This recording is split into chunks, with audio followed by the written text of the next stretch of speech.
Everybody good?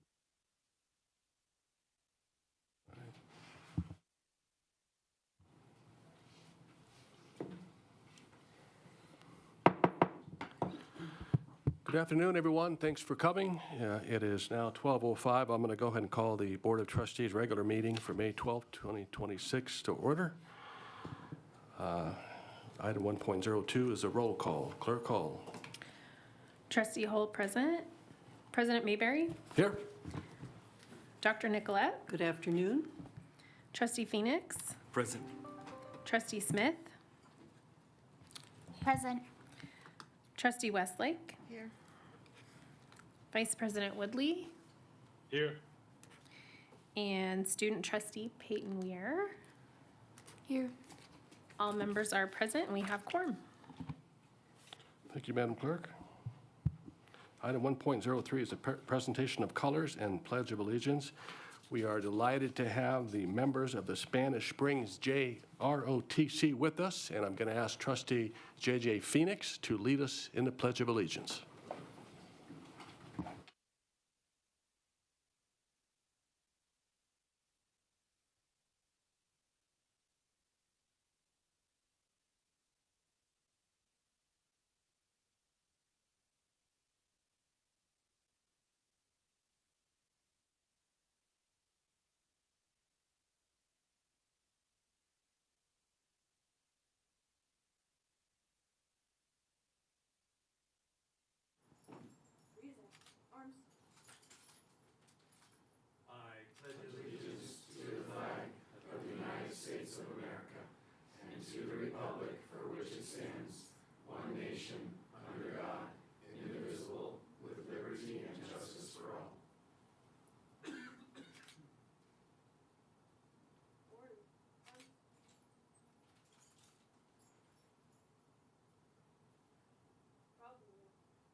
Thank you, and I want to give a shout out to Riley Lang, Addison Miller, Austin Kraus, and Alexia Carr, the Spanish Springs RLTC Color Guard. Thank you for coming out.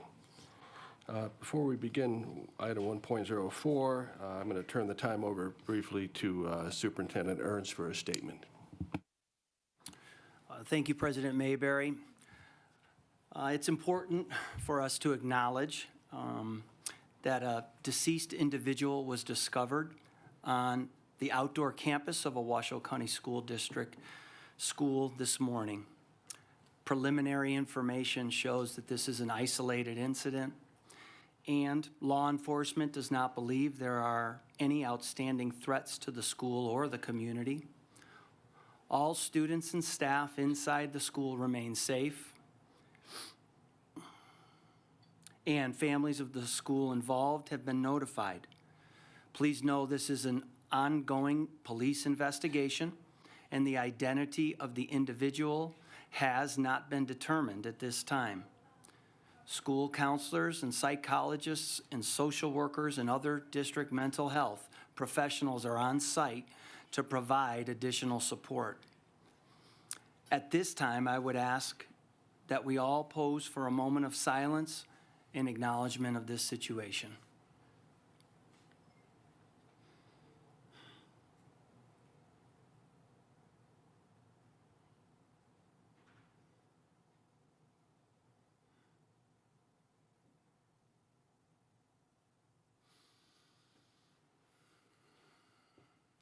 Thank you, President Mayberry. Thank you, Superintendent. Okay, we're going to move on to our agenda. Item 1.04 is our land acknowledgement. Good afternoon, Trustee Smith. Would you like to read that for us? Thank you, President Mayberry. We acknowledge that the Washoe County School District schools and communities are situated on the traditional homelands of the three major tribes of the Great Basin Native American peoples, including the Northern Paiute, Washoe, and Shoshone tribes.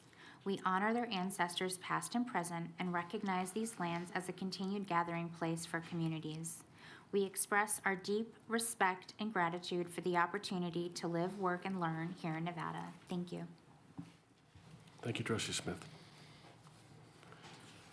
I do want to point out, items 3.03 and 3.04 are being removed from consideration at today's meeting and will be brought back to the Board of Trustees at a future meeting, so those will not be heard. And we will not take any public comment on those items. Again, items 3.03 and 3.04, which is one reason why we scheduled this meeting as early as we did. So I apologize for the inconvenience, everybody.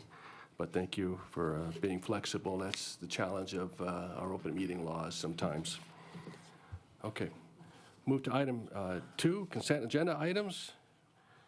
I am going to pull item 2.13 from the agenda. There's just a few items that we need to correct and clarify in that item, so we will not be voting on item 2.13. Are there any other items that any trustees want to pull to discuss?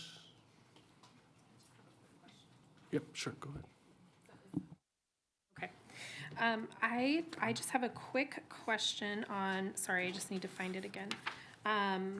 Yes, on 2.05, is this in addition to the math instructional materials adoption that we recently did? I just wanted some clarification on that. Hi, oh, perfect. Good afternoon. Thank you. Good afternoon, President Mayberry, Superintendent Ernst, and the Board of Trustees. Hi, Trustee Hull. Yes, this is in addition to. This is our upper level mathematics, and so it is a partial award for pre-calculus at this time. So we're asking for approval and purchase of those materials just for pre-calculus. Okay, all right, thank you so much. I appreciate it. You're welcome. Can I get you to state your name for the record? I'm sorry. I'm so sorry. Hi, I'm Nicole Johnson, the Director of Secondary Academics and Assessment. Thank you. Okay. Trustee Westlake, sure. Do you want to make a motion or you have a question?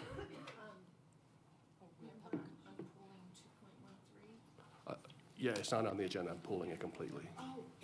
Yeah. Yeah, I'm looking for a motion. If there's no other comments, we do have a public, yeah, we do need to hear public comment. Thank you for that. Go ahead, JJ. Wait, not 2.13. Sorry, just a little bit.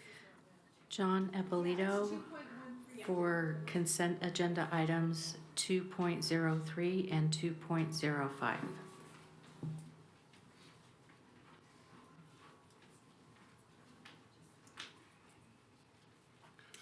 Hi, John Ippolito with Protect Nevada Children.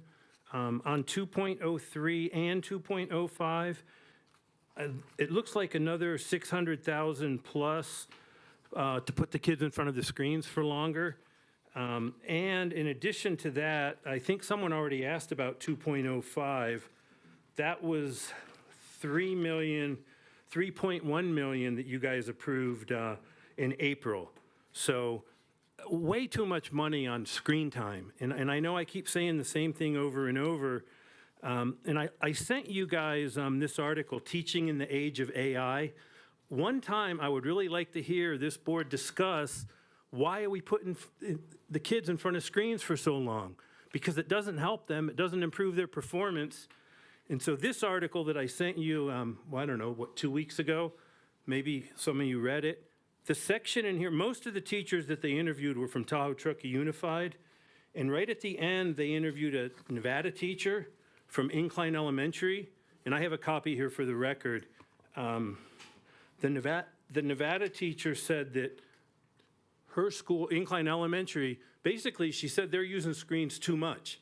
The district she just came from, she just transferred into Incline Elementary. She didn't want to be named. I don't even know who it is using technology less and less. And in our district, we're using it more and more. It's unfortunate. And because of all that data use, we know we just had a big data breach. Canvas, student data was breached. And I know I sent the board an email asking when you were going to let parents know on, I forget what day it was, but coincidentally, 40 minutes later, the school district sent out an email to the parents about the data breach. I'm sure that was just a coincidence, right, Chris? But either way, what the district didn't say is what data was breached, and that's what you guys do all the time. You've done it before, and you'll probably do it again. But other sources have told us what data was breached. Student names, student IDs, student email addresses, and student messages, which is probably the most concerning of all. We don't know how many. Again, Washoe County's, also for the record, your message to parents didn't say any of that. You guys do that all the time. And one of the things that you're approving today, 2.03 or 2.05, that's Pearson education. Pearson has had the worst data breach that we know of affecting our kids. Well, Pearson was one, where the student information was posted for sale on the dark web. And you guys never told the parents about that one either, but I can get it for you if anybody still cares. I'm out of time. Thank you. Protect Nevada children. Thank you. Okay, I'm looking for a motion to approve the consent agenda items 2.02 through 2.12. I'll go ahead and make that motion. I move that the Board of Trustees approves consent agenda items 2.02 through 2.12. I can second. Okay, we have a motion to approve the consent agenda by Trustee Phoenix, a second by Clerk Hall. All in favor, please signify by saying aye. Aye. Those opposed? Okay, motion carries unanimously. Thank you, trustees.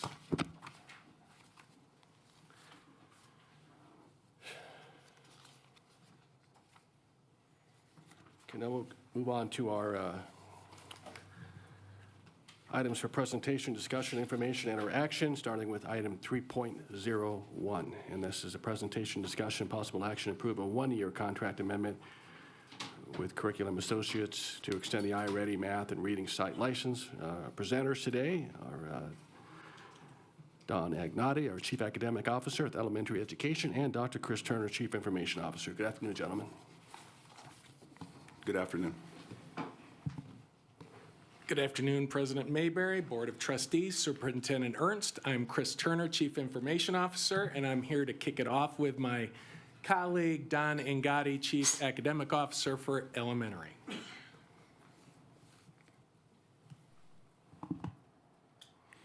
So the first slide we have for you today is what is iReady? And iReady is a comprehensive assessment system that combines diagnostic assessments with personalized instruction and a robust data tool. It uses computer adaptive technology, meaning the questions adjust for students as they get harder or get easier. It adjusts and finds a sweet spot for those students there. It also provides detailed reports aligned to standards, which highlight mastered skills and learning gaps. And it assigns individualized lessons to support both intervention and enrichment across classrooms. The iReady platform supports our district priorities around Goal 1, which is a strong start for every child. The universal diagnostics and early targeted instruction build those foundational literacy and numeracy skills. Also, it aligns to Goal 4, which is our academic growth and achievement, where data-driven instruction and personalized pathways drive measurable student growth. And it advances Pillar A by ensuring consistent standards-aligned curriculum and instruction across our classrooms. Prior board action, September of 2025 approval. The board previously approved funding for iReady, including the diagnostic assessment system and the instructional resources in reading and math. The current proposal that we have in front of you today continues implementation under existing board-approved direction with an added formal evaluation component to dive deeper into the product. Why iReady? So NRS 388 and 392 require, read by grade 3 if you're familiar with that language, requires K through 3 reading assessments annually, which is beginning of the year, middle of the year, and end of the year for the read by grade 3 law. This is used by iReady. It's paid for by the state, as we called out in previous board meeting. Or MAP is an alternative upon approval from NDE. However, that would be district paid if we went back to MAP. And that part of this, too, is also to avoid the double testing that we incurred earlier so that we didn't have to do MAP and iReady, we went with iReady instead of MAP, which helped out. Real-time actionable data provides immediate detailed data to teachers.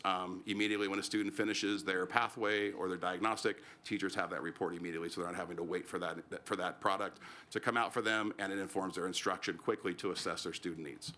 It's personalized adaptive learning, so the platform adapts to each student's performance, personalizing and tailoring it to any diverse classroom needs that a teacher may have. It's critical for supporting our multi-tiered systems of support. Our iReady aids educators in identifying students needing interventions. It tracks progress within those MTSS frameworks to provide those interventions that are needed and get to that granular level to really intervene on that student to meet their needs. And it's aligned with our instructional goals, as we called out with our district priorities with goals 1, 4, and Pillar A. How students use iReady, they start off with a diagnostic assessment. That takes place 3 times a year, as I mentioned earlier, fall, winter, spring. That's designed to measure growth and identify learning needs. Balance instruction integrations. Teachers strategically integrate iReady during small groups or intervention or independent practice alongside direct teaching. It doesn't replace their teaching. It supplements them in the classroom. It's purposeful and monitored use. Students use iReady. It's to ensure that it's aligned to instructional time. And again, we understand the sweet spot for iReady is 30 to 45 minutes. So to ensure that we're not exceeding that or also falling below that as well. The accessibility and special populations piece, it's designed to support and not supplant, which I mentioned earlier.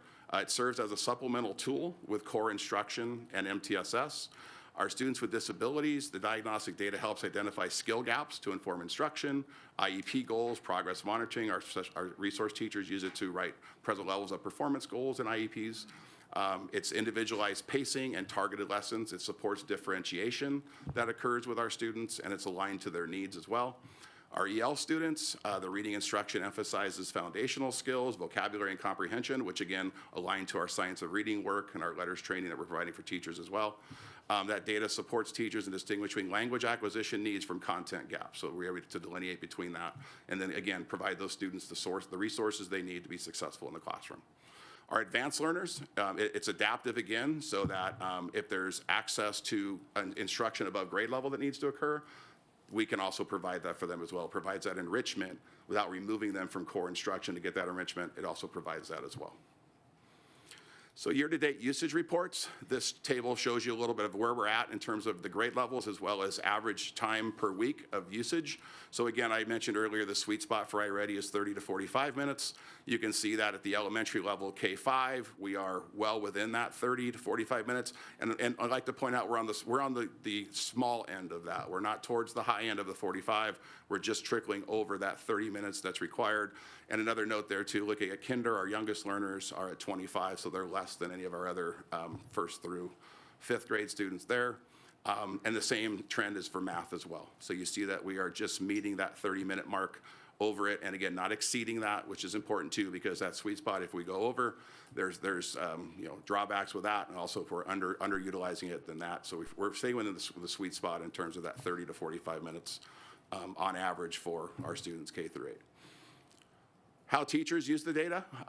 They analyze the diagnostic reports. They get those reports beginning of the year, middle of the year, and end of the year. It immediately provides information for them in terms of student performance patterns, individual learning needs. They can pull instructional grouping reports and be able to identify down to a skill level, phonics, for example, or phonemic awareness work that students might need. And then the platform also provides them ideas and lesson interventions that they can provide for students to be able to work on those skills to fill those gaps.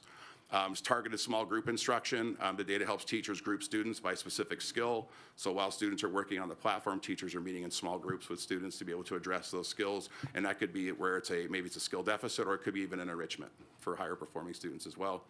The progress monitoring and adjustment. So the teachers use that progress monitoring to track student growth and adjusting teaching strategies. Again, trying to collect as much information on student progress as we can, because we need to ensure that we're providing the appropriate interventions to ensure that students are making progress with that. And then professional judgment. iReady data empowers teachers to make informed decisions without replacing their professional expertise. They're experts in the classrooms. This is a tool that they can leverage to be able to provide them additional information as they're working through their classroom and identifying their students that have needs or need to be enriched. So the implementation and early impact, the K-8, it's consistent across grade levels with ongoing professional learning and coaching. We provide that to all of our staffs and across our schools. We monitor the fidelity when using the flexibility for site-specific needs. Sites have that ability to be a little bit flexible with it if they need to. The early impact, teachers adjust small group rosters and lesson focus after the diagnostic windows. Again, it should be fluid. It shouldn't be a student in the same group all year long. It should be fluid based on the results that we're seeing there. They use the diagnostics results to intervene and differentiate core instruction.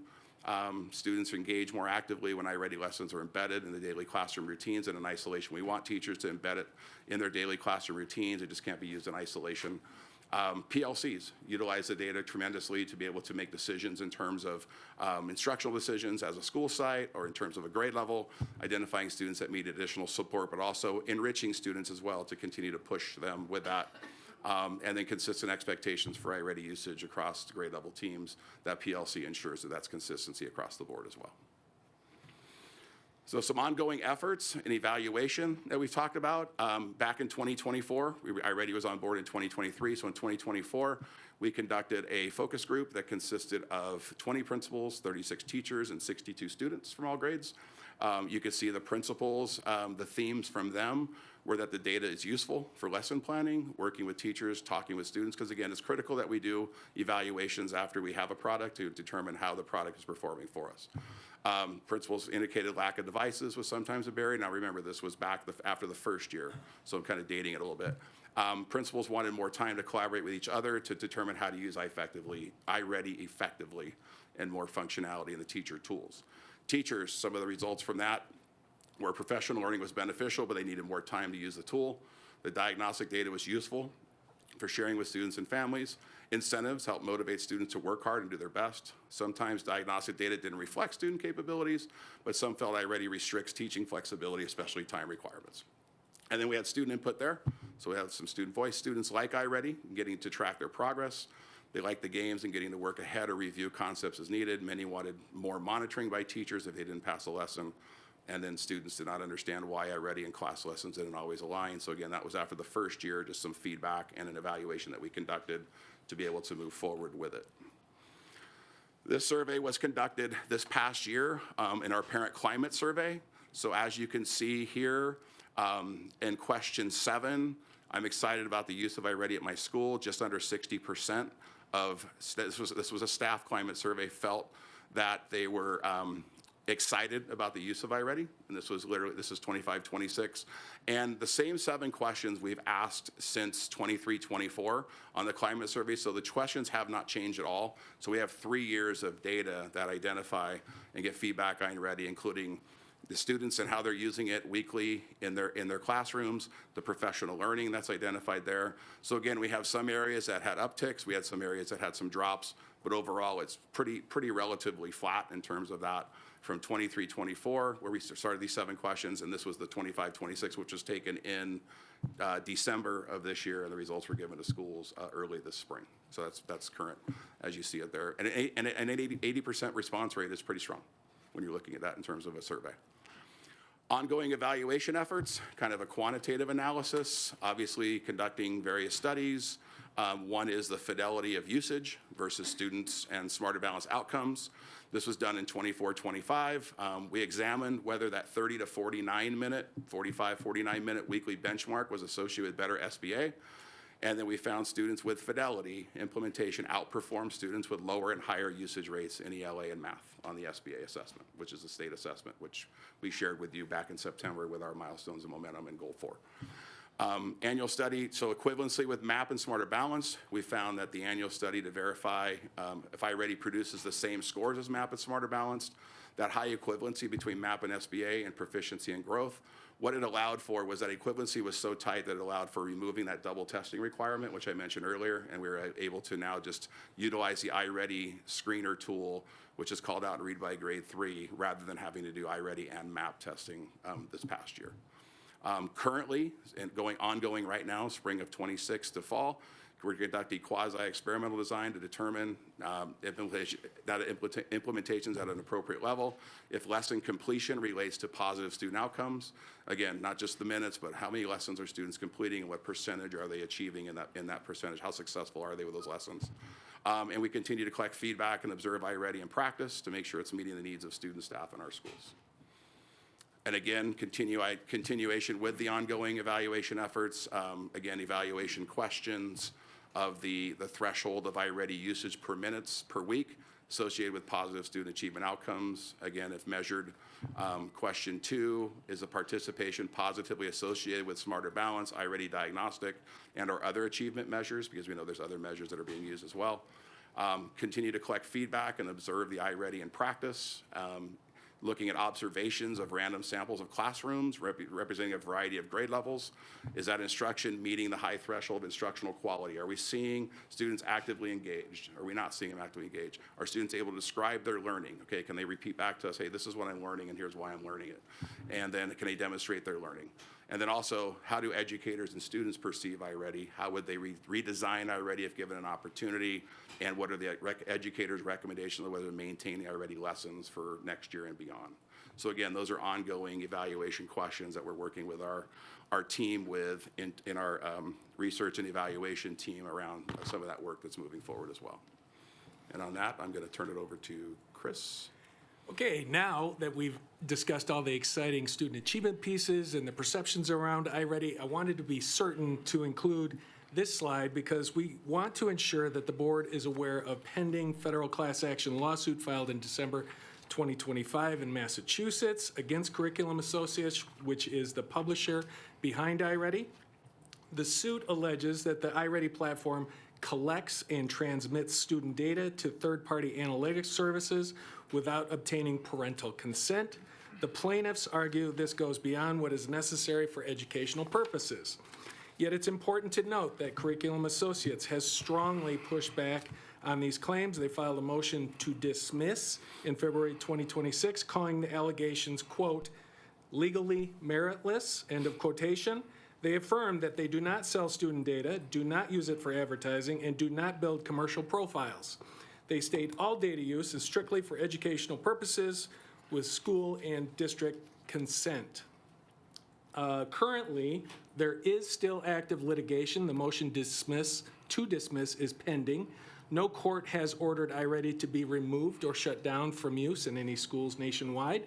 The platform continues to operate in schools across the country, and we will continue to monitor this litigation closely and will update the board if there are any material developments. So on the next slide, I want to walk you through the specific safeguards that our district already has in place to protect student data, regardless of the outcome of the litigation.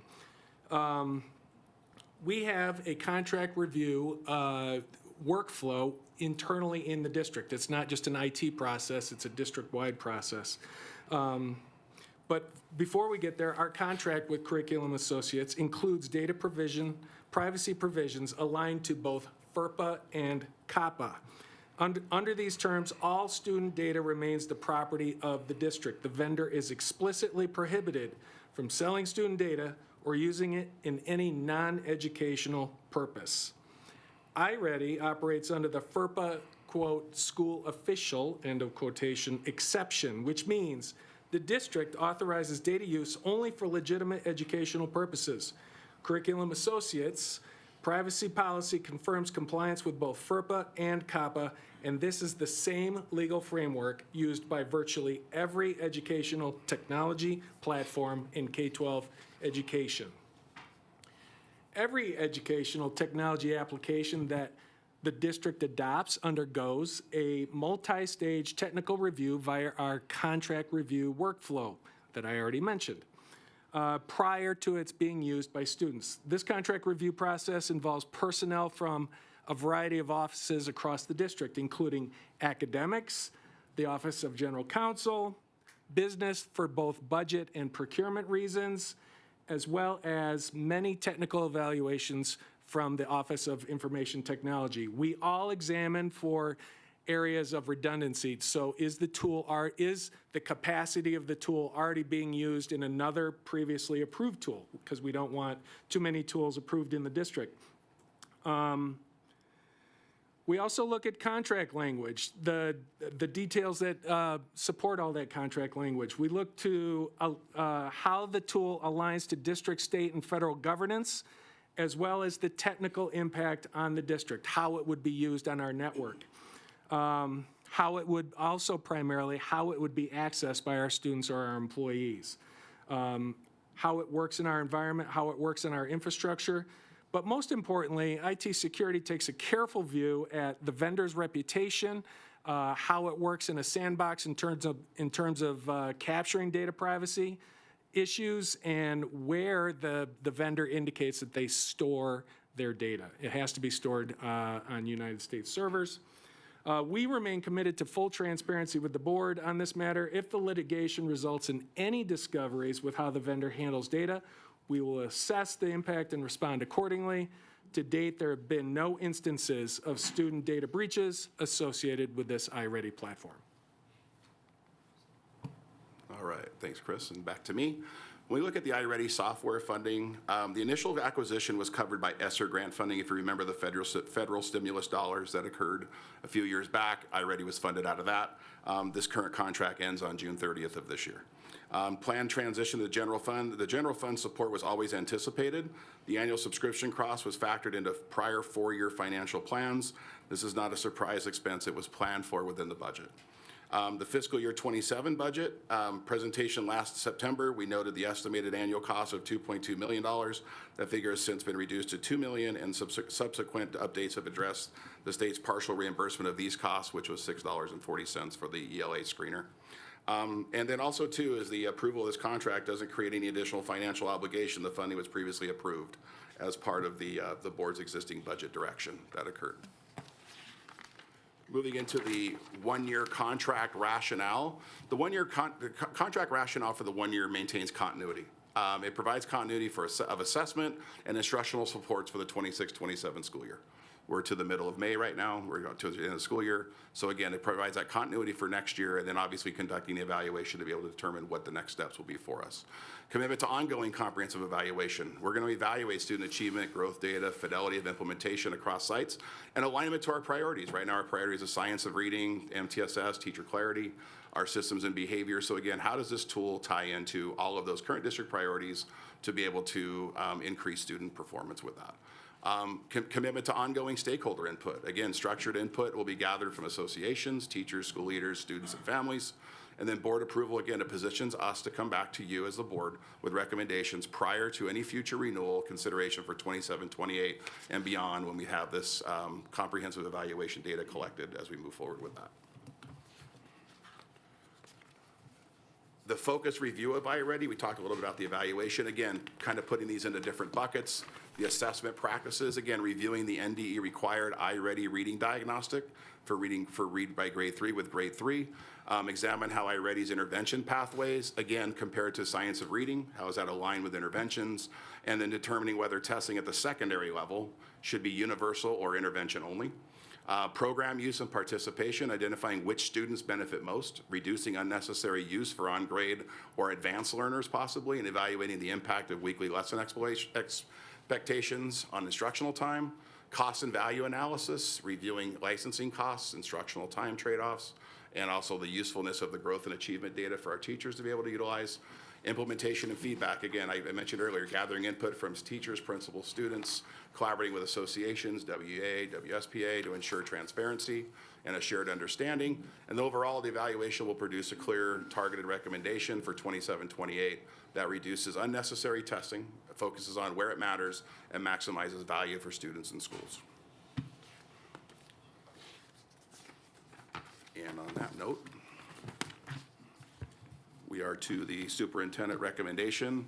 And again, we're recommending today that the Board of Trustees approve the contract amendment with Curriculum Associates to extend the iReady math and reading site licenses for all Washoe County School District elementary middle schools for fiscal year 27, the amount of $2,023,963.22, funded by the general fund, while committing to ongoing comprehensive evaluation and stakeholder input prior to any future board action.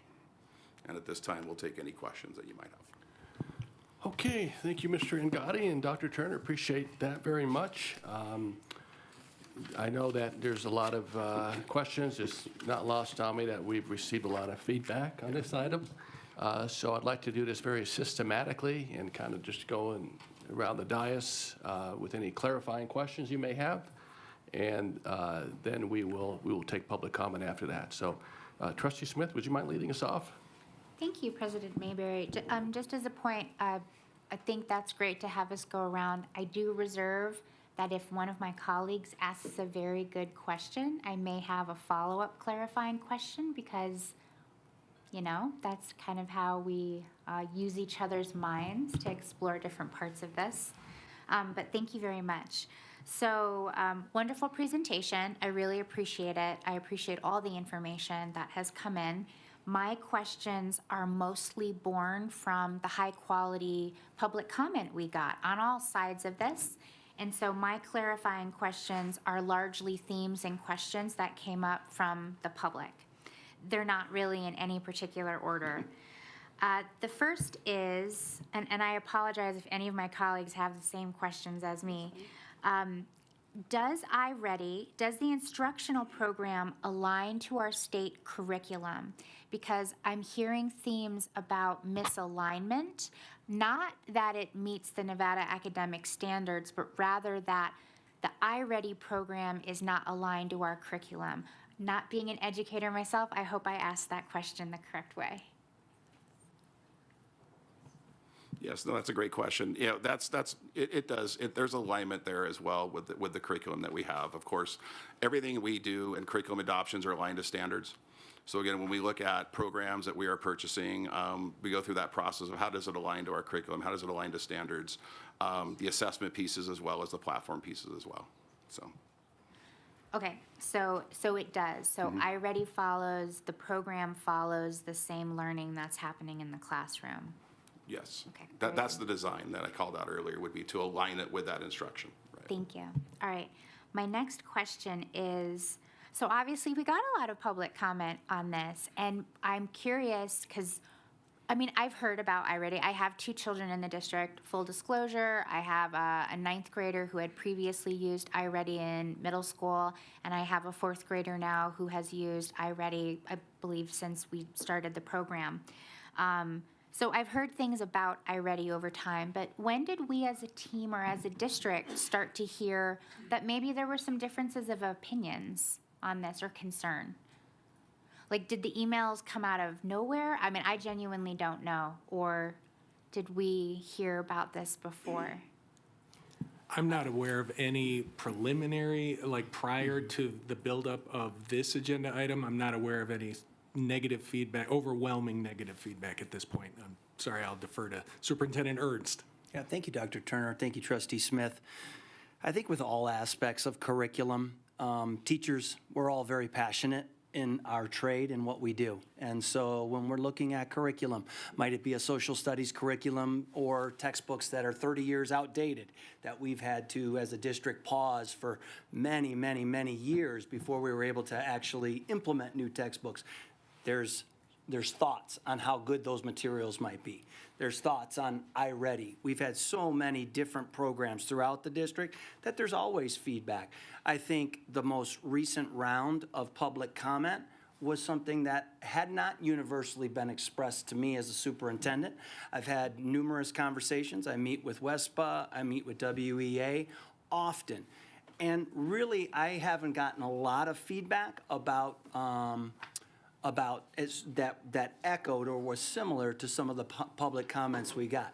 Now, that being said, I appreciate all of the public comments that have been offered. And I think that as a system, you want to be responsive to our teachers who are doing the work. We want to listen to their voices, and we want to make sure that we're learning. Initially, anytime you remember, 3 years back, this board unanimously in favor of iReady. 1 year's growth, I think, is what we often heard at that time. And in that, there was a lot of excitement about the program. Well, anytime you are trying to get a program established, you have to really have some good parameters around it. And so, therefore, you saw some of the parameters of which our teachers has to operate in. We know from iReady that the number of minutes that students are doing when they are in between that 30 to 45 minutes, that is where they are showing their optimal successes. Over time, when you look at a program, it should evolve. we want it to evolve. And so when we get these kind of signals and we look at the program, perhaps there is opportunity for consideration about how to most effectively use the program going forward. So a long way to answer that question, but I appreciate the opportunity to being able to speak to it a bit. I appreciate it very much. I think more information is better than less, certainly because I'm not an educator myself and I'm just processing the feedback that's coming in. Just a couple more, Mr. President. The slide 7 in particular with the times. So I understand that this covers the amount of time that is required for the students to be in.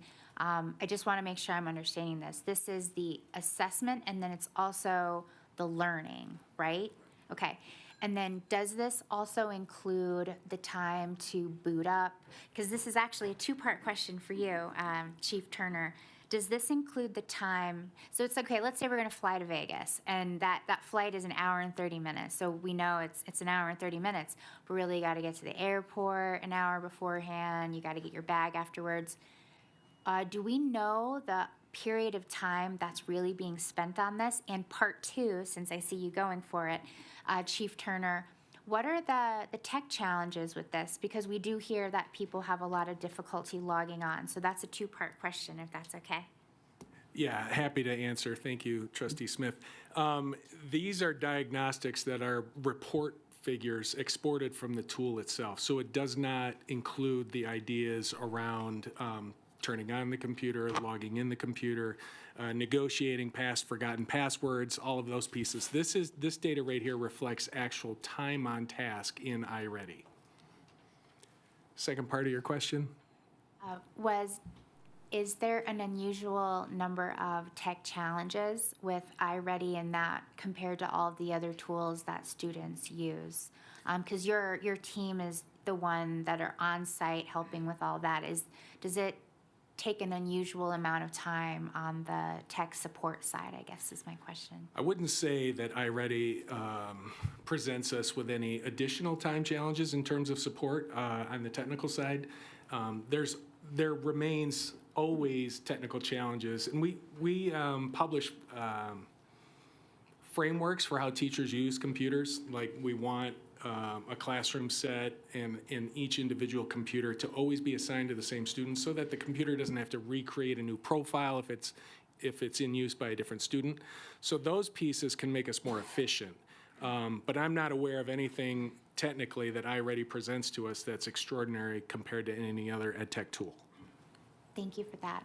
And Mr. President, just one more. It's kind of a waterfall question, but just one more before we move on, if that's okay. Well, actually, it's two. Is magnetic reading included in this quote? No. Okay, because we did get some emails saying that they love magnetic reading. I didn't think that was in here. Okay, thank you. And then the part of this proposal that is legally mandated is the K-3 reading assessment. Is that correct? Am I understanding that the right way? That's correct. Very They're good. the reading screener. And then, do we know how much that part just costs compared to the $2 million? I don't off the top of my head have that information, but Okay. we could definitely get that. And then the time for that would be a different level. So the time for that minutes for the legally required portion is built into the minutes that we see here for K-3. Okay. But that would be probably a smaller amount, right? How frequently does the diagnostic happen, the legally required K-3 diagnostic? I know with MAP, it used to be 3 times a year because my kids did it. Yeah. The diagnostic is 3 times a year, so it's fall, winter, spring. Thank you. Right. Those are my questions. Thank you. Thank you, Trustee Smith. Yeah, and again, my purpose here is just to keep this meeting efficient, so try to avoid duplicate questions. We'll go to Trustee Nicolette. Thank you. Thank you. I will say that ever since iReady's inception, I have continually, almost every school visit, asked, how's it going? What are we working on now? And it's been very insightful. I'm always glad that I have, because I've received kind of an evolution of information. As you can imagine, when you onboard something, it doesn't feel real comfortable. Through the year, it's gotten very comfortable. There are people that, teachers, administrators, students, that they're still struggling with it, and I know we need to address that. So to that point, when you mention the word fidelity, I got to tell you, red flags go up for me. So, and I get what the word means. I would say it's almost always impossible, especially given our wonderful district array.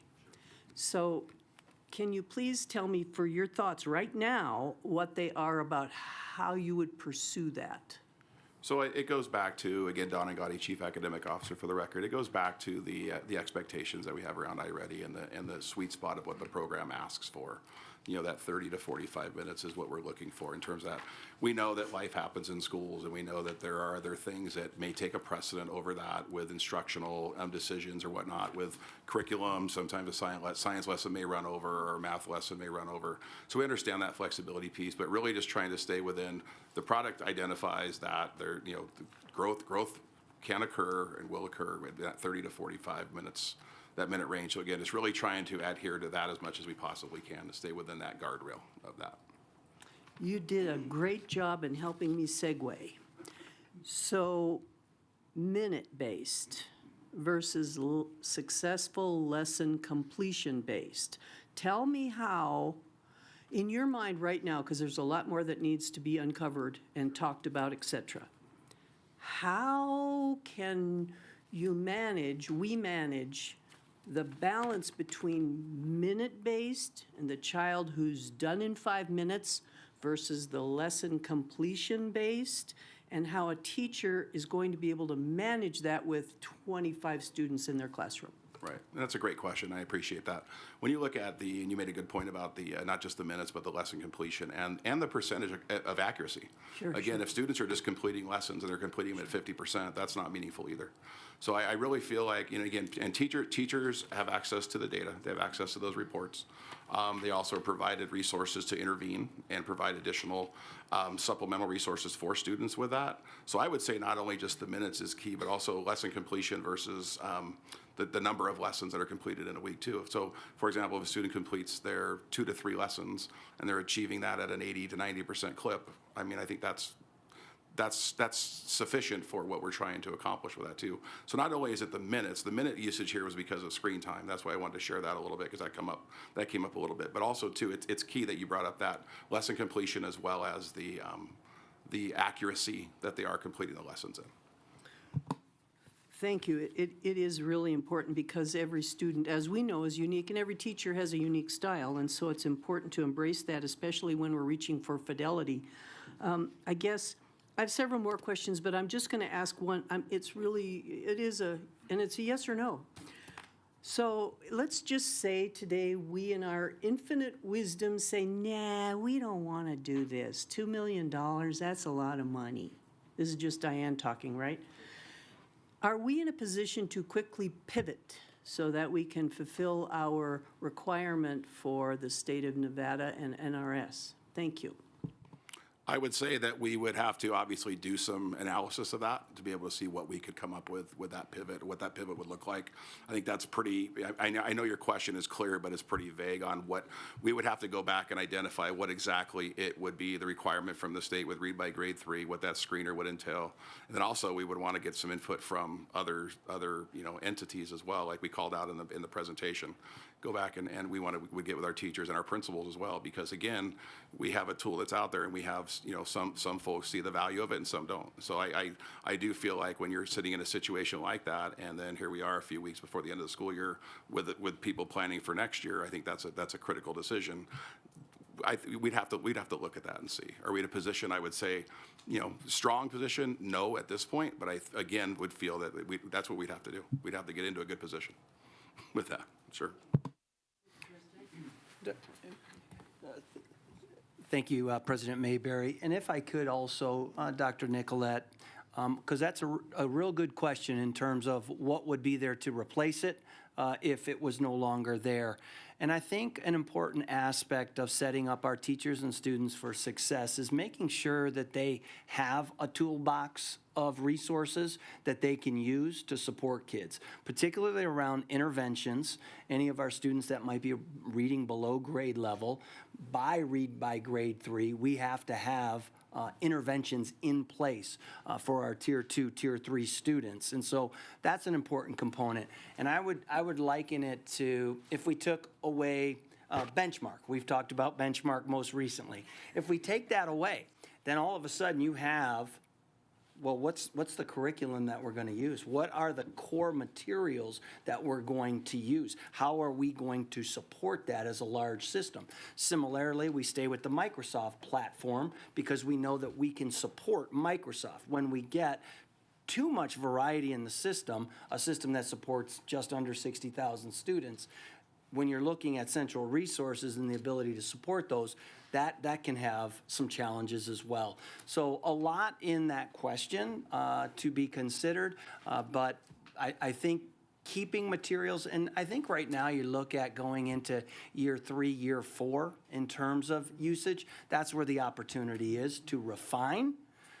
But the complete absence, I would say, of any of our materials, if we took our math materials away, if we took away our phonics program, if we took away Haggerty, those programs that are working to teach our students phonemic awareness, if we take them away, then that means others have to find the resources, and that means as a larger system, you're using maybe a wider variety. So just a little bit more information on that.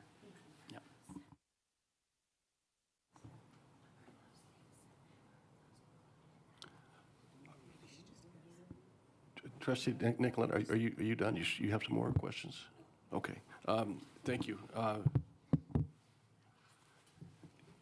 So the question I have, can you, these are more rudimentary questions. Can you just, I think for the public, kind of break down the difference between diagnostic and instruction time? Sure. So the diagnostic piece is given 3 times a year. That's the baseline. Because again, And that's a requirement. Yes, correct. And iReady is designed to come out at the beginning of the year with a baseline score of where a kid is.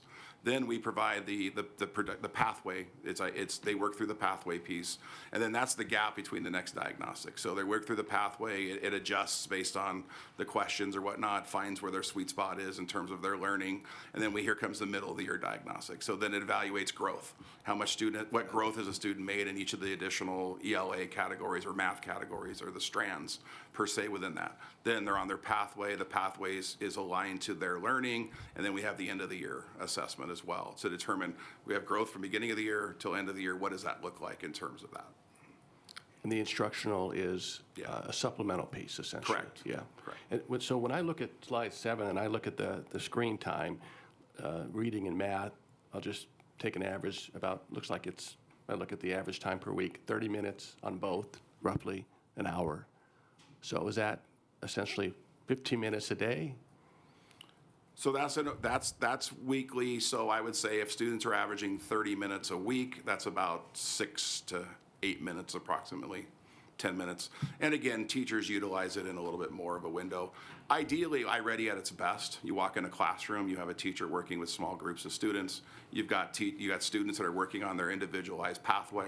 They're working through that. The groups are fluid, moving kids through the groups, working on the skill base. So that instructional time is tied in with that. So I would say on average, that's about 6 to 10 minutes a day for the 30. And teachers do it different way. Some will do 3 10-minute sets. Some will do 5 minutes. Sure, could be Monday, Wednesday, Friday, whatever, and the teachers have the flexibility to do that.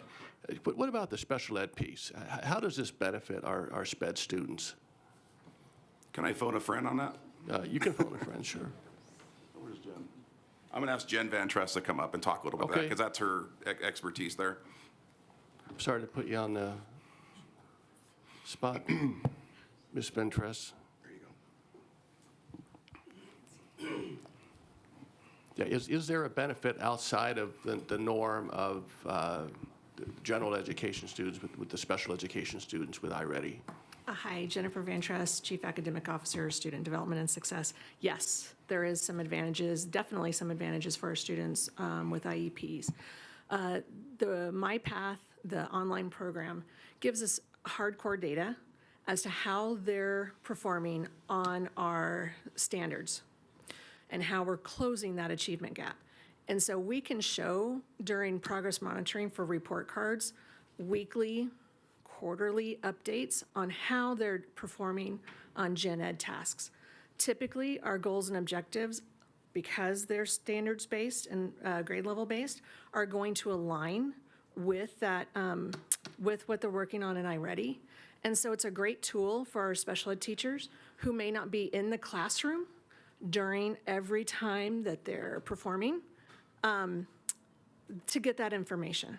So it's a really great tool.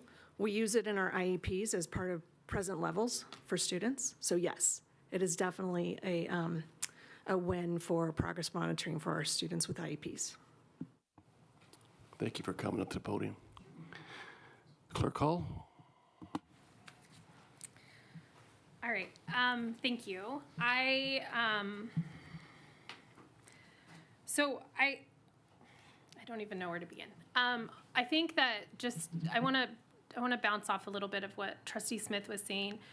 I think that the start of iReady, I think that let's just set the level playing field. It was not done well in a lot of schools, and a lot of teachers really struggled with it because it just really felt like we were thrown in there. I want to applaud a couple of things. One, the shift to iPads in the lower grade levels, I think, has absolutely increased the ability for the students to get on them more rapidly. I see them scanning the QR code. I absolutely have seen an improvement in that area. So I do want to applaud that, but I also think that we need to be realistic that it wasn't done well. And so it started, whenever you start a program in classrooms and it feels like it was just thrown at you, I like to call it the binder syndrome. I know you've heard me say that, Dawn. But it was another binder syndrome situation, and it was absolutely thrown in there. And so when you start it at a negative place, it's really hard to come back from that. So I think that if we can just set the playing field level and say, this wasn't done well to begin with, that doesn't mean that we can't do better in any implementation, and we can learn lessons from it. And so I also want to say that I really appreciate the concept of working with our community, our teachers, our staff, our parents, and our students in this upcoming year. No matter what we decide, whatever we do, we have to work with our community to do better at ensuring that we're doing the right thing for our kids. So I just want to say that.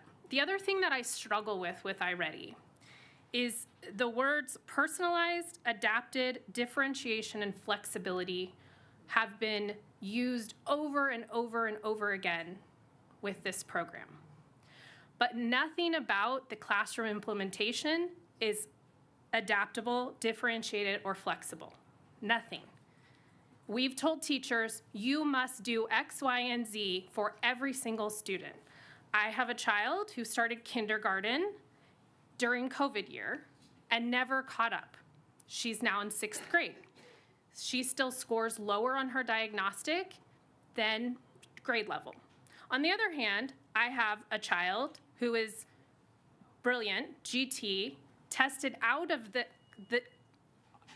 entire iReady program in 6th grade and had nothing to do for the rest of middle school except do, progress monitoring because he's on an IEP, so he had to. So 2 students who, in my own household, who greatly dislike iReady because it's not working for them in the right way, because this idea of it being differentiated and adaptive and flexible, but they're still forced to do X, Y, and Z. So what would it look like if we only used it as a diagnostic? Is that an option? That's my first question. What would that look like? And not do the personalized learning pathway and just used it like we used to use MAPS, where it was simply a diagnostic. I'm just curious if that's even an option. Well, I think that you have, options that are out there. I mean, I think that obviously Superintendent Ernst had hit on some things about when you're pulling resources and whatnot and what that involves with that. The diagnostic screener, yes, and then what would be that fill in terms of that? What would that instruction look like that would replace that pathway, so to speak, or that my pathway? Well, I guess my question, let me clarify. So I think when I think about it saying that it's adaptable and flexible, if a student in their diagnostic needed some additional supports, then the program's there. But maybe the differentiation is that not all students have to do 30 minutes a week. And I think that's where I'm kind of like curious if in this year, as we look at it and we really do this true assessment of if it's working or not, can we loosen that kind of, I wouldn't call it a policy, but that edict that says these are the minutes that everybody has to do? I think that's really what we're hearing from the community, from the teachers, that they want that differentiation and that flexibility to be able to say, yes, like, I absolutely think that my sixth grader probably needs a little more time and support, but maybe another sixth grader might not need 30 minutes a week. So can we look at it like that? And has Curriculum Associates done any research on using it in that way? Because I know you talked about fidelity, and I know that there were a couple other questions about that. And so my understanding is that when you say fidelity, it's that everyone's using it the same way, but I feel like that is counterintuitive to a adaptable and differentiated program. Yeah. No, that's a fair question too, and I appreciate that. When you look at it too, there was a slide that we talked about earlier about the student need in terms of that. So when we do this analysis, there are some students that we realize, hey, they don't need to be on that pathway. But then we do have a component that would all be in contract negotiations with Curriculum Associates. I don't have all of that for this meeting here, Totally. which I have no problem. And again, this 1 year allows us to do exactly that. Okay, identify where, hey, we need it for intervention support because we have 20% or 30% of our students at a school that might need extra support. Great. But we also have a percentage of students that may not necessarily need that. Okay, so we can offer that. And again, when you start to I call it the a la carte piece, okay? When you start the a la carte, now remember, contracts tend to get a little bit funky with that. But again, that's work that we would, again, this 1 year to allow us to do that and say, okay, what is the value? The screener is read by grade 3. That's pretty much a given, That's a 100%. Sure. Math screener, I like that too, because what do we use as a math screener to be able to catch kids beginning, middle, and end of the year and align it to our curriculum and whatnot. But again, going back to that one slide of this evaluation, being able to produce, okay, hey, maybe we see that there's a percentage of licenses that we would need at schools for intervention or for MTSS or whatnot that way. Yeah. And then maybe it's not a universal piece, which we called out earlier, and maybe it's more of a focused group that we work through, and then have the ability to be able to and look into some of that and collect that information. Okay. I'm not opposed to a diagnostic. As a teacher who used MAPS and the data that I got from it, I was at a Title I school with a lot of EL learners. I 100% know how important it is. Even as a social studies teacher, I would take that data and absolutely determine my curriculum and the way that I worked with my students. I'm absolutely not saying that that's not necessary, K through 8. In fact, I wish we could find something for our high school teachers to be able to also support their students as needed. But I think that the most feedback that we got was really about that inflexibility of the requirements of 30 minutes a week, and that was from parents being concerned about screen time, especially for our youngest learners. I think 30 minutes on getting on iPads every week for our kindergartners, that's a lot, because as we know, kindergarten class taking 10 minutes to do 10 minutes of iReady is actually 25 minutes of a teacher's instructional time, because there's so much stuff happening, right? Because 5-year-olds are kind of all over the place. So I think that's really where my biggest concern lies, is that I want to see us working on that. And so that's not really going to change the contract for this year, because we really have to figure out what that looks like. But I think my final question for right now, until after we hear some public comment, is what is that evaluation going to look like? How do we plan to involve parents and students? And I appreciated the data that you included here, which was from a couple of years ago, but I also, and some of it, there was some negative stuff too, right? But I think we need some real and raw, like, how can we make this better for all of our kids? And so I'm just curious if you've kind of thought about that and what that's going to look like and how we're going to truly incorporate people from all of our different areas in our county, parents, teachers, students. I even want to know from kindergarten students what they think. I want to know from 8th graders who think it's super cheesy. So I'm curious what you've thought. No, I appreciate that question too. And obviously that would be a cross collaboration with our research and development, or research and evaluation department. Dr. Davidson's unable to be here today. I asked Kyle Kemp to attend, so he's in the audience. He's hearing your question about what that looks like. We gave you a few questions in terms of some ideas of what some questions could look like on a survey. And I agree. I mean, we need student voice in this, so reaching out and trying to figure out how that would look. I mean, that's their area, that research and analysis piece. So I'd want to, obviously collaborate with them on that, which we will. And I think moving forward, that is critical that we get those voices in there with families and students you called out and our associations. Because I feel like, there's value with a lot of our principals see the value of that data, and our teachers feel the value of the data. But also there are opportunities I feel that we could explore over this next year to tighten it down a little bit or get the tool a little more conducive of what you're talking about and align it a little bit tighter that way too. So it'd be a cross-department collaboration, of course. Great. Thank you so much. Sure. Trustee Westlake, thank you. Clerk Hall. Thank you, President Mayberry. So I have some comments that could probably lead into questions because I don't know. I took it upon myself to ask as many of my administrators, who all of my administrators are amazing individuals. I highly respect them. And they are very honest with me. So I want to pass on some of this information because I feel this is an opportunity right now for us to be getting the information and then utilizing this specific tool to help our kids. So when iReady came along when I was first a trustee, and it was promoted whenever I talked about it and opened up discussion, Dr. Susan Enfield, as an intervention tool to meet kids where they are and intervene to establish progress.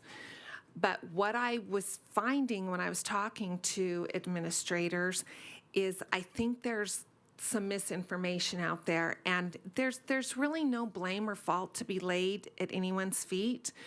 We're a very large district.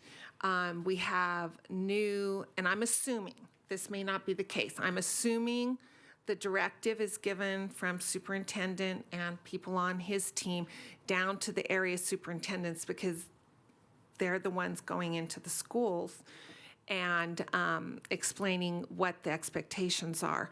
But we do have a lot of new area superintendents coming in, and I mean, that's good. I mean, that's great.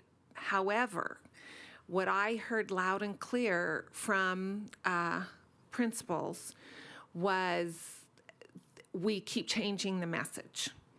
And I gathered myself that different messages are being told. Some of my principals told me that they were told they could strictly only use the iReady during Tier 1 instruction, where others were strictly told it was during enrichment and intervention.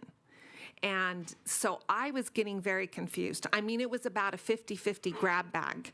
And area superintendents are moving to different areas. And I think that's good because if an area superintendent is really strong in and can bring certain expertise to one area, we should be sharing it around the district, and another one might have something that they could move in and bring to another. But I think that is extremely important, however we move forward.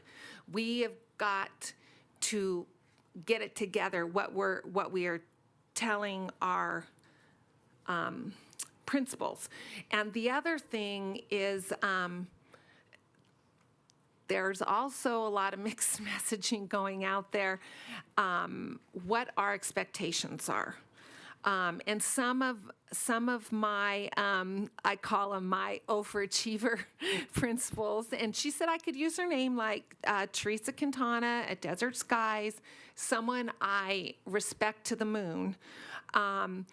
She sets those expectations, and I'm telling you what, she goes over those printouts with a fine-tooth comb. She knows if a child's too long minutes, so she thinks they're going to get burnout. She talks to the teacher. So I think we have to be really clear what our expectations are.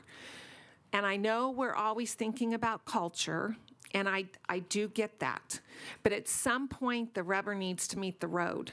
And as long as the schools have autonomy that works for them, the culture's got to be kind of the same as far as what our expectations are. Because if we don't, and a principal tries to adhere to those expectations, but it's gotten around that, oh, well, yeah, we kind of want the kids on it, and this, we're going to get all kinds of pushback to our administrators, our principals, and that is not fair to them. It has to be an expectation. What we say is what we mean. So there's that. I do like what my colleague, Trustee Hall, said, because the other thing I was hearing loud and clear is that this is really important for our Tier 2 and Tier 3. Kids on IEPs, I heard from several administrators that IEPs either went away or were reduced but it's because of the intervention. And I heard from some of my administrators, teachers just setting kids up in front of their screens, and then they just sit back. That is not what my understanding was. So I kind of need to know, here's where a question finally is going to come in. Is that how iReady is supposed to be being used, and not breaking out in groups and meeting these individuals that are lacking, and these individual students, and these students over here that are lacking this, and then it's used in an intervention tool? Or is the teacher just supposed to sit back and let the kids sit on those screens and not be involved? Because I can't vote for a program like that. That is because that was not my understanding. That's what got my vote the first time, is that it was an intervention tool. And I've asked, I've asked, can we get an reading interventionist at every school? Well, it's astronomical. And I'd love to see a mathematic interventionist at every school. It's insurmountable for our district. But iReady is supposed to be an intervention tool. And I don't know that we've made it clear what our expectations are. And so I kind of need to know, is it an intervention tool where the teacher is actively engaged? Is that the expectation we are saying and standing firm on? Or is it just, just do whatever the hell you want? Well, thanks for the question, and that last part shouldn't be what it is. It should be designed, again, when iReady is at its best, you have the students that are working on their MyPath. The MyPath is aligned for them. You have a teacher that's pulling small groups of students, working on the instructional piece and checking for understanding as they're working through the classroom. Never should they be sitting, sit back and put kids on screens and just let them go to, that's not what they're designed for. Your question about getting tight with the expectations, I agree. Yeah, I think that's doable. And again, this allows us to do that. Okay. This decision here of giving us this year to be able to go back and conduct these analyses allow us to get tighter with expectations and also make adjustments if we need to, and be able to be flexible a little bit more with that. And also identify what it is and get feedback from teachers and others and principals as well to say, okay, then what are we seeing in our buildings? How do we want this to look? And then be able to implement it in that regard. So as far as just, and, you know, having opened a school that was, you know, one of the first ones to go with a one-to-one and have it close at COVID, you know, at the third quarter, I can attest to that piece where screens need to be utilized for instructional purposes. We never should be putting a device in front of a student and just saying, have a great time and you know, go on wherever you're going to go. We should obviously constantly be monitoring that as well. But again, it's designed to be an intervention tool or an enrichment tool, not just intervention. Yeah, It could go both ways. I mean, like I said, you know, Trustee Hall mentioned, made reference to her 2 students, and you have one on each side of the fence in terms of that. So again, how are we providing enrichment to students with that MyPath and adjusting it that way, but then also providing that support? And then that teacher also working hand in hand in small groups while that's going on, and those groups being fluid as they go through. Okay. So that would be that's my vision of that. Okay. And in a classroom, when it's working in action, that's what you see in terms of that. And that's what I envisioned when it first came to me. So I want to segue into one other thing that you mentioned, you know, the teacher monitoring and, you know, responding. I think a stop sign comes up or something when it's the kids, or they can see the clickers, you know, just click, click, click, click, click. And that could be that the child is bored or they're not engaged, and that's where the teacher, God love him, comes in and meets that child and has a discussion with that child.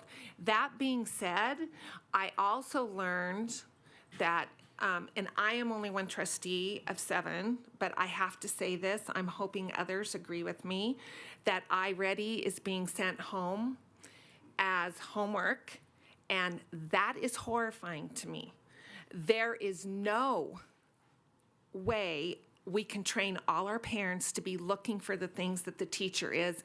And so I would just say, take the little bump in the road, the little loss. If the child's not meeting all his lessons, you know what, we'll get there.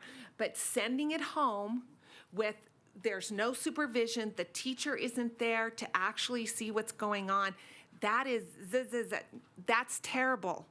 Terrible. And kids having recess reduced, I also heard that, to finish lessons. We've got to figure out our priorities. And the kids that are struggling and maybe struggling and screen time and all of that, those little guys need to get out and have a full recess, let their mind power down, re-energize, get the wiggles out.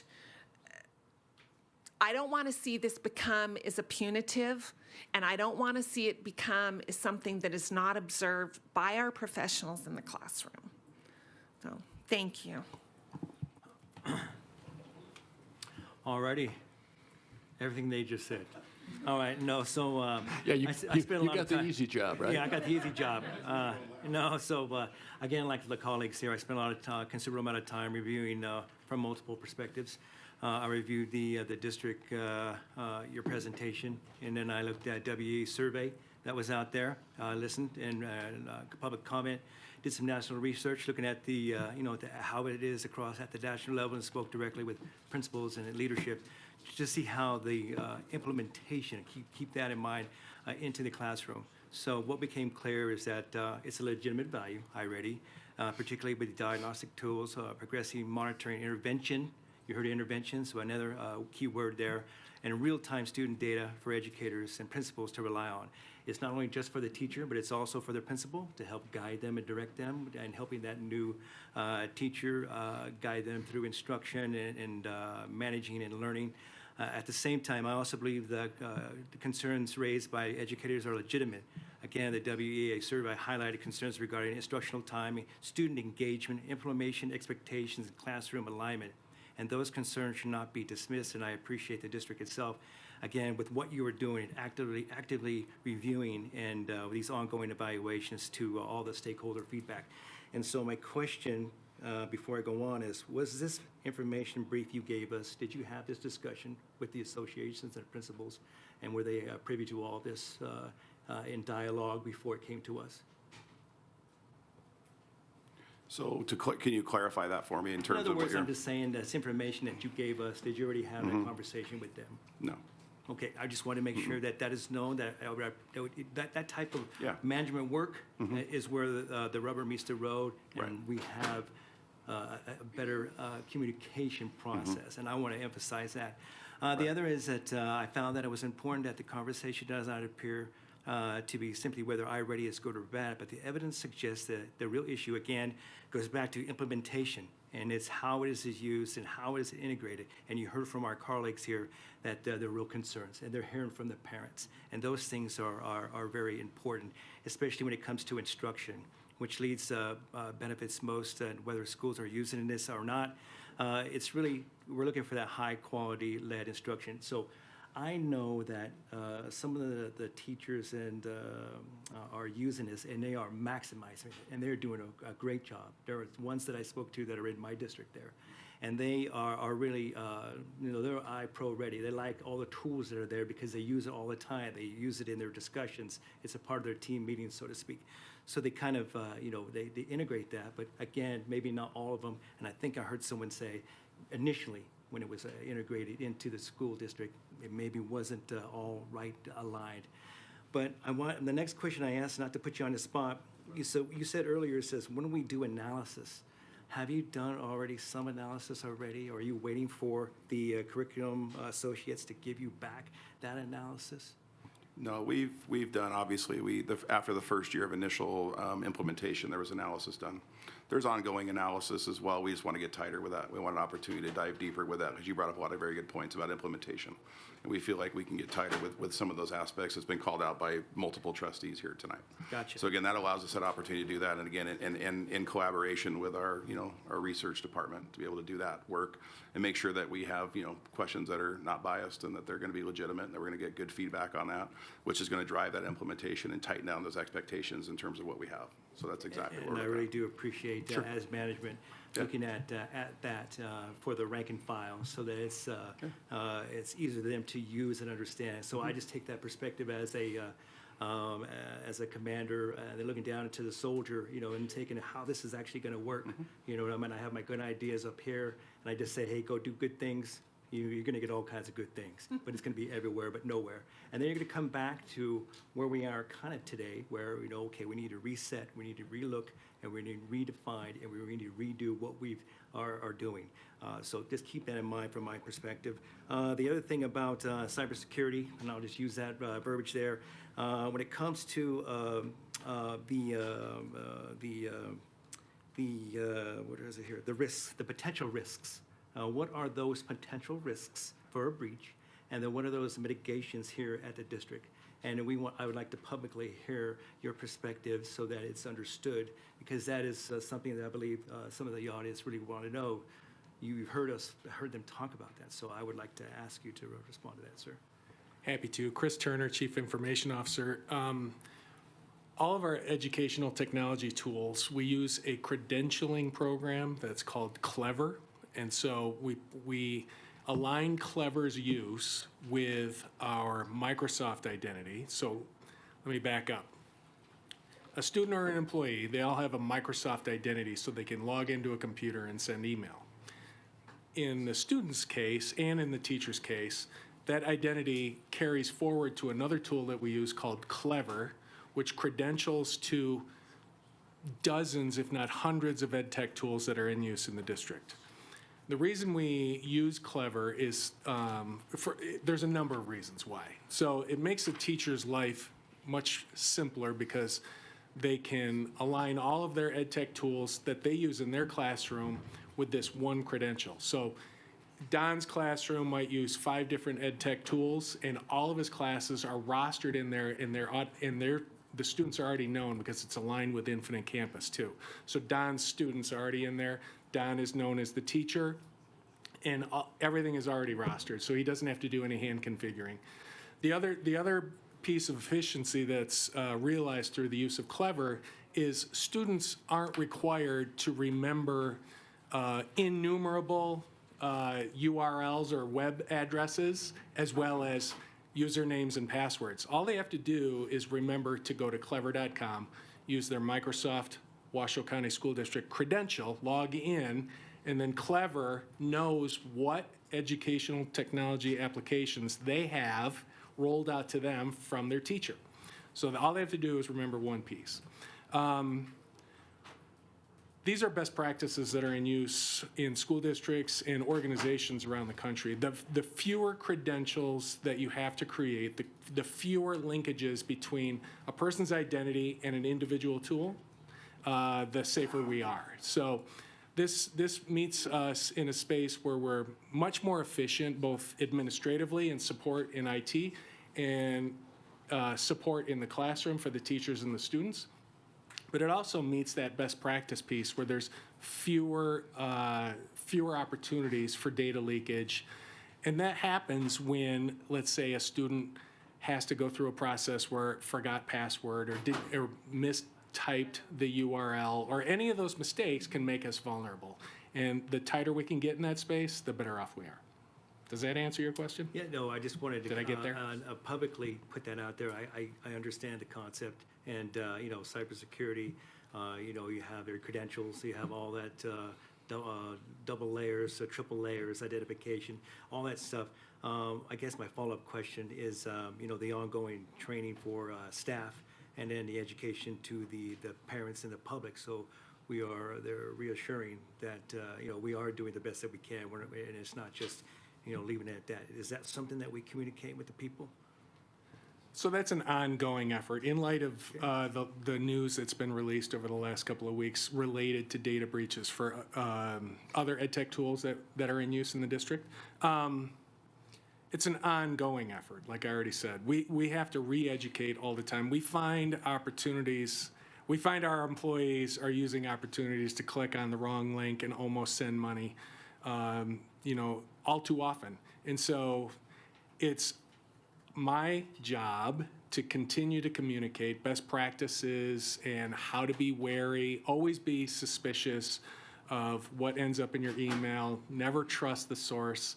And I think that goes along with what's being addressed to us, both Don and I, in this forum too, is the opportunity to communicate like how do we get to the fidelity that was mentioned in the slide presentation? How do we get to that universal acceptance and use in our elementary and middle school classrooms?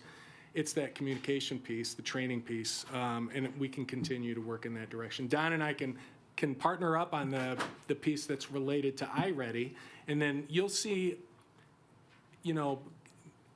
monthly reminders from the Office of Information Technology and Superintendent Highlights to be wary. And you'll see another one this week that we always need to be concerned about our own cybersecurity, and how we tighten up our own data policies personally and organizationally will only make us safer. No, and I get that. Thank you. Just coming from the service, it's above and beyond everything that you're saying. Plus, though, okay, so I get that. I just want to make sure that we're doing those things, and that I'm on the record that I put you on the spot to ask that question. But to end on a good note here, I did want to say a thank you for the information about the parent climate survey and that the 80% response rate.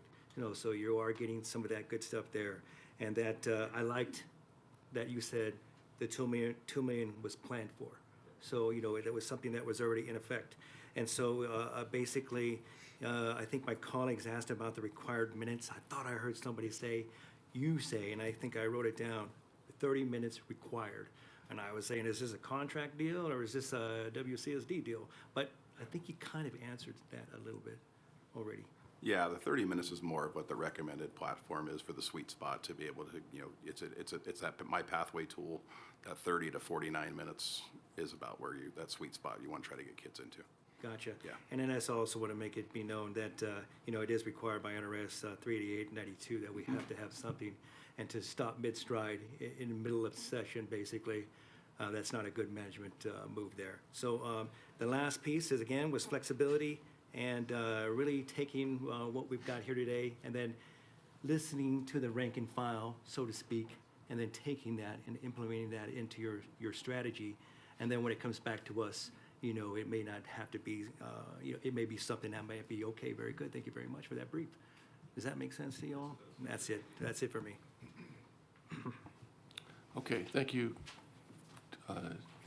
Trustee Phoenix, we're going to go to Vice President Woodley, and then we'll hear from our student representative, and then we will take public comment. Okay, thank you, President Mayberry. Can you hear me okay? Okay, great. Yeah, I just have we can hear you. one clarifying question with regards to Curriculum Associates LLC. I know for me personally, when I switched out my wireless service, and it's not a multi-million-dollar contract, but I did receive contact from representatives, and I'm just curious to know, have our teachers or principals been in contact with account representatives to check on the services that they're providing to our district? Do they make any outreach, or have they had any outreach with the end users? Again, Don Angotti, Chief Academic Officer for the record. I'm not aware of any principals or teachers that have reached out to Curriculum Associates directly. I do know that our director, our elementary director, Jenny Anderson, has made contact with Curriculum Associates. Obviously, when we're looking at the contract pieces of that, she's in contact with that. We get quotes, obviously, through them. So there has been some contact, but I can't speak to the fact if any principals or teachers have reached out to them at this point. No, my question was more, their representatives reach out to their customers, the Yes. principals or the teachers. My apologies for the misunderstanding. So we do have a professional development platform that's built into this. So yes, we do have a person that's through Curriculum Associates that goes out and works with our principals and our teachers and provides professional learning and whatnot with them, site to site, based on the need. If principals reach out, then we deploy that person to go there and work with them on that. So yes. Okay, I'll leave my comments for deliberation. Thank you, Mr. President. Ms. Ware? Okay, so I wanted to connect a statement to Miss Trustee Westlake. I personally have not used iReady because I wasn't in the year it was founded, but I've heard a lot of different comments from students, and a lot of them feel like iReady feels like a chore to them because a lot of different teachers have also blocked off the active games that iReady also has. They banned them. So the students just feel like they're just doing the work, which is great, but they also don't have that little break of the active games. And also I want to connect back to when she was saying kids have to work on their iReady during recess. I think that's a really big problem because that just stresses the kids out more and they need their free time to readjust. Thank you. Go ahead, please. Thank you, President Mayberry. I just have one important small point to clarify. Superintendent Ernst gave a great talk earlier when Dr. Nicolette asked a question, but just to confirm, the magnetic reading and the phonics for reading are not in this for today, right? Thank you, Trustee Smith. So magnetic reading is a consumable program that is outside of it. Certainly when you look at the standards that are within iReady, there's phonics pieces within that, but you have two separate pieces and they're not in this altogether. Excellent. Thank you so much for clarifying that, because those are also Curriculum Associates products, but that is not what thank you. Thank you very much. Oh, you're welcome. Thank you. And no games? They turn the games off? Just kidding. That's probably a good idea. Okay. Okay, real quick, Trustee Westlake, then we're going to go to public comment. Please keep it tight. So, I don't know, is it the same magnetic reading and science of reading? Does this align with science of reading? This does align with science of reading. Thank you for the question, Trustee Westlake. Yes, magnetic, if we're asking right now about magnetic reading, No, iReady and science of reading, do they align? Is it? I'm not sure I follow completely what that means, but we are training all of our teachers in the science of reading and have been doing so. We're now in year 3. Science of reading uses different parts, different pieces of curriculum. It's not a one-to-one straight Okay. crosswalk Okay. over. This program does Science of Reading. Science of Reading is a way of teaching reading built on really 5 pillars, 5 important components that are woven into the whole of reading instruction. Okay, just so long as they get it somewhere. Okay, I have to finish saying this. I think we need to concentrate on quality, not quantity. Quality minutes, which may include a game, to just, make it fun.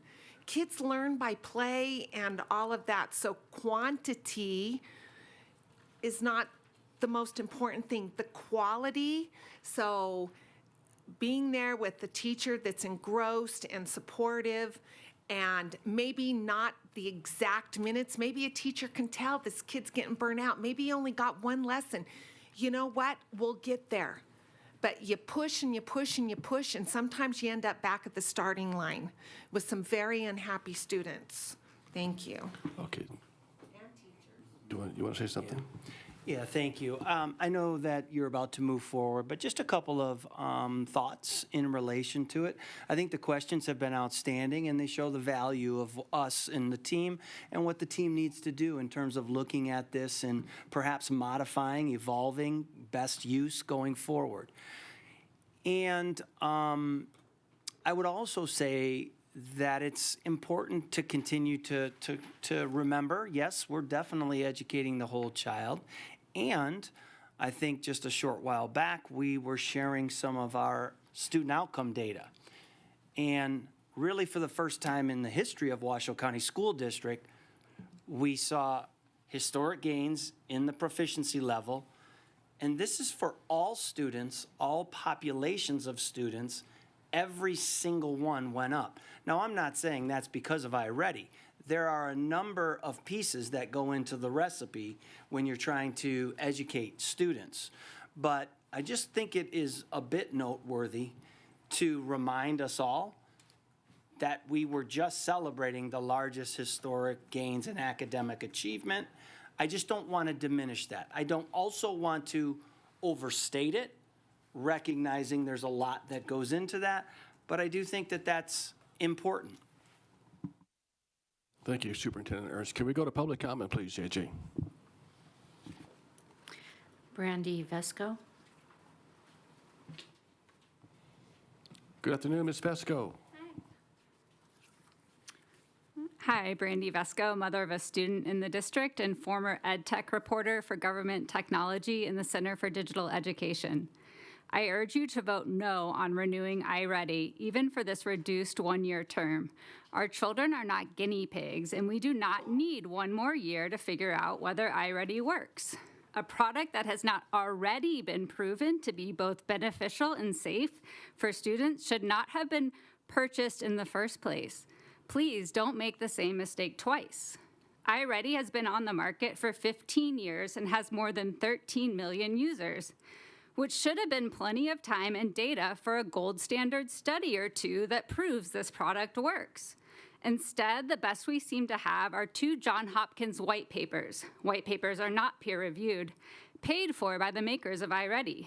Even these found no effect on learning and reading and a mere 0.8% improvement in math.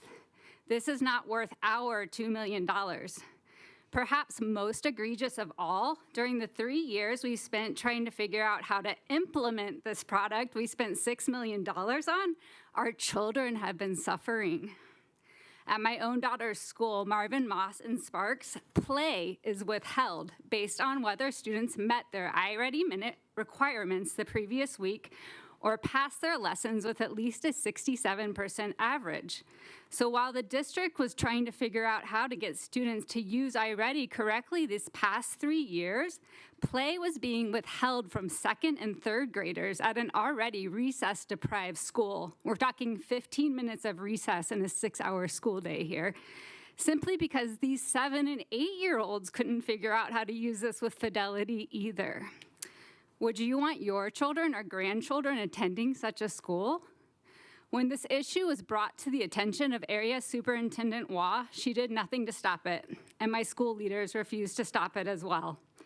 At the time, I wasn't aware that this is in violation of Board Policy 5600 and the State of Nevada School Wellness Policy. I trusted that my school leaders and district leaders would know about and adhere to such policies on their own, as these policies are in place for a reason.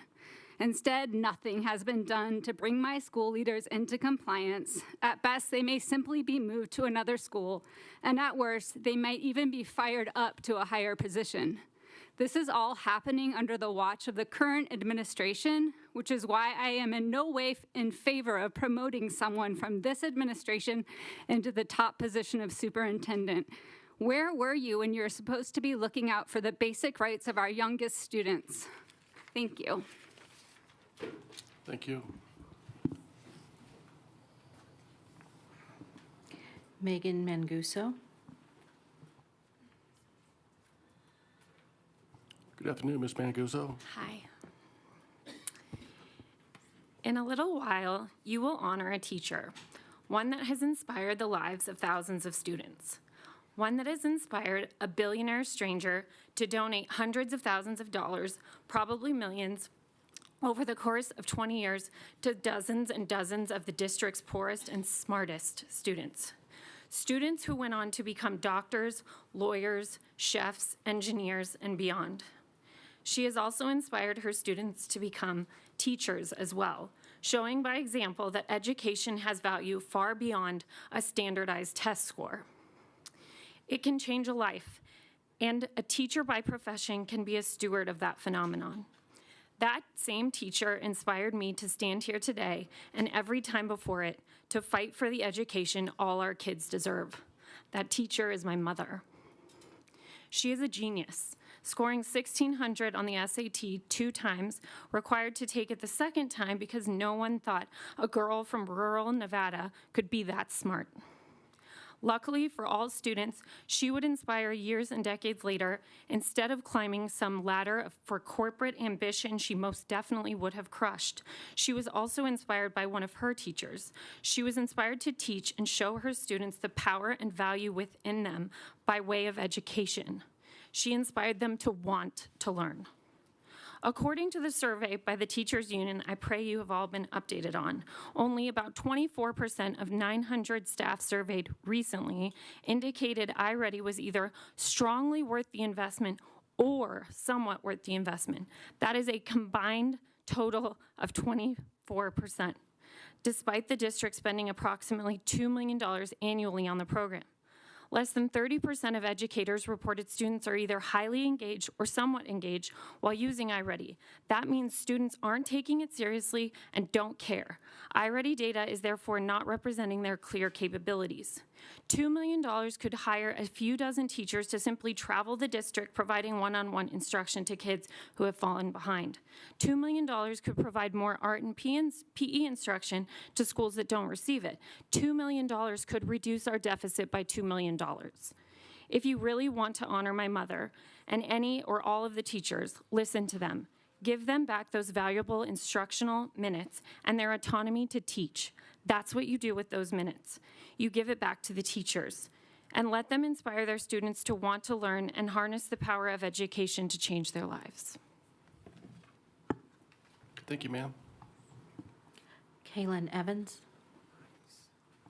President Evans, how are you, sir? Can you hand it out and then I'll start talking? Yeah, all right, sweet. Good afternoon, trustees. Kaylin Evans, president of the Washoe Education Association. As an association, one of our responsibilities is to elevate the voices and experience of our educators, especially when we see a clear pattern emerge across a large sample size. If educator perspectives on iReady were evenly split or somewhat split, we would not be advocating on this issue tonight, but that is not what our data showed. We received over 930 responses from educators across the district, Statistically, that is a very significant sample size relative to the overall educator teacher pool within Washoe County, and the results were overwhelmingly consistent across multiple categories. Less than 30% of reported or educators reported students were engaged using iReady.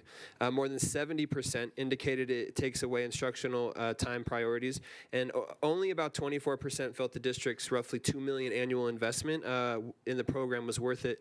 This is a significant amount of money, and especially with the financial outlooks and budget concerns the district may be facing in the coming years, we have to be thoughtful and strategic about where we are investing limited resources. When we are spending millions of dollars, educators need to genuinely feel that those investments are moving the needle for students and providing meaningful value inside classrooms. That does not mean that there is no value in any part of the platform. Many educators still see the value in the diagnostic and assessment components, and maintaining those tools would still allow the district to remain compliant with the read by grade 3 requirements. But our educators are smart. They are the people implementing these tools every single day in real classrooms with real students. We have given this program time. We have given it implementation. We have given it opportunity, and the overwhelming feedback from educators across this district is pointing to a very consistent direction. And I think the question being asked, what fills the void if the instructional component is reduced, misses the bigger point. Reducing the instructional component of iReady does not mean students stop receiving literacy instruction, math instruction, or intervention support. Educators were teaching reading, math, and providing intervention long before iReady existed, and they will continue doing so after it. What many educators are asking is for more flexibility to use those instructional minutes on teaching actual science, teaching actual social studies, writing intervention, PE, hands-on learning, a number of things. And the time devoted to iReady is not limited to screen time. It includes setup, scheduling, troubleshooting, implementation expectations, and transitions back into instruction. As both a parent and an educator advocate, I think about the fact that my children's own school, Sarah Winnemucca, is trying to raise just $14,000 to help provide art and PE for all of the students at that school. And that puts into perspective how meaningful those dollars can be at the site level. And respectfully, we really appreciate, actually I'm running out of time, but again, we're not advocating against the assessment tool. I think we really need to look long and hard about the use of this as an instructional platform. Thank you. Thank you, sir. John Eppolito.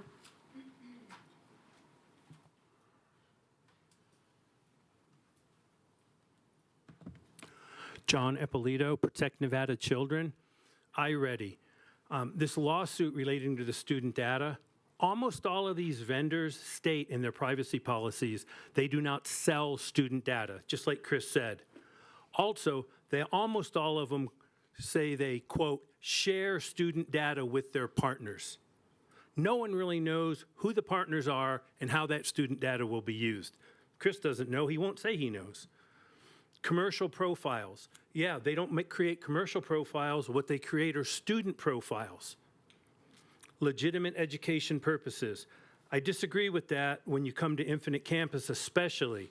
A lot of the non-educational data that Infinite Campus will store forever, things like discipline, minor discipline, MTSS, medical, counseling, and psychiatric. How is that data going to affect the future of our kids? Go to protectnevadachildren.org and you can learn a little about that. So I think it's disingenuous, and I know that's what the district does. I don't know how many people are in that department now. There used to be between 70 and 80. And even with all those people, we know of twice when student data was our Washoe County District personal student data was placed for sale on the dark web. Once was Pearson and once was Edmodo. The district doesn't really like to talk about it. I'm sure they don't like me to talk about it. But unfortunately, it happens, and it's going to keep happening. Canvas, the person who took the Canvas data today is going to decide if they release student data. The superintendent of Clark County was just interviewed, and she said they would not negotiate with them. I don't believe that this particular hacker has it, but we'll see. Maybe we'll know by tomorrow. Maybe you'll have to change the thing you already sent out to parents, Chris. But you probably won't anyway, even if it does happen. You didn't before. Sorry, I get excited. Edmodo and, well, that's right, I already said that. Oh, this computer adaptiveness of this iReady, that's just like the SBAC. And what some kids learned across the country was if they answer the questions wrong, the test gets a lot shorter and they're out of there a lot quicker. I'm not suggesting any student do that, but that's what some of the smarter kids figured out. I don't know if they do the same thing with iReady, but I know some kids that might have done that. I might have been one of them. The low-tech, please consider a low-tech school. I've brought this up in here before, and I know I've talked about it with at least one of the former board presidents. Please consider a low-tech school, the kind of school where Bill Gates and Steve Jobs and many dot-com executives send their kids to. It could be a magnet school, could be a charter school. I think you'd have a lot of support. I'd help if you let me. Okay, thank you, sir. Yeah, you're welcome.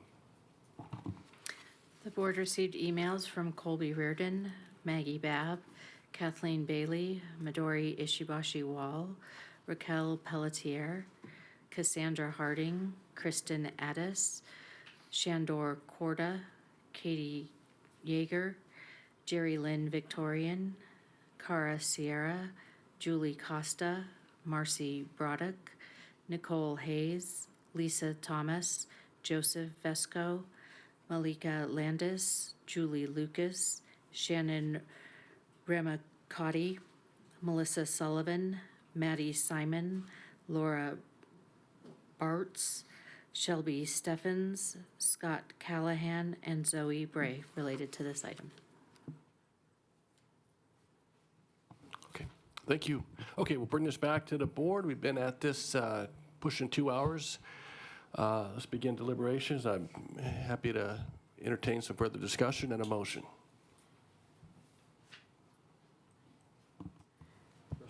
Clerk call.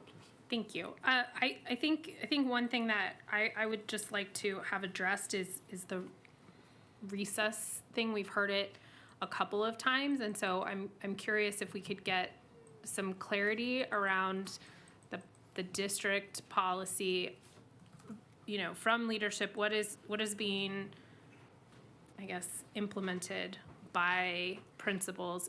We've gotten that from a few emails. We've heard it from a few parents that they're really concerned that recess time is being taken away, and so let's keep it to just the iReady piece. So, can we get some clarification on the removal of recess time to complete the minutes? Is there a requirement or something that we can? Don Angadi, Chief Academic Officer, for the record. I'm not aware of any requirement to take away a student's recesses for iReady. That's, so I know we've heard public comment around that. That's not in our expectation, is that you keep a child in for recess. The recess minutes right now are called out through the wellness policy, 5600, and identifies as 30 minutes of recess. Our instructional minutes charts indicate 30 minutes of recess. So that's the expectation that we would have in there. Again, I was made aware of today of, if we're pulling kids for recess for iReady, that's part of this implementation consistency criteria piece that we would obviously explore. But it's 30 minutes basically is the amount of time per the wellness policy. Okay, thank you. Trustee Smith. Thank you, President Mayberry. Question possibly for CFO Mathers, but potentially both chiefs here may know too. The state being NDE reimburses for the state mandated testing. Is that correct? So the portion that they mandate is actually covered in whole or part by them. Is that accurate? I was trying to go back in my memory and try to figure out where my other thoughts came from, and I think that's really what I was getting at, is that the state reimburses us for the portion of it that they mandate. Is that correct?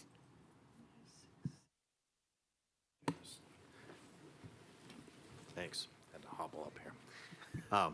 Mark Mathers, Chief Financial Officer. Right now, the state has only promised to reimburse us for grades K through 3 for the reading assessment based on the Read by Grade 3 requirement. We hope to press them on the math assessment that's also required. You may recall that the amount of reimbursement for the K through 3 reading assessment is between $100,000 and $140,000. So that's all we're being reimbursed for currently. That's excellent. That's very, very clarifying. So they're reimbursing for the K-3 reading, but not for the math that they also require. Thank you for that point of clarification. Trustee Westlake. Thank you, President Mayberry. So I'm struggling a little bit because in my heart of hearts, I really think we need to reduce the screen time for children. I think I can't get into the cybersecurity. I don't know enough about tech I've probably given away more of my information than any hacker would have ever gotten on their own. But I think the screen time is hindering our kids' connectability to others, to relate, to enter into discussions. And we're always talking about we want our kids to be discerning and to be free thinking and all of that. And I'm just, it troubles me. And then I worry about, I know we didn't, I swear, I know we did not direct our teachers to take away recess time. However, that gets back to the quality, where we are telling the expectations is we want these students to complete this many lessons and these students to complete. And, I have to say, our teachers are going to try and meet those expectations. Not all of them, some of them, because I think we have been a little lax in the messaging that we're giving. But most of our teachers, I'll say most of our teachers, they're going to try and meet those expectations because we've told them that this works. So they're invested in our children. They want to do the right thing. But because of as large as the district is, I think this is going to be a very difficult thing to surmount. There is going to be still withholding, recess, lunchtime, sending this home for parents that are not professional teachers. And so I love the assessment part because what I got, hands down, everyone that I talked to, the assessment with MAPS, when we have MAPS and SBACs now, they don't get those results for like two months after the test. How is that helping our teachers to be able to meet their kids? But with the assessment with iReady, they know where those kids are immediately. And with any testing, it's a certain amount of time, and then the kids are released. So I just, I'm hoping my colleagues, I guess, will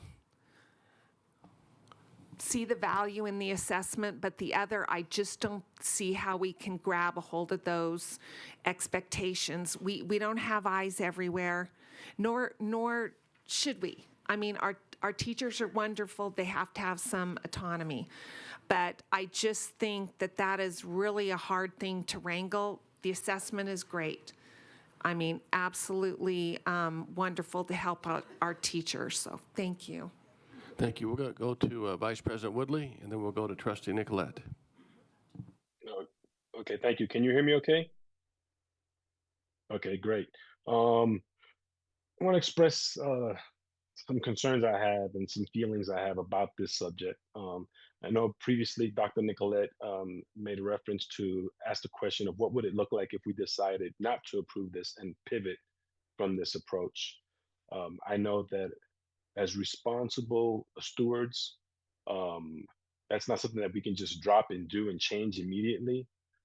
I know earlier it was stated that we do want our teachers to have a toolbox of options for success.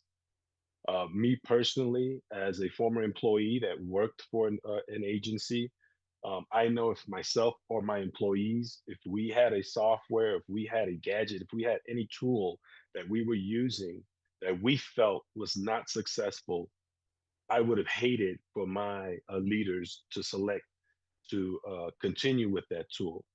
Now, I know that some information was shared today on the success and the success rate, but we cannot ignore the emails, the reports, the discussions we've had with people personally, over phone calls in person, of some dissatisfaction with our end users of the product.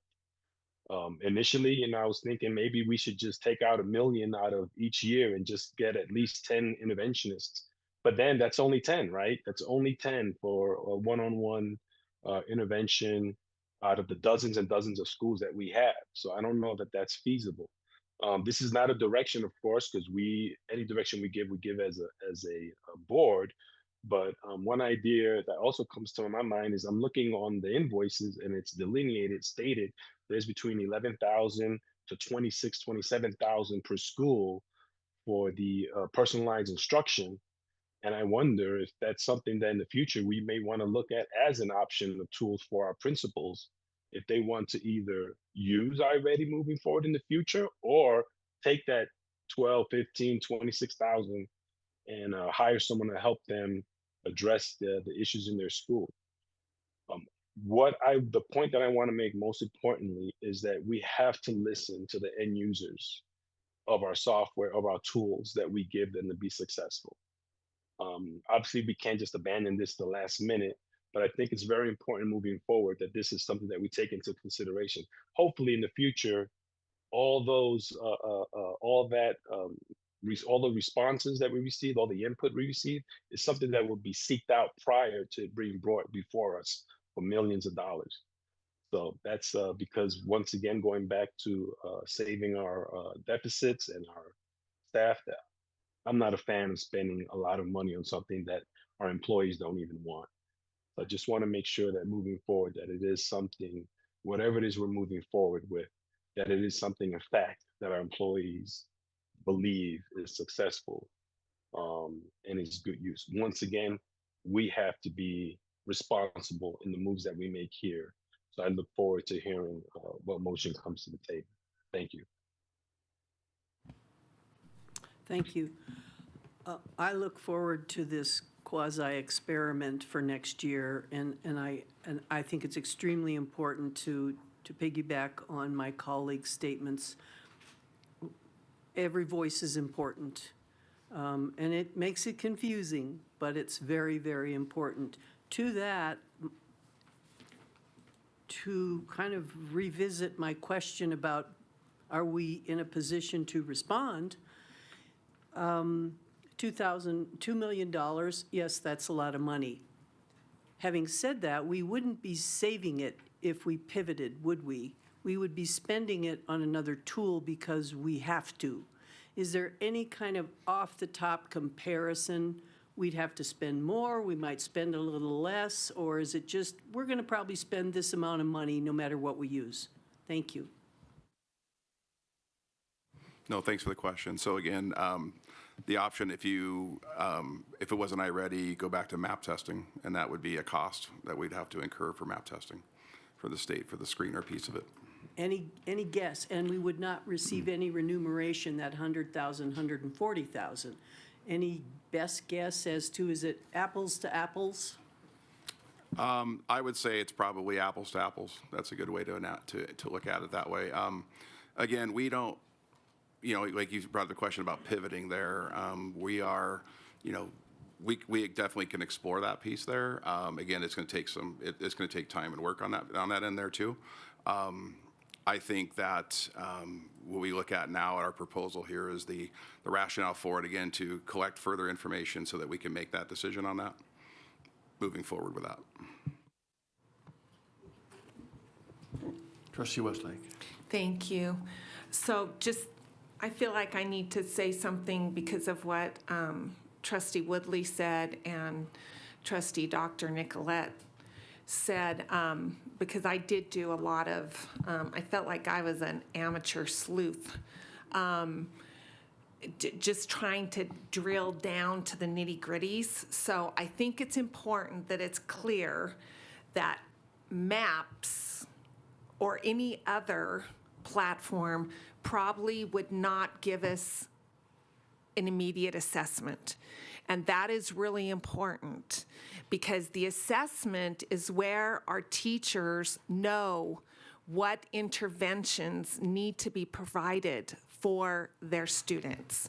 So the immediacy, MAPS might be just as great as iReady as far as assessment.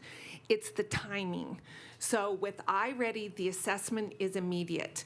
And in the elementary schools, if I think this is right, the Tier 1 instruction was expanded, 70 minutes, I think, from 50, and there is a block built in for enrichment and for intervention. There is a block for that, you guys. So I trust our teachers. I trust our professionals to use that block of, they were doing it before we had iReady. They just weren't getting the information they needed on what to intervene with because it was taking so long to get the information that 2 or 3 months had gone by their Christmas break, for heck's sake. So with the assessment, I trust our teachers to be able to use that block of time that they've gotten for intervention and enrichment from the 3 times a year from the assessment to be able to do what teachers do: teach, intervene, enrich.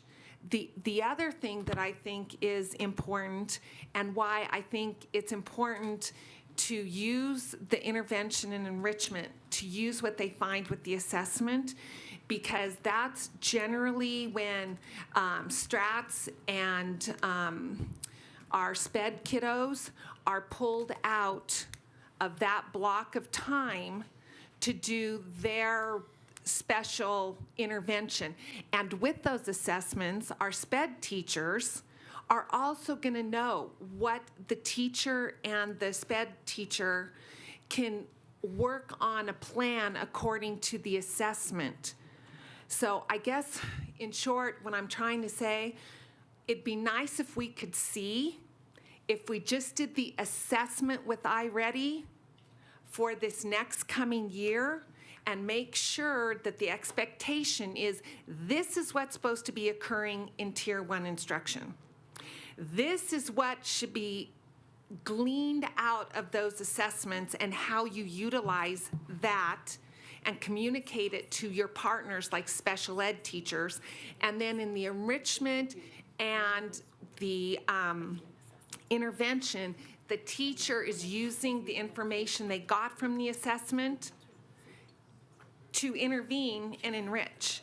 And then I honestly think that's the only way we can see is iReady making this movement for us, or is it the assessment and the teachers then doing the intervention and the enrichment doing it for us?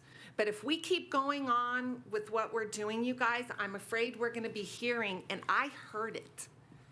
I didn't just see it in emails. I heard it, that kids are being held in from recess, that kids are being sent this home.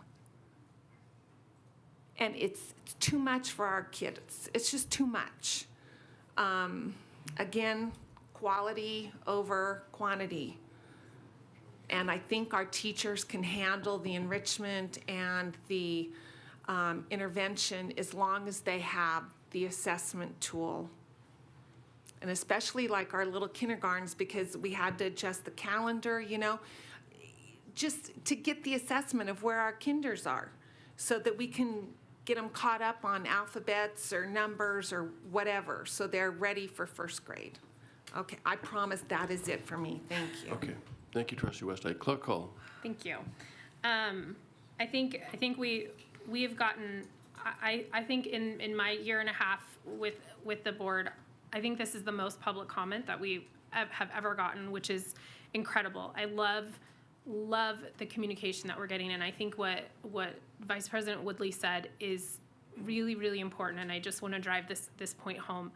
We have to be listening to our community And I think going into the next school year, there has to be some really clear communication about the expectations and that flexibility piece, because that's what we're hearing.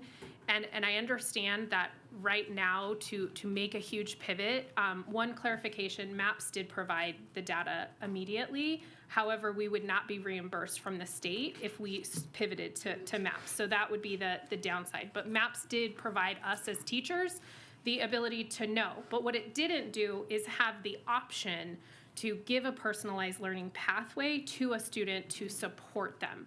And I do see the benefit of that. But what I don't see the benefit of is requiring every single student to have those requirements. That's where I'm really struggling with this.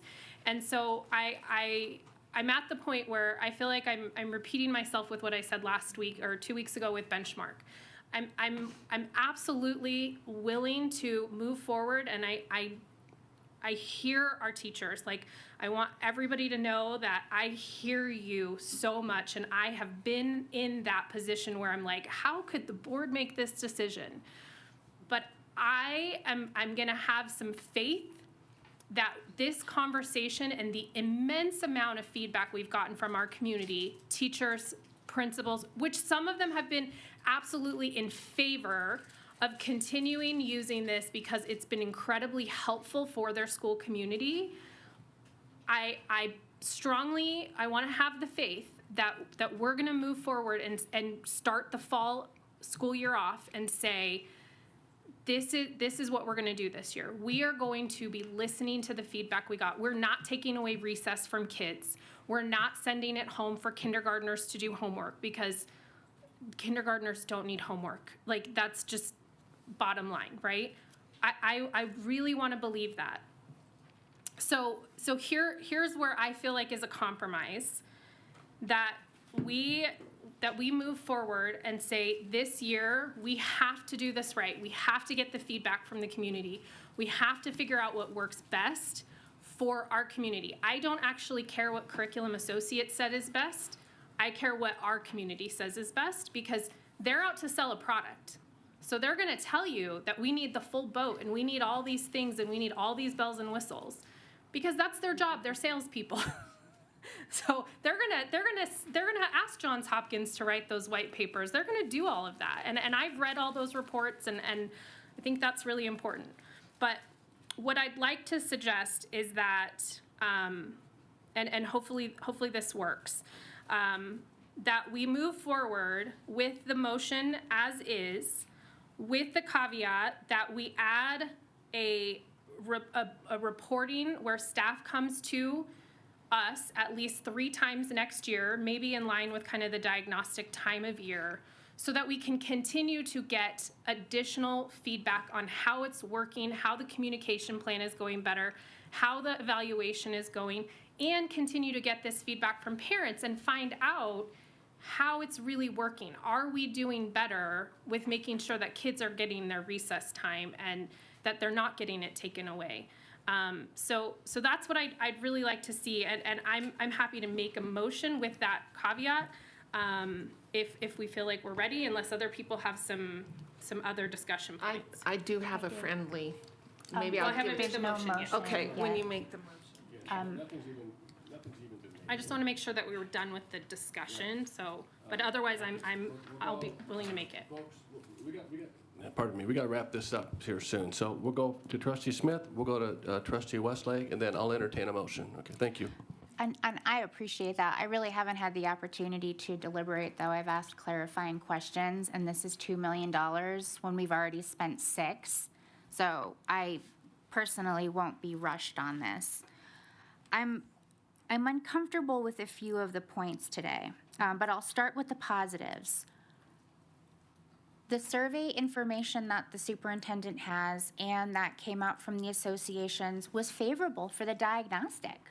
So I think that's a good starting point about where we agree.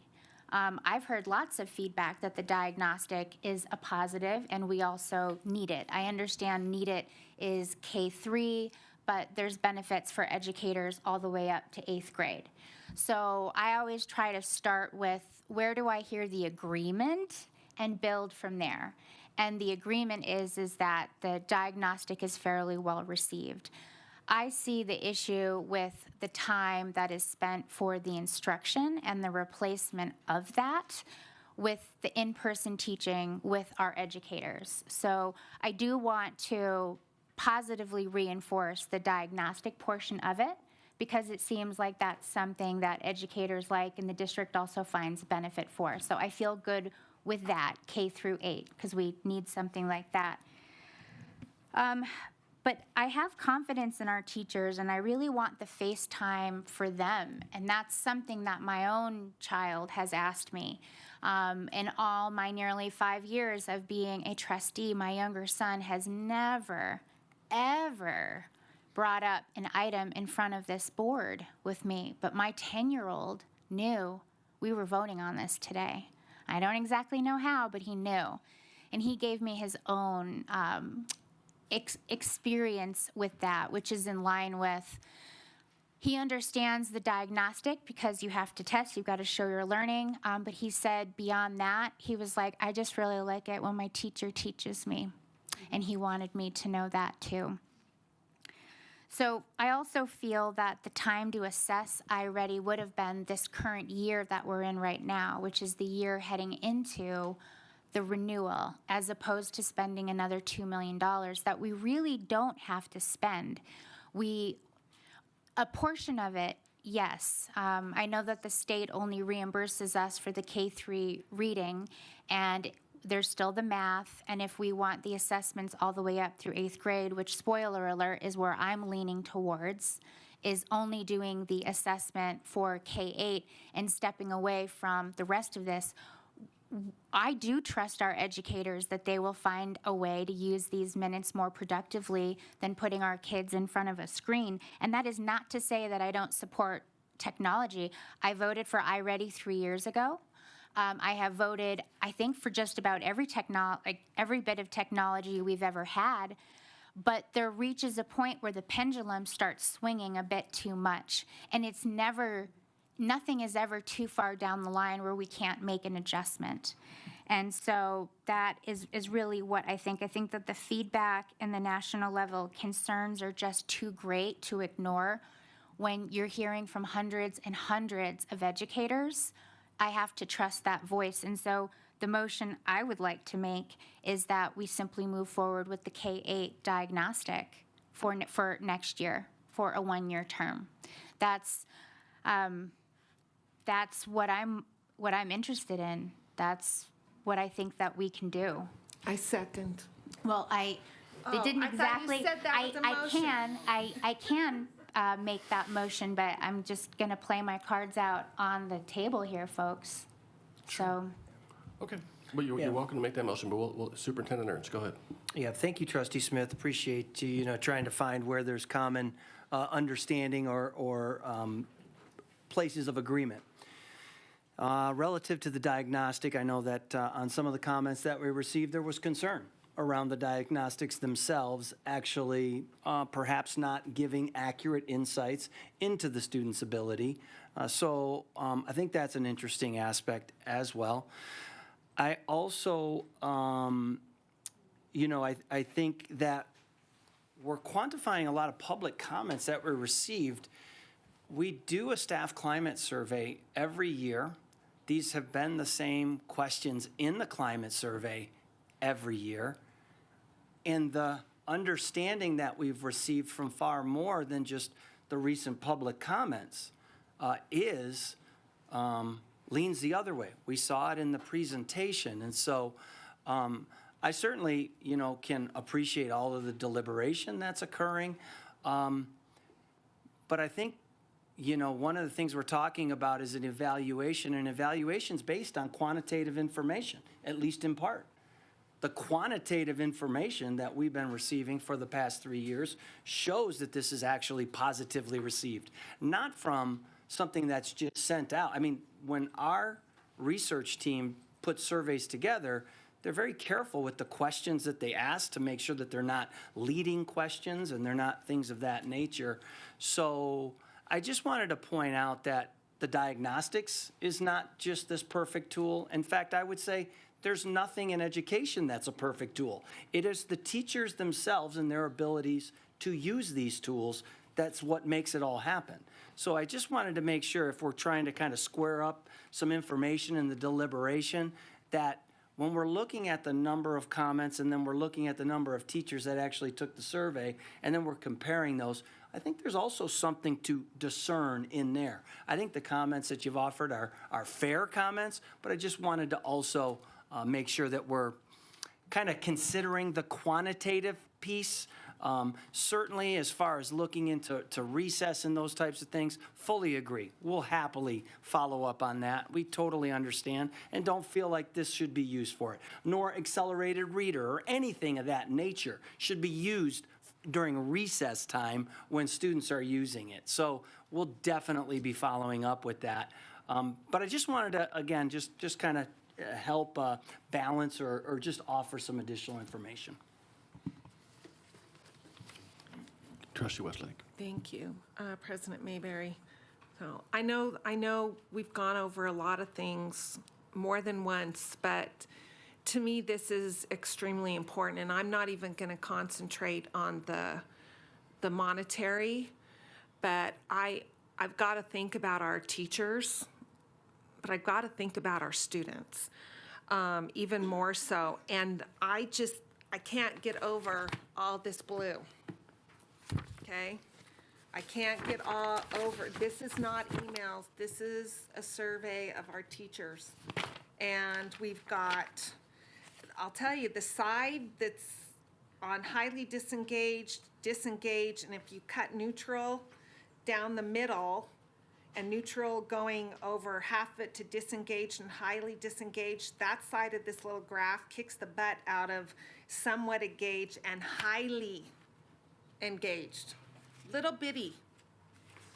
And then preferred path forward. Do not continue almost all the way to the top. Keep instructional only this big. Keep diagnostic only, and keep both thereabout equal there. But do not continue, to me, kicks the butt out of keep both. And keep diagnostic. And then the last, I mean, I can't ignore this. I understand emails sometimes come from high emotionality and maybe just an individual experience that a parent or a teacher had, but impact on other instructional priorities, supports priorities this big. And that's our strategic plan, you guys, our priorities. No real impact, this big. Yes, somewhat, but yes, significantly impact on other instructional priorities. So yes, significantly, that's taking away from what teachers feel is necessary for our kids. And then, is iReady worth the investment? Again, not worth it, almost to the top. Almost to the top. So, and this was a survey sent out by the teacher organization to the teachers, and I just have to say they might have felt a little more comfortable answering that survey than what we send out. I don't know every teacher. I only know what my teachers tell me, and I've had a lot tell me that they're afraid to speak out. You know, it's scary. So you speak out to those that you know will listen. And I just think all this blue cannot be ignored. And again, I say, I think the diagnostic is great, but then I think we need to let our teachers teach. Okay, thank you, Thank Trustee you. Westlake. And thank you, Trustee Smith. Yeah, forgive me, I'm not trying to rush you at all. To be fair, Trustee Hall was in the process or had suggested that she was going to make a motion. If you're there. Well, let me ask one clarifying question. Yeah, go ahead. So I'm looking at the quote that's attached to our agenda, and it does not seem that that Curriculum Associates in the quote gives us any kind of differentiation between the use of the learning pathway versus the diagnostic. Do they even sell it separately? Like, is it a whole package? And if you don't know that, that's okay. I think that's really the impasse that we're at right now, is that there's no way for us to even know what that price would look like, and if that's even an option. Because I don't know that I can even refer to a district that I know of that's even using it. And I think that that's a really important differentiating factor. And I think it's very clear that we're all in agreement that diagnostics throughout the year, having that data, I don't think there's any question about that.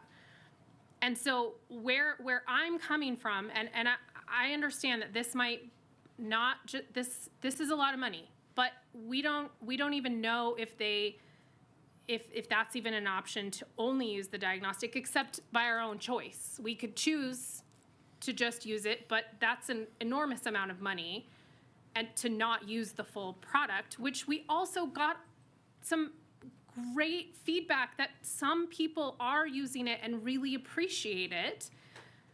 So I think, I think that there are some great positives that we need to highlight, but we also absolutely need to hear this feedback that the way we've implemented it these last 3 years is not working. It's overwhelming that people are not happy with it.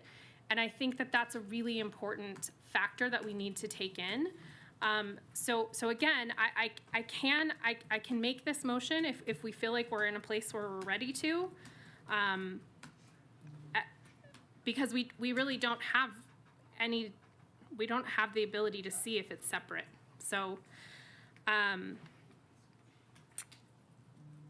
I move that the Board of Trustees approves the one-year contract amendment with Curriculum Associates LLC to extend iReady Math and Reading Site licenses for all Washoe County School District elementary and middle schools for the fiscal year 2027 in the amount of $2,020,000.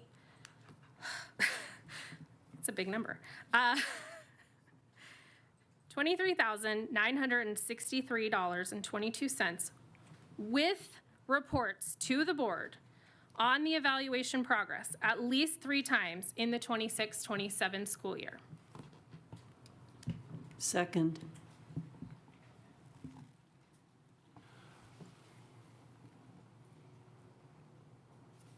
Okay, hang on, sorry. Okay. All right, so we got a motion on the floor by Trustee Clerk Hall, which is, as she stated, including reporting to the board 3 times in the calendar fiscal school year 26-27. I have a second by, excuse me, Trustee Nicolette. Discussion? Trustee Smith. Thank you, President Mayberry. So I'm going to be a no on this, but I want you to know that my motion would have been to direct the superintendent to come back with research on that one-year contract extension, because we did not have some of those answers. Being that it's May 12th, that would have been my motion, would have been to direct the superintendent to come back to what a one-year extension for the diagnostic only would have looked like. So for the record, thank you. Okay. Trustee Westlake. Thank you. I'm getting sick of my own voice, but I have to clarify why my vote will be no. Again, the recess and sending it home as homework, if we have lessons that these kids are still doing, I am afraid very much so that those things will still be occurring, because it is hard to have expectations in one hand, and then in the other hand, the teachers just feel, well, I'll do the best I can.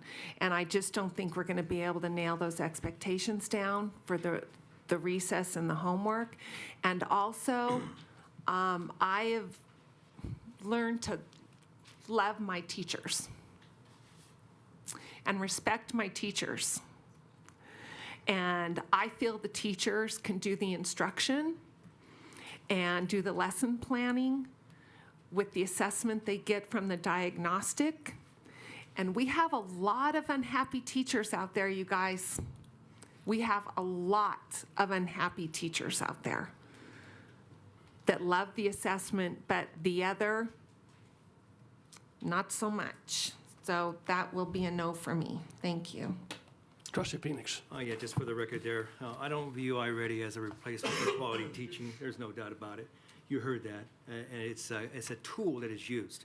But again, we heard earlier tonight about, the implementation, and I say that again, and how we actually did that, and how can we do it better. And I appreciate, again, the district, you're gonna find a way to make that happen, and you're gonna report back to us.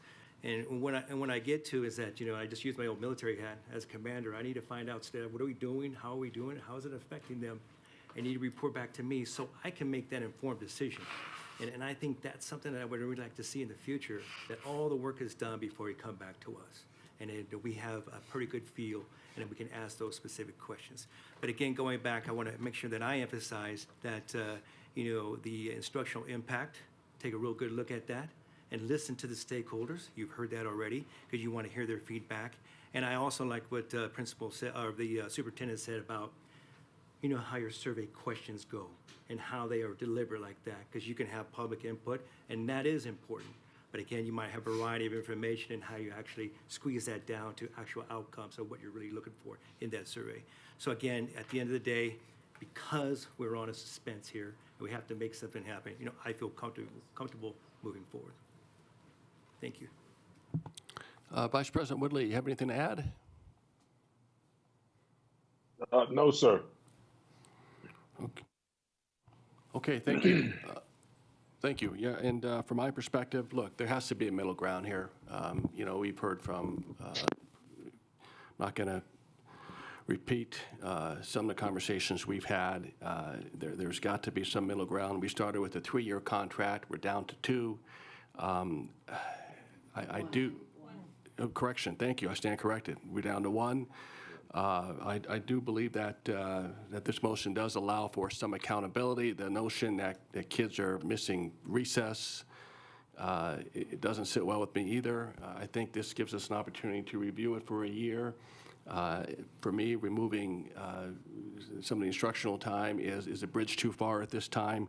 I think this is a good compromise, and I'm comfortable with it as well. So I'll be supporting the motion. Okay, having said that, haven't heard from everyone. All in favor, please signify by saying aye. Aye. Those opposed? Aye. Nay. Nay. Okay, we have, the motion passes 5-2. Thank you, colleagues. Very good, robust discussion. I appreciate everybody's input and patience as well. So thank you.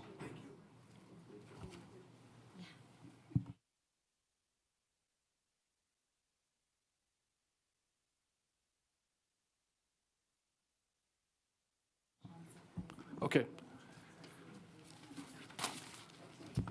We'll move on to item 3.02, and then we'll see where we are at the time. With us is Tammy Zimmerman, our Chief Facilities Management Officer, and April Anderson, Assistant Director of Procurement and Contracts. Thank you both. Thank you, President Mayberry. For the record, Tammy Zimmerman, Chief Facilities Management Officer. I'm going to start off with a little bit of the history, but we're here today asking for the approval for the Guaranteed Maximum Price number 2, which is the phase 2 of this project. And I'll start with a little bit of history for you guys. The design funding was approved in December of 2022, long time ago it seems, by the Board of Trustees and the Capital Funding Protection Committee. Full construction phase funding, the entire amount was approved for funding in February of 2024 by the board and the Capital Funding Protection Committee.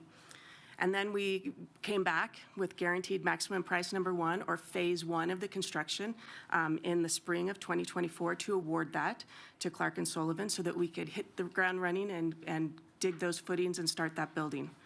So we're completing phase 1, which is the construction of the new building, and we've had a couple of Future Eagles nights at that school, eating in the cafeteria already, and getting some tours for those Future Eagles, which is exciting to see them wanting to come to that school.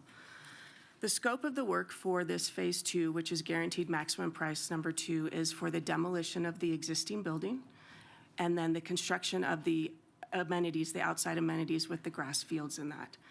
Also want to mention there will be a farewell event for the existing building on June 3rd, so you can come and say goodbye to that building, and for the community to be able to do that. We are going to anticipate hosting a ribbon cutting here before August school opening, and then hopefully get those amenities completed starting in June and then completing in April of 2027. And that would conclude that project at Vaughn at that point. And with that, I'll turn it over to April Anderson for the purchasing process. April Anderson, Assistant Director of Construction, Procurement, and Contracts for the record. I'm going to highlight the solicitation process that Clark & Sullivan utilized to arrive at the guaranteed maximum price, or GMP as we call it, that we're bringing before you for approval. They issued bids to pre-qualified subcontractors on February 12th. They also had a mandatory pre-bid walk for abatement and demolition contractors. And then the solicitation was out on the street, as we call it. And then on March 12th, they accepted sealed bids from all of the required trades, and this is at 1% of the contract and higher. And then as required by NRS 338, district representatives were in attendance for that bid opening.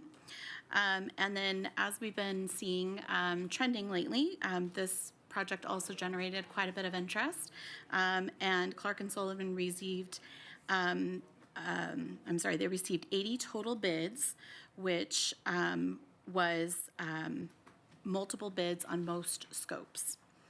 Then after that process was completed, the purchasing department and capital projects department collaboratively evaluated Clark & Sullivan's GMP proposal. And then after multiple discussions and clarifications, we arrived at a final GMP of $7,719,126. And then one thing I wanted to point out that I probably should have mentioned up with the subcontractor piece was what's really exciting in this particular contract is that we can say that nearly 100% of the subcontractors are from Northern Nevada.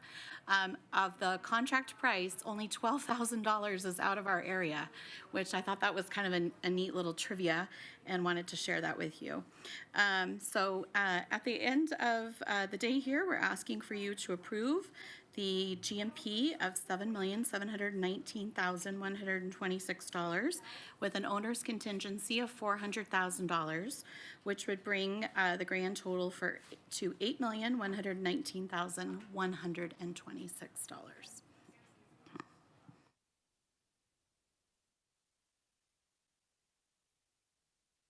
Comments, questions for the presenters? Trustee Wesley. Thanks, President Mayberry. I am super ecstatic for Vaughn. That was my middle school, and I am so pleased for that community. So I don't want this to really be taken as a negative. It's more of a cautionary tale. Vaughn is going to be underutilized. And I said this back when I was running the first time as a school board member, and I was nearly crucified for it because it was lost on everyone what I was getting at, but it has come back full circle to fruition, kind of what I was talking about. And what I said was, can we please be very careful with how much we are spending on these buildings? I understand that we want them to be beautiful and magnificent and wonderful. However, there is not just money growing on trees. And I made the comment, our teachers, because I wanted it to, and boy, it stuck in their heads. Let me tell you, I said, our kids can learn in mud huts. Now, does that mean I want our teachers, who I value, teaching in mud huts, and our students that I love teaching in mud huts? No. But the cautionary tale is, we just heard last board meeting that we're having to scale back because we're running out of money. How we built Vaughn is not going to be fully utilized. I don't think it's ever going to be fully utilized, you guys.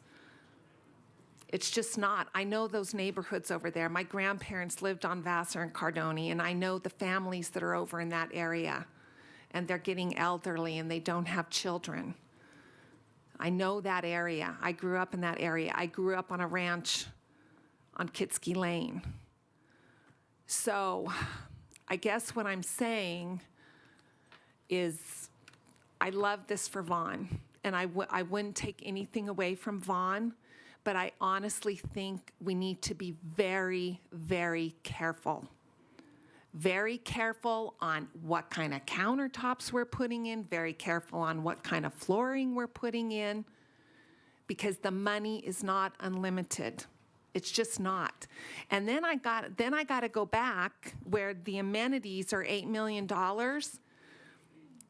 And Chief Tammy, you know, I had to claw, scratch, bite to get a field put in at Reed High that had been replaced probably 5, 6, 7 times since that school opened because grass turf was not surviving there. And I literally clawed to get the turf there. And Reed has had teams go to regionals, conference, state, and sometimes we couldn't even play on the home field because the field was in such disarray.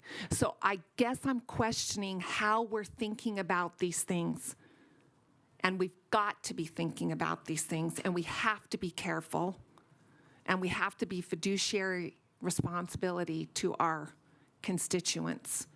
And we got to make sure the money doesn't run out because we've got a lot of schools that need our help. But if we're dumping this much money into a middle school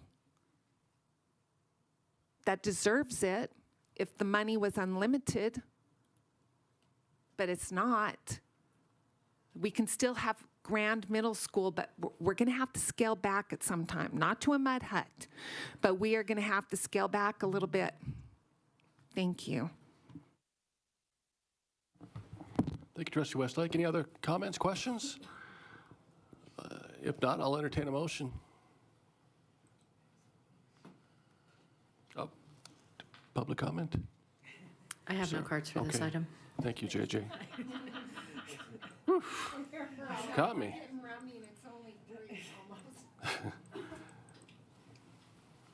Okay. What's your fancy? Oh, I'm looking. Oh, okay. I don't know where it's at. I almost fell asleep.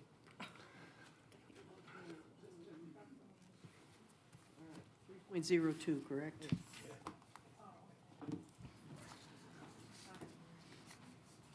I move that the Board of Trustees approves the guaranteed maximum price 2, GMP 2, from Clark Sullivan Construction as the construction manager at risk, CMR, number 23-41-C-02-AS for the E. Otis Vaughn Middle School Replacement Project in the amount of $7,719,129 and approves an owner's contingency in the amount of $400,000 for a total of $8,119,000 and $119,126 and approves the Washoe County School District's owner CMR construction agreement.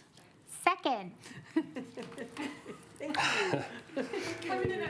Can I just add a little point of clarification? I believe on the total amount of the $7,719,126, and I believe you said 129. I don't doubt it. Okay, so I just want to make, just clarify for the record, that's what you want to do? So clarify the total number again, please. $7,719,126. And then the total, end total. The end total is $8,119,126. Thank you. Don't you love her? Okay, that's awesome. We have a motion on the floor to approve item 3.02 by Trustee Nicolette and a second by Trustee Smith. And I see 2 lights on, so, oh, good, okay. You're making me nervous, Trustee Westlake.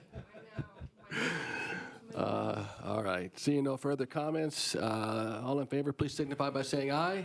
Aye. Motion, aye. All those opposed? Motion carries unanimously. Thank you very much. Okay, we're going to take a break here shortly, but we're kind of all over the map right now, so just indulge me. I think what I'd like to do, colleagues, is we're going to skip over temporarily item 3.05, and of course, we'll have 3.06 at the end, and we will go to our reports now so we can get those in. Okay. And then we'll, yeah, and then we will break. So, okay. What's that? Is who not here? No.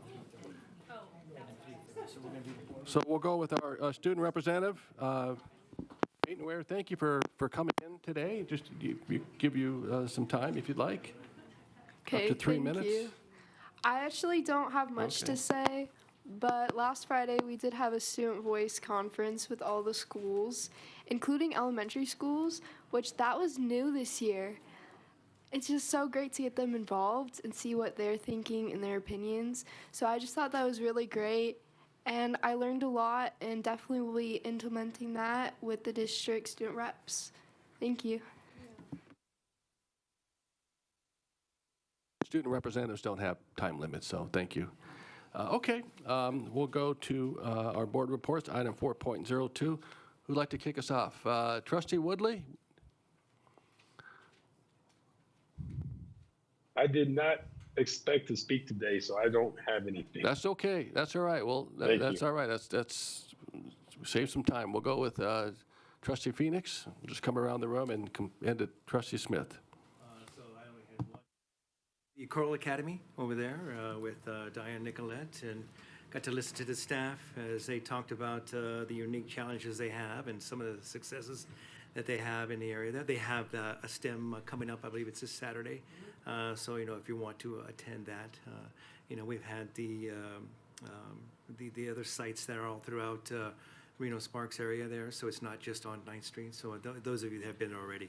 But I found that they are highly involved and highly engaged, and they appreciate any help that the district can to provide them and give them, and they really support. Heads up and thanks up for that. Then the other half was spent going to JROTC awards banquets. So if you haven't ever gone to those, you can see each and every school is different in their award ceremony. Everyone is different. They have a different presentation. They have their different branch of service.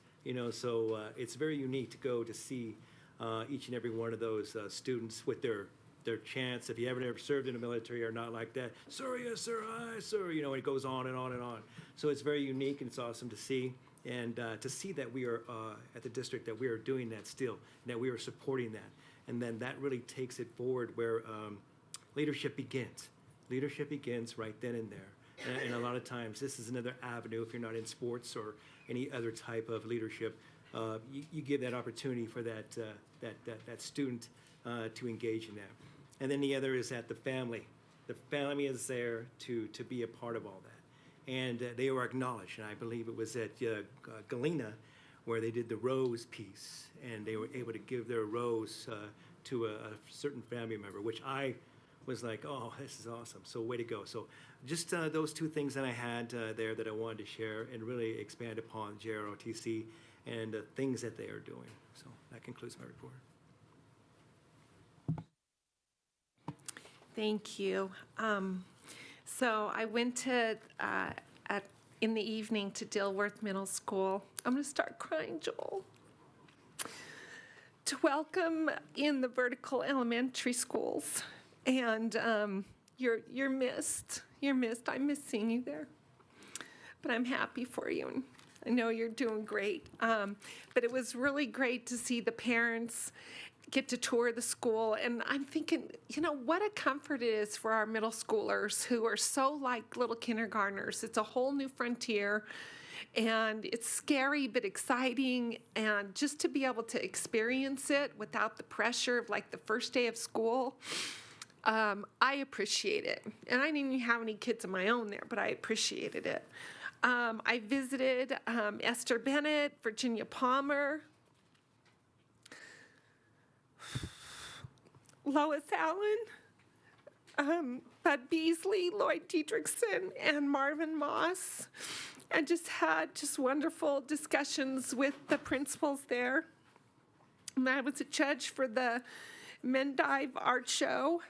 And I want to give a shout out to my dear friend, Katrina Oriel, who is the art teacher there. She goes above and beyond for her students and is always thinking of how to give their imagination free rein. And I mean, some of the art pieces, I have videos of the 8th and 7th and 6th graders. If anyone wants those, I'll send them to you. Amazing, amazing artists. I also attended the Student Voice up at TMCC with Dr. Lamarca and Deputy Chief Tiffany McMaster. And I mean, that whole floor was full of students, and it was wonderful to see how much that program's grown. And Miss Peyton and Miss Maya were there, and you guys are just exemplary. I mean, you are wonderful. And then I delivered donuts this morning.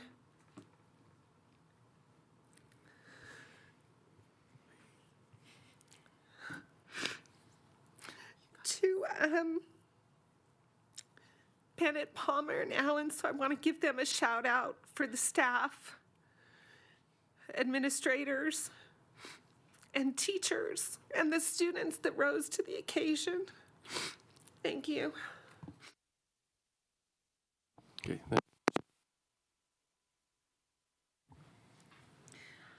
Hi. So in the last couple of weeks, I've attended a couple of commission meetings for commissions that I sit on, including the Recruitment and Retention Commission. And I just want to give a shout out to Trustee Smith, who ran that meeting like a pro. As the vice chair, she stepped in and managed that meeting. And you did a fantastic job. They were really tough conversations that we had, and you really kept it moving and ensured that good, solid points. So I felt like it was really important that you got that shout out. And then I also attended the Debt Management Commission meeting, which is always interesting, and I learned a lot of NRS, which I think I might be the only one that thinks is really cool. And then yesterday, I had the incredible pleasure of meeting Treasurer, who presented the final step of her Civic Seal project to myself and Assembly Member Heather Goulding. And she did a research study on HIV education and its efficacy. And it was incredible what this student has done on her own, entirely independent. And it was really cool. So I just wanted to share and give a shout out to Treasure, because she did a really, really great job. And Heather Goulding and I had a lot of fun with that. And I think that's it for me.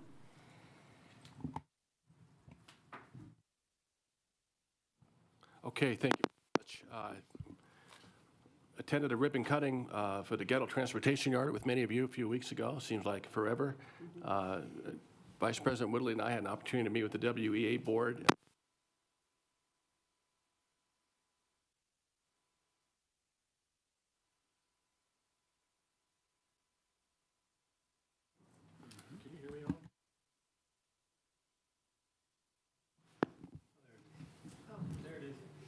Oh, they're, okay. I like these. These are pretty cool. I didn't know they were mobile. Trustee Phoenix and I attended the Liberty Dogs campus opening, and that was absolutely incredible down in South Reno. It's a campus where they prepare and train service animals for our veterans. Absolute incredible facility. Hats off to the De Lorettos and the Guillemot Foundation, all those who made that facility possible. I had a chance to participate in a great community cleanup a few Saturdays ago as well, and it was a pleasure to have a working lunch with Lead On President and CEO Taylor Adams. Last Friday, I had the chance to attend the Student Voice Conference at the TMCC campus, and it's wonderful to see so many of our student leaders there. So thank you for being here, Peyton. And just want to congratulate Jason Maddock, principal of AACT, is recognized as Nevada STEM Educator of the Year. Want to also acknowledge Mount Rose and TMCC High School as our newest Blue Ribbon schools. Well done, congratulations. And looking forward to the countdown to graduation, honoring and highlighting 20 graduates of the class of 2026. So look forward to the days to come. Thank you, Trustee Nicolette. Yes, thank you. To expand on that Student Voice Conference, it was a wonderful learning and fun and innovative way to bring students together. There were 250 students from 24 schools. There were 22 breakout sessions, and it was just a buzz. I had a good time, and I sat in on some of the sessions, and they were student-led, and they were very interesting. They had done their research. I attended the Mount Rose K-8 Blue Ribbon event, and we were graced with Dr. Victor Wakefield. He is our state superintendent. He had a great time. You can tell he really likes being with the students. I've attended, I'm the proud attendee of 8 JROTC events, and like my colleague Jimmy said, they are all different. Every one of them is unique. Every one of them is special. And these are our future leaders, whether they go into the military or whether they go into early care and education, they're going to be very successful. I attended the Paiute Student Language Bowl with Trustee Phoenix. He gave a speech, a lovely speech. It's such a beautiful language. It's another one of those languages that I wish I could understand and speak. It's a beautiful, beautiful language. During Staff Appreciation Week, I visited Lenz, Hunsberger, Westergaard, Billinghurst, and at Lemelson, I was doing playground duty, and I was in charge of the Gaga ball pit. And yeah, and I will tell you that those pits are awesome, and it was very interesting how these elementary students, they were able to manage the fact that they all kind of had their own rules. Imagine your surprise. But they were able to navigate that, and they were respectful and kind, and they were also very fierce. As the president-elect for the Nevada Association of School Boards, I participated in what we call our Pacific Region meeting this Monday. It's I guess, a coming together of Oregon, Washington, Utah, Alaska, and Nevada. And we talk about legislation, we talk about what's working, what's not working in our districts, and we just have wonderful conversation. We learn and share with each other. And then we've talked a lot about promise, and I'm really struggling with that word. I'll just be real honest with you, promise. It's a big word, and it has special meaning for a lot of people in different ways, and so I just wanted to remind us all of our WCSD promise, and the promise reads, "We will know every student by name, strength, and need, so they graduate prepared for the future they choose, and we will deliver on this promise in partnership with our families and our communities." And I was part of the group, as many of us were, who wrote that and believe in it and continue to live it. And I hope we all will. Thank you. JJ, while we get the first picture up, what Dr. Nicolette didn't share is that the last part of that promise was very much led by her, adding the families and community. I know you don't ever look at it like that, but we have that because you added that too and you championed it. So I would like to say Happy Educator Appreciation Week for last week. I know we're going to have an item on that, but I would be remiss to not recognize all of our more than 8,500 educators in this district and how proud of you I am. I had a tremendous opportunity to accept a proclamation from the city of Reno with WEA President Kaylin Evans. That's what we've got this picture up here. And just from the bottom of my heart, thank you so much for being a big part of the why I serve and why we do this. So thank you so much to all of our educators. Also want to give congratulations to AACT Principal Jason Maddock for being the Nevada STEM Advocate of the Year. Really, really proud of him for that.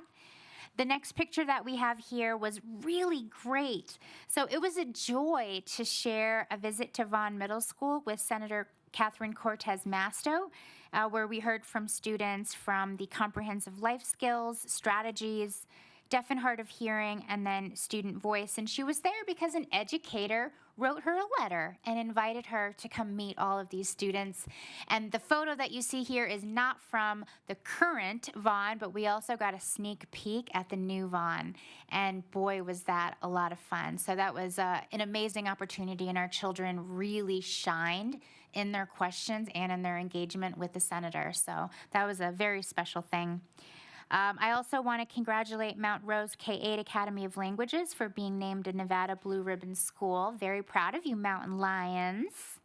And then the next photo that I have up here was from a little while ago, but it's worth mentioning. This was the bricklaying ceremony from the Nevada State Health Facility in lab at UNR. Oh, that was one of the previous pictures. That means you probably won't have the other one either, the stem from the Guillemot Foundation. No, that's okay. Don't worry. I also participated in the Pathways to Aviation event several weeks ago with the Guillemot Foundation, and several of our educators were honored with that. Matthew Cope from AACT, Christy Grove from Jerry Whitehead Elementary, Carl Kulis from Reno High, and Conrad Peterson from McQueen High School. And I will close with this. I was at a Dave Matthews Band concert with my husband last night, and the experience is always so wonderful to be in the presence of live music. And I felt that it was important to say that we must always stay focused on funding the arts, and whether that is music, art, movement, I think that that's something that we need to really continue to look at in our next era and prioritize it, not just in our thoughts, but also with our funding. Thank you.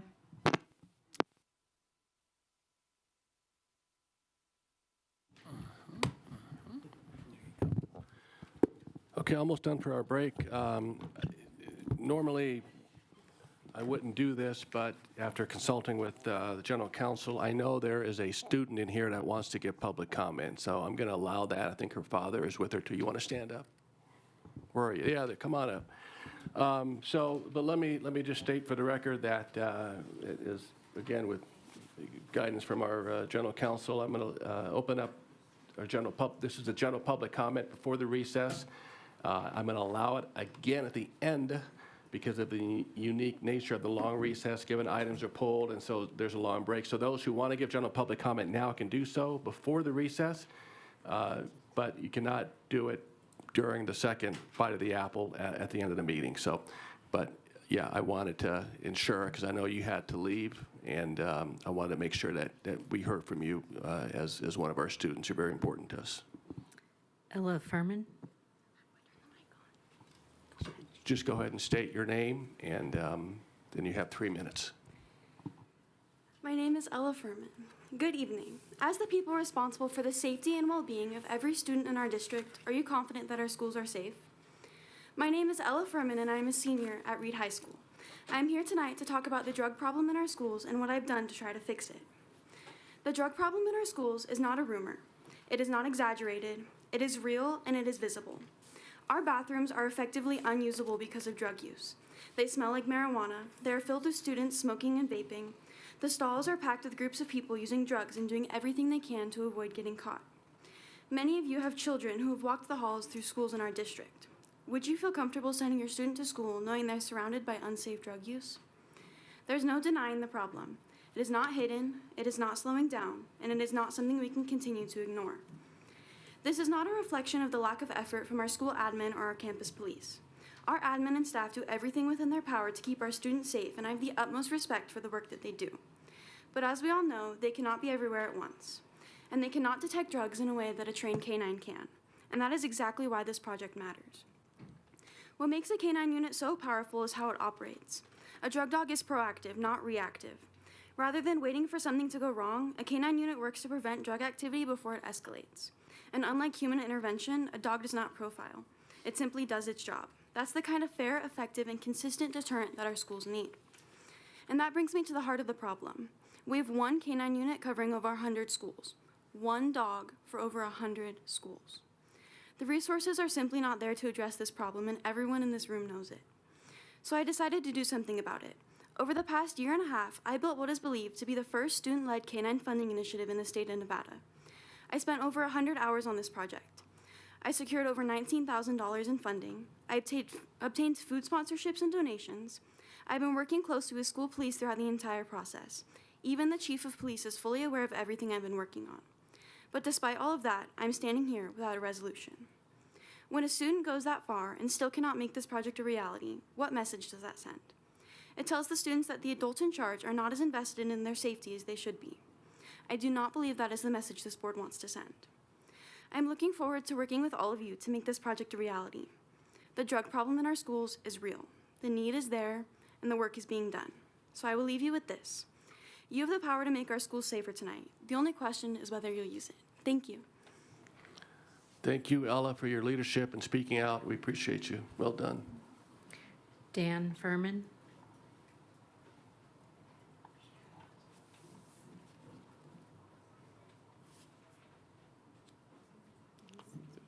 Is your dad here? No, he had to leave. Oh, okay. Daniel Marble. Hello, sir. Hello. Good afternoon, trustees. My name is Dr. Daniel Marble, and I'm currently serve here in the Washoe County School District. However, I've also supported school systems around the state of Nevada, and I am here to speak to the leadership of Superintendent candidate Tiffany McMaster. Tiffany is the kind of leader who definitely develops people and is a systems leader. She encouraged my growth in multiple systems of support at You know what, Middle Daniel? School. Yes. I don't mean to cut you off, but that's a specific item that I need you to provide public comment on Yes. when she comes up, not during the general public comment on it. I'm sorry. Absolutely. Yeah. Sorry. Yeah. My apologies. This Yeah. is the first board meeting that I've been to. You know, I know. Hey, I'm sure it's awkward, uncomfortable. I just appreciate you getting up and appreciate you understanding. So, okay. Absolutely. So, yeah. We're going to go ahead and take a short recess. We've been at this since noon now. Everybody, thank you for your patience. And then we will convene at about 3:30.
Good afternoon, everyone.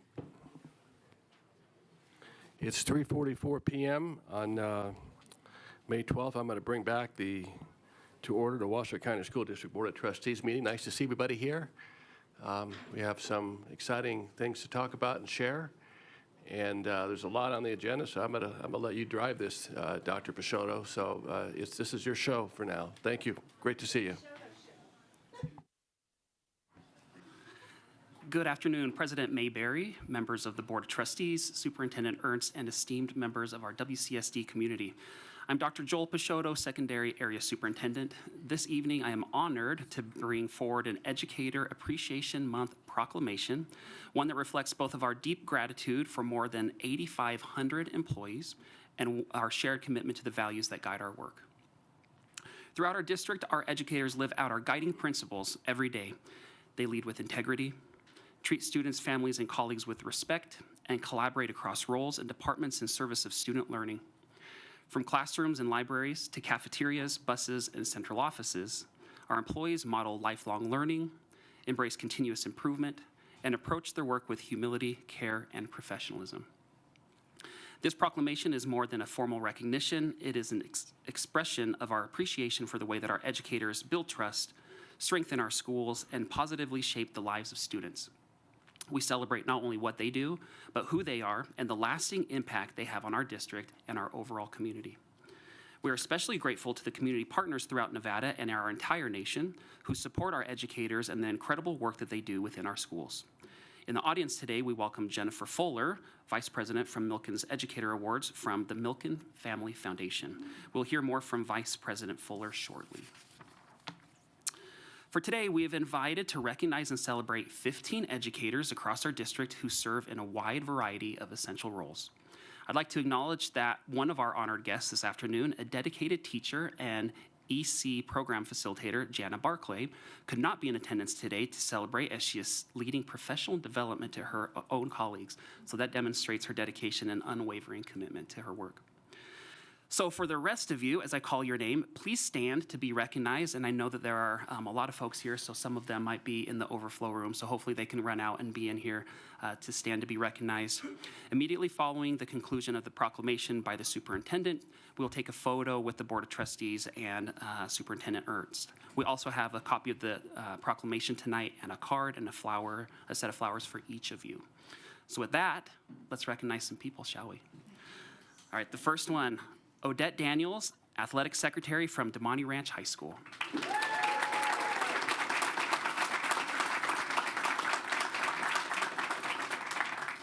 Elizabeth Steffen, Administrative Secretary at Beasley Elementary.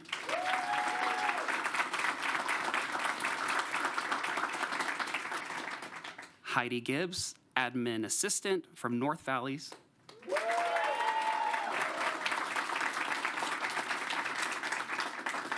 Vicki Russell, Kitchen Manager at Trainer Middle School.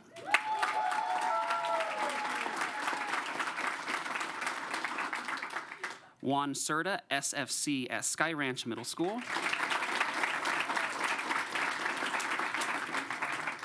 Andy Haycock, School Psych at O'Brien and Debbie Smith.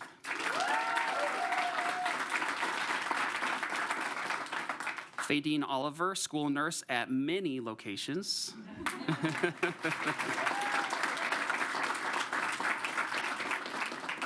Officer Diamond Brown, School Police.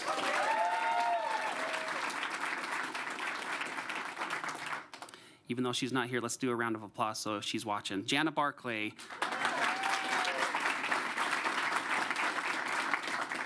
Colby Riordan, Principal at Moss Elementary.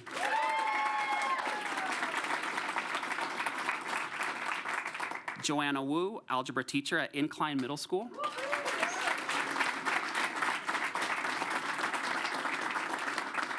Lori Farias, Teacher at Sparks High School.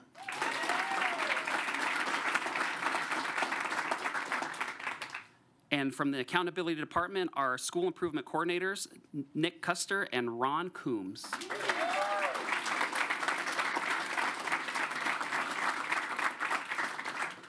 And so then for one final recognition, I'd like to invite our guest, Vice President Jennifer Fuller, to introduce herself share some brief information about the Milken Family Foundation, and recognize one of our educators.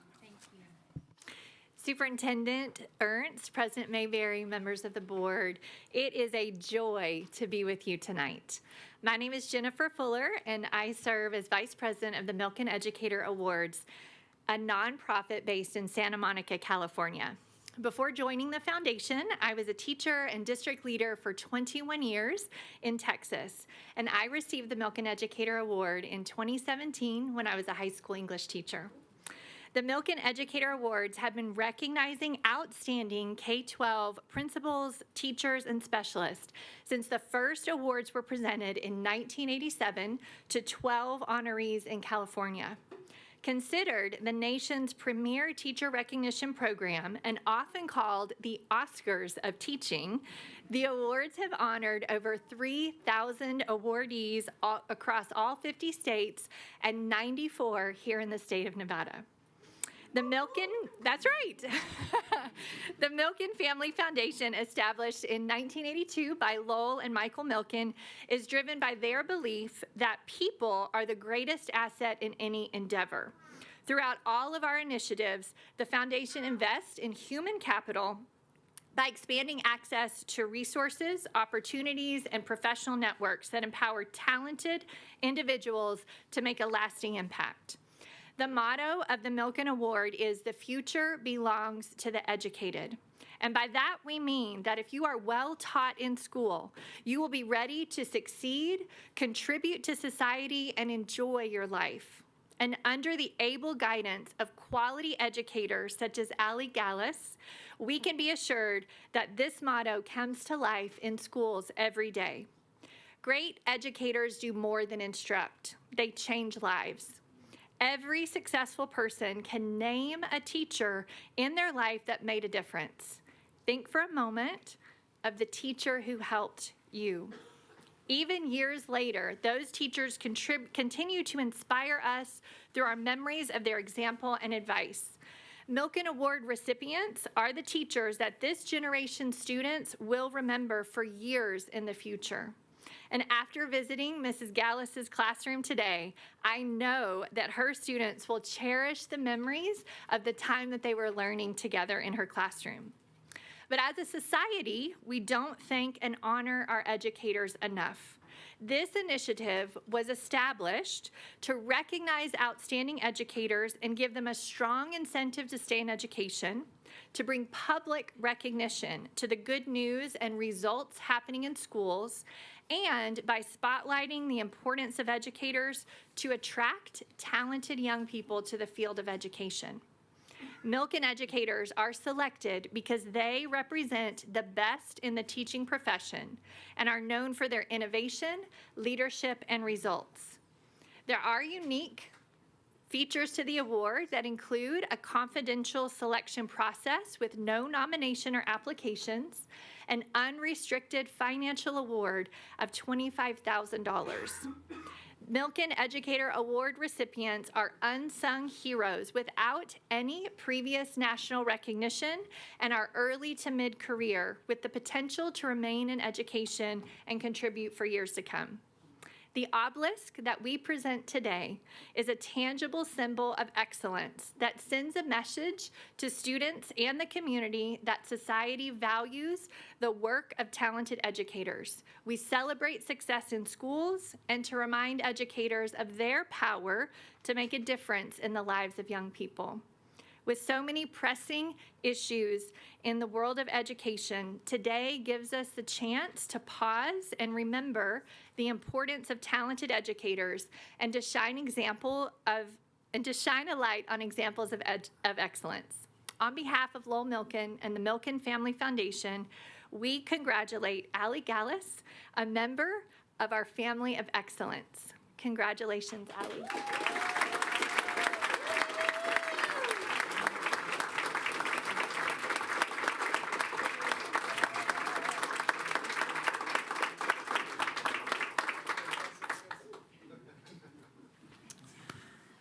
gotta say, we have a great group of educators in the House and all over this district. So we are deeply proud to recognize each of you today and many, many others of all the good things that are happening within our school district. At this time, I'm gonna turn over to Superintendent Ernst or Clerk Cole to read the proclamation. Thank you, Dr. Peixoto. Thank you to all of the educators out here. We appreciate all of you and very glad that you can attend today. But with that, I'm going to turn it over to Clerk Hall, and she's going to read a proclamation on our behalf. Okay, thank you so much. I just want to share that I also accepted a proclamation on behalf of the Washoe County Commission for all of our educators this morning. So I am honored to have had the opportunity to do that. And to answer your question, I absolutely remember the teachers that made a difference in my life and made me want to become a teacher. So shout out to Mrs. Loggy at Lincoln Park Elementary School. She was my kindergarten teacher. And then Mr. Milton Himes, who is an Incline High School teacher, who changed my life and many, many people in this area's lives. So on behalf of the leadership of the Washoe County School District and in recognition of the vital role each employee plays in the education and development of our students, we affirm that all Washoe County School District employees, whether educators, bus drivers, nutrition services staff, custodians, administrative personnel, or support staff, are educators who collectively contribute to safe, supportive, and enriching learning environments for every student. Whereas educators serve with integrity, modeling ethical behavior and strong character while dedicating themselves to the academic and personal success of students, and whereas educators earn trust by building authentic, respectful relationships with students, families, colleagues, and the community, fostering environments where students feel valued, supported, and empowered, and whereas educators demonstrate respect through empathy, dignity, and inclusivity, honoring the diverse backgrounds, identities, and abilities of every learner. And whereas educators uphold accountability by committing to high standards, continuous reflection, and shared responsibility for student achievement and organizational excellence.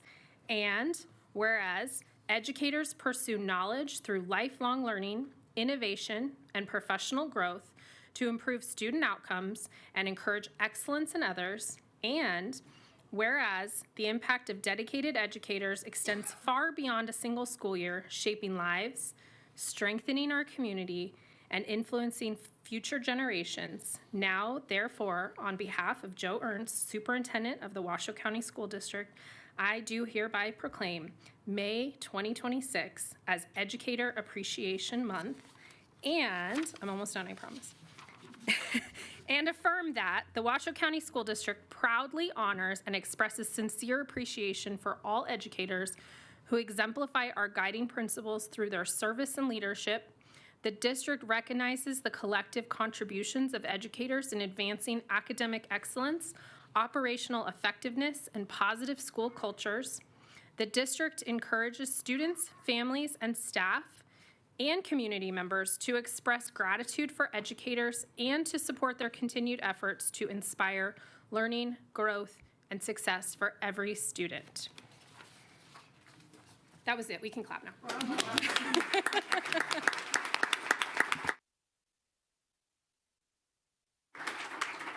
Well, I just want to say congratulations to Ms. Gallus. We're glad that you're here, and Vice President Fuller, thank you for making the trip to be with us this evening. And to all of our honorees and all of our staff in education at all levels, we're honored to represent and serve you. And this is a special month, and we're gonna pause and we're gonna take a picture.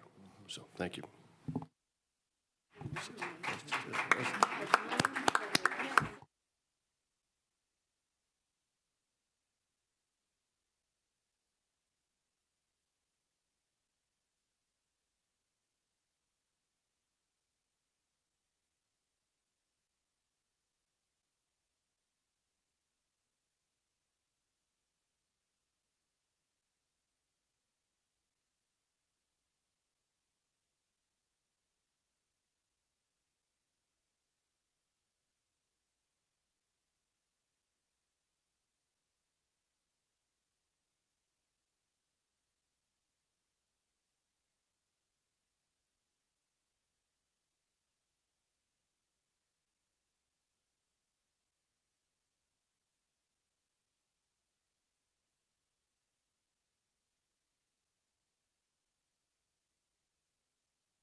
Vice President Woodley's with us? You still on? Okay.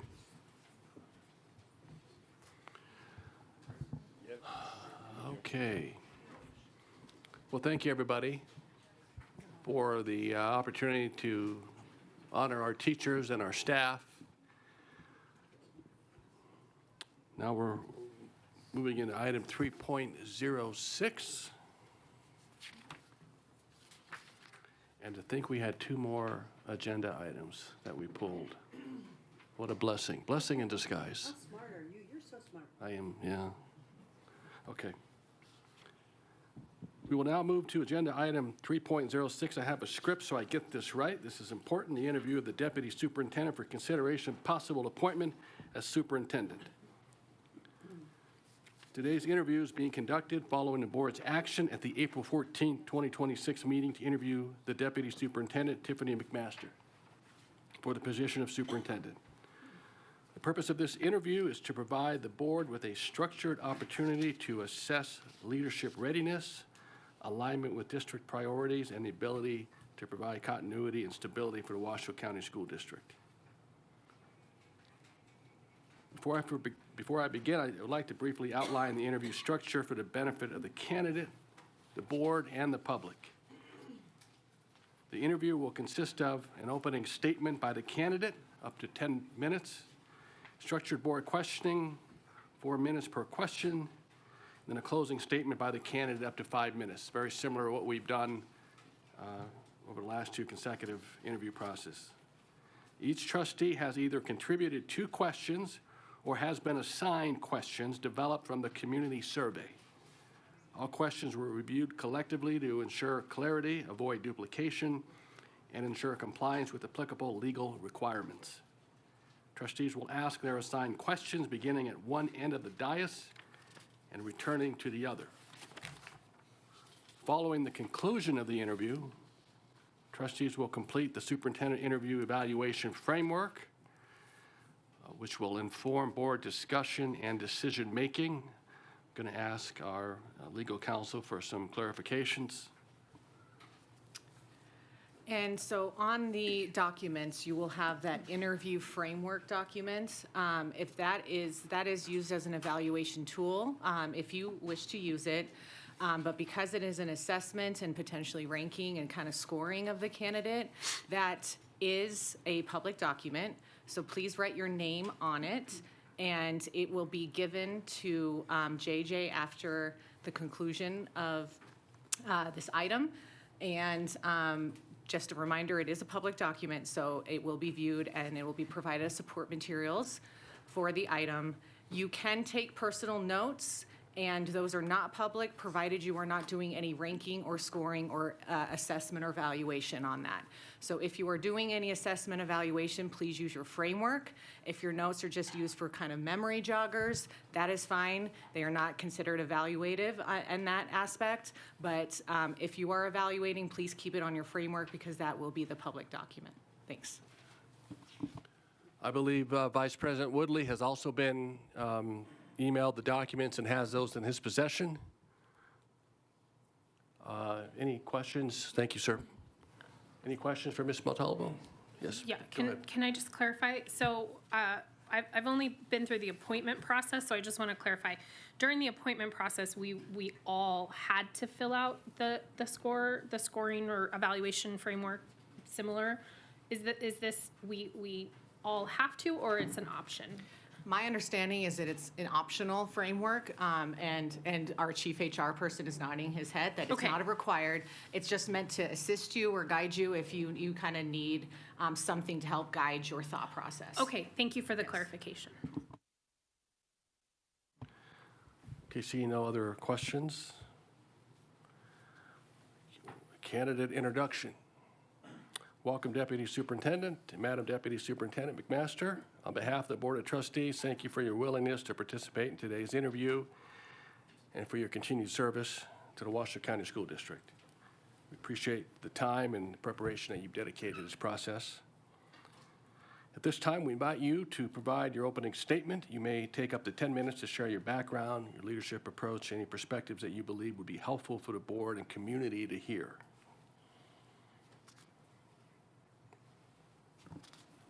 And JJ will start the clock.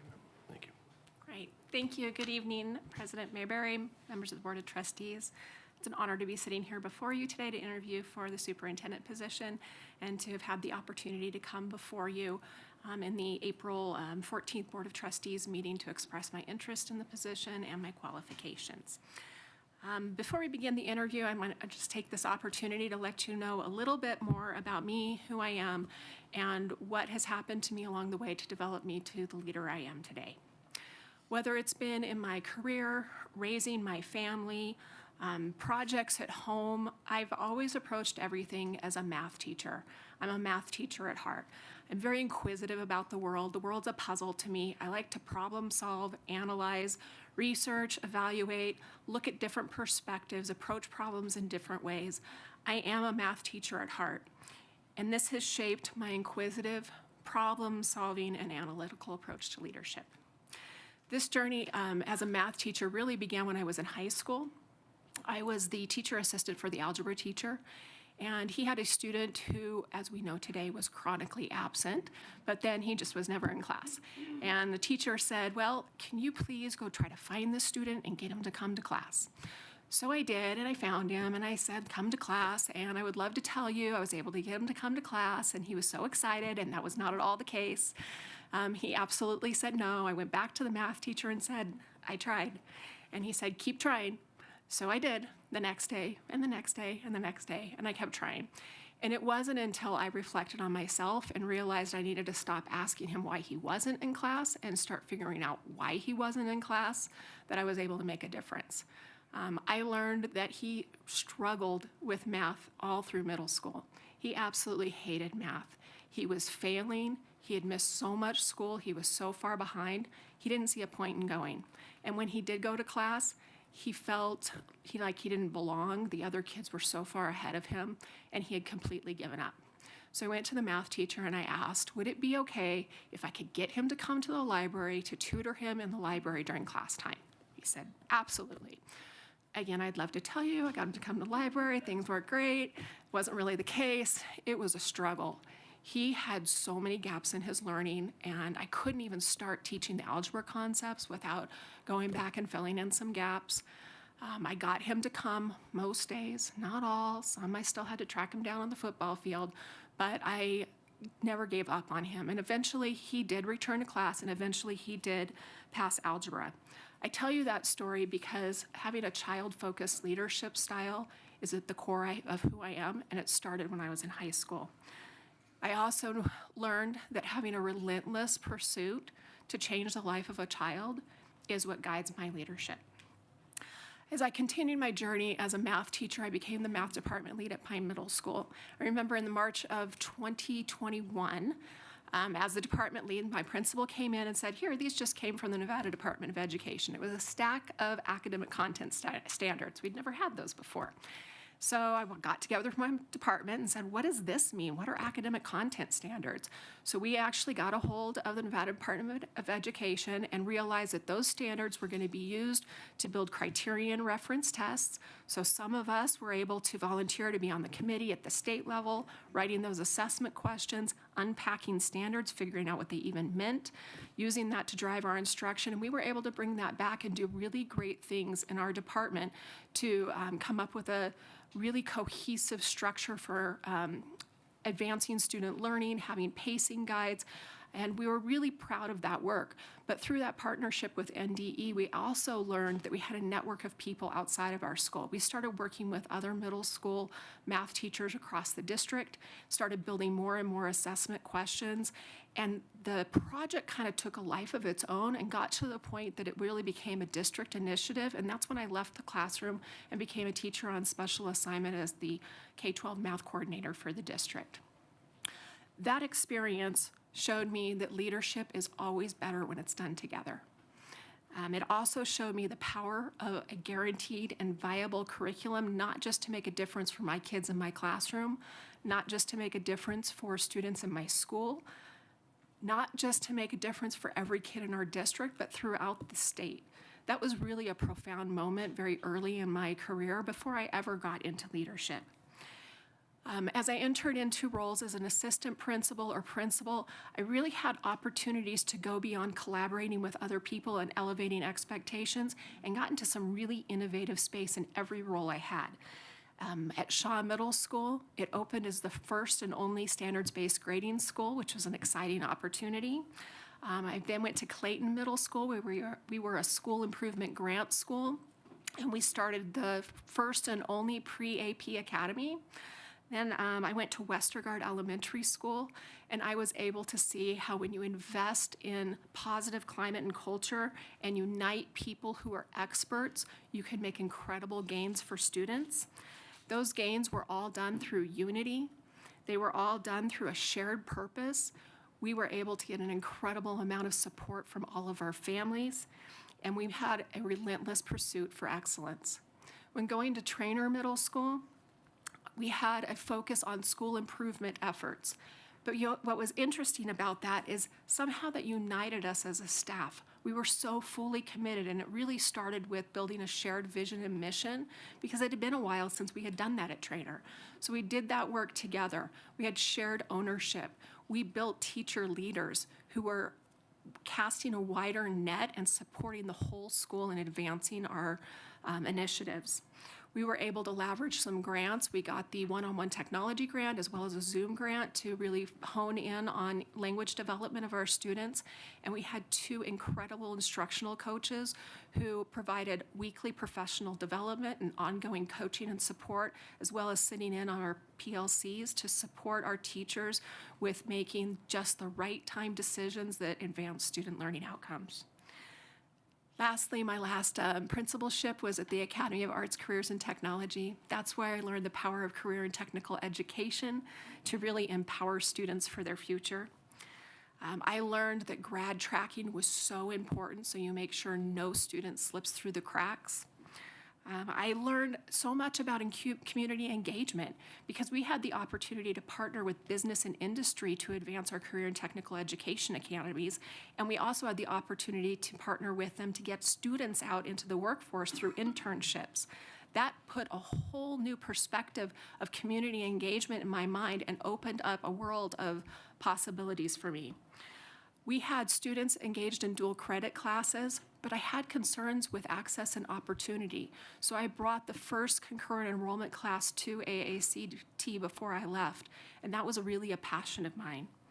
You see, I left every single role inspiring and empowering both the students and the staff to do great things well beyond my time there.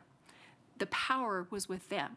It was just uniting them and getting them to remember the great things that they could bring to the table and what they could do when they came together. Joining the district as an area superintendent and later the lead area superintendent, instructional leadership quickly became our focus. We knew that if we wanted to improve student learning outcomes for the entire district, that had to be our focus. So we got together as a group and had a relentless focus on how can we do this, how can we make it happen.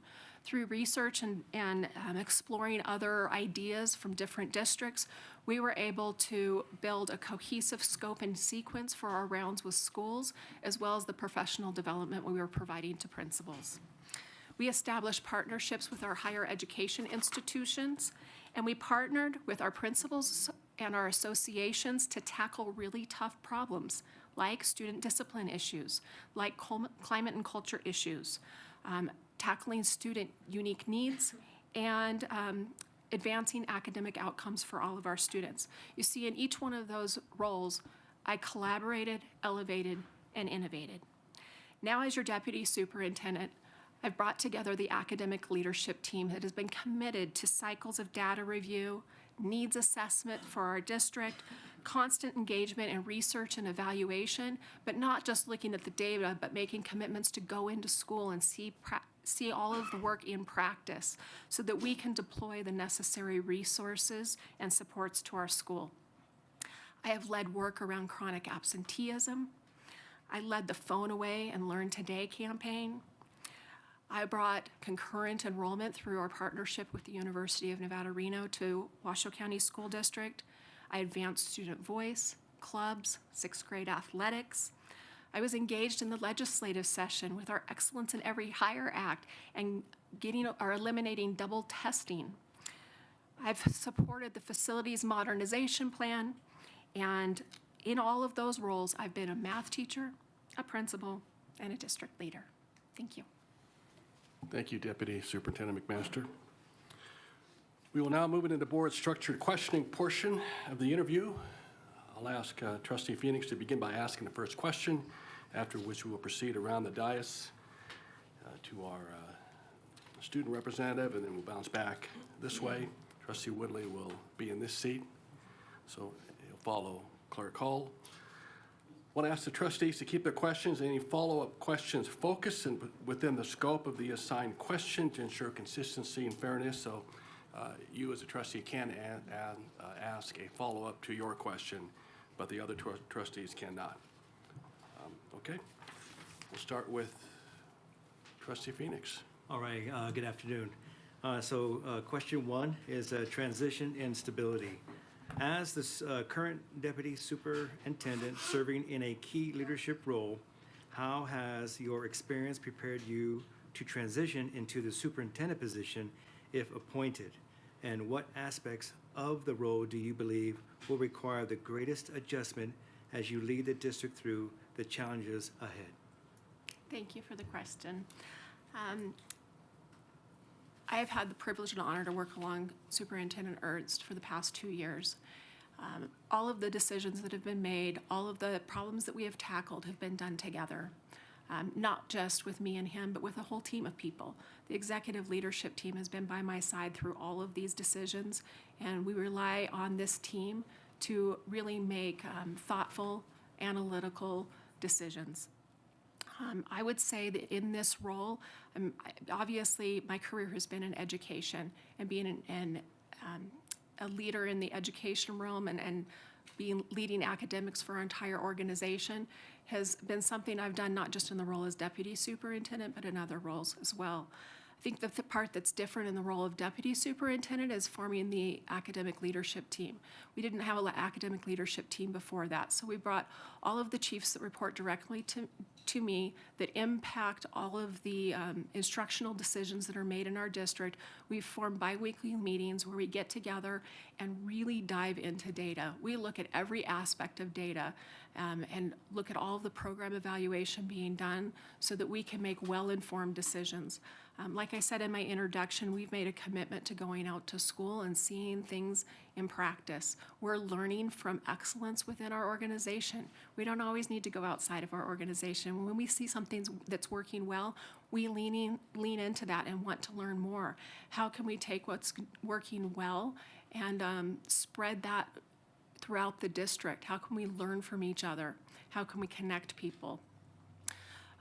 The academic leadership team has included our research and evaluation team, so they bring forward program evaluation and program review on all of our implementations. Like, for example, we launched Reveal Math this year, so they've already engaged in looking at Reveal Math.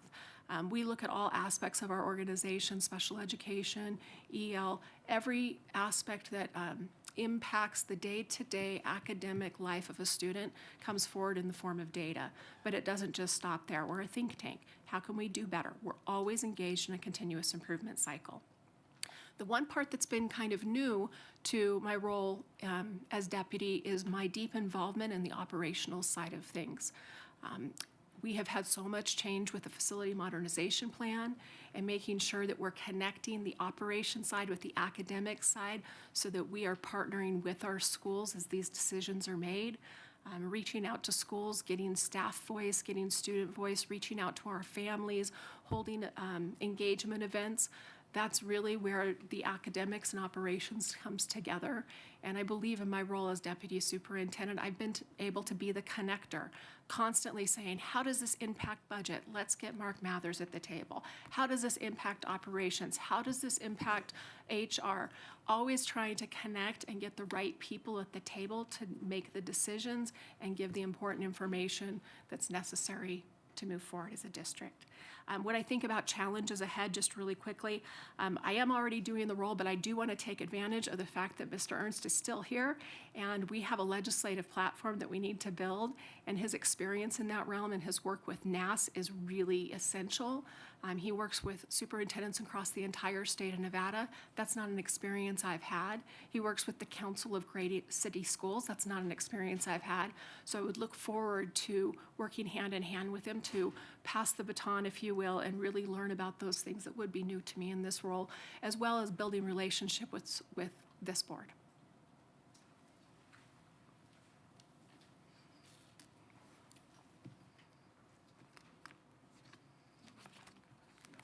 Yeah, if he doesn't have a follow-up, then you can go. Thank you.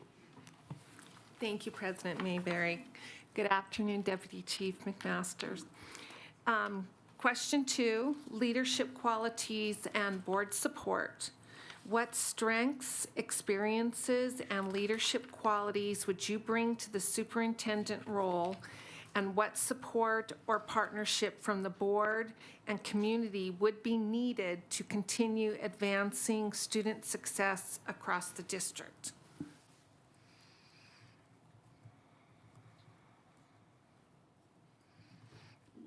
So let me start with partnership with the board. Developing working relationships with each trustee would be a very important first step for me in the role of superintendent. I believe that all working relationships are grounded in vision sharing, wanting to know what your hopes and dreams are for this district, as well as you understanding me. Establishing norms for our communication and collaboration moving forward would be important to me. Making sure that we take some time to define some important things, like I think about the word support. I remember when I was a principal at Westergaard Elementary, very first principalship, a student got sent down to the office, and I immediately called home and set the student up in the office to work in the office with me because I don't even remember what he had done. And I go down to the classroom to tell the teacher and get work from the teacher to bring down to the office, and the teacher said, "Why did you do that? I just wanted you to talk to him and send him back to class." But that showed me that it's really important to define the word support, because I thought I was supporting that teacher, but that's not the support that the teacher needed. So making sure we take time to say, you know, what is a respectful working relationship? What does support look like? What does it not look like? What are some healthy boundaries for all of that? That would be some important work to engage with this Board of Trustees. When I think about working with the community and advancing student success across our district, we have a unique time where our strategic plan is coming to an end.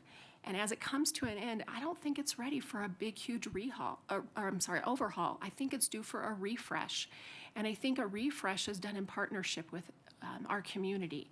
I think that entering as a superintendent during my listening and learning, I can also at the same time gather feedback around our strategic plan. So I can figure out from families, from our community, from our students, from our staff, what are your hopes and dreams for the district? How does that align with the current strategic plan or not align? What are we missing? What do we need to add? And I think through that listening tour and gathering that information, I would be able to come back to this board and really refine our strategic plan that would be our guiding North Star. That shows us what we need to do as an organization together.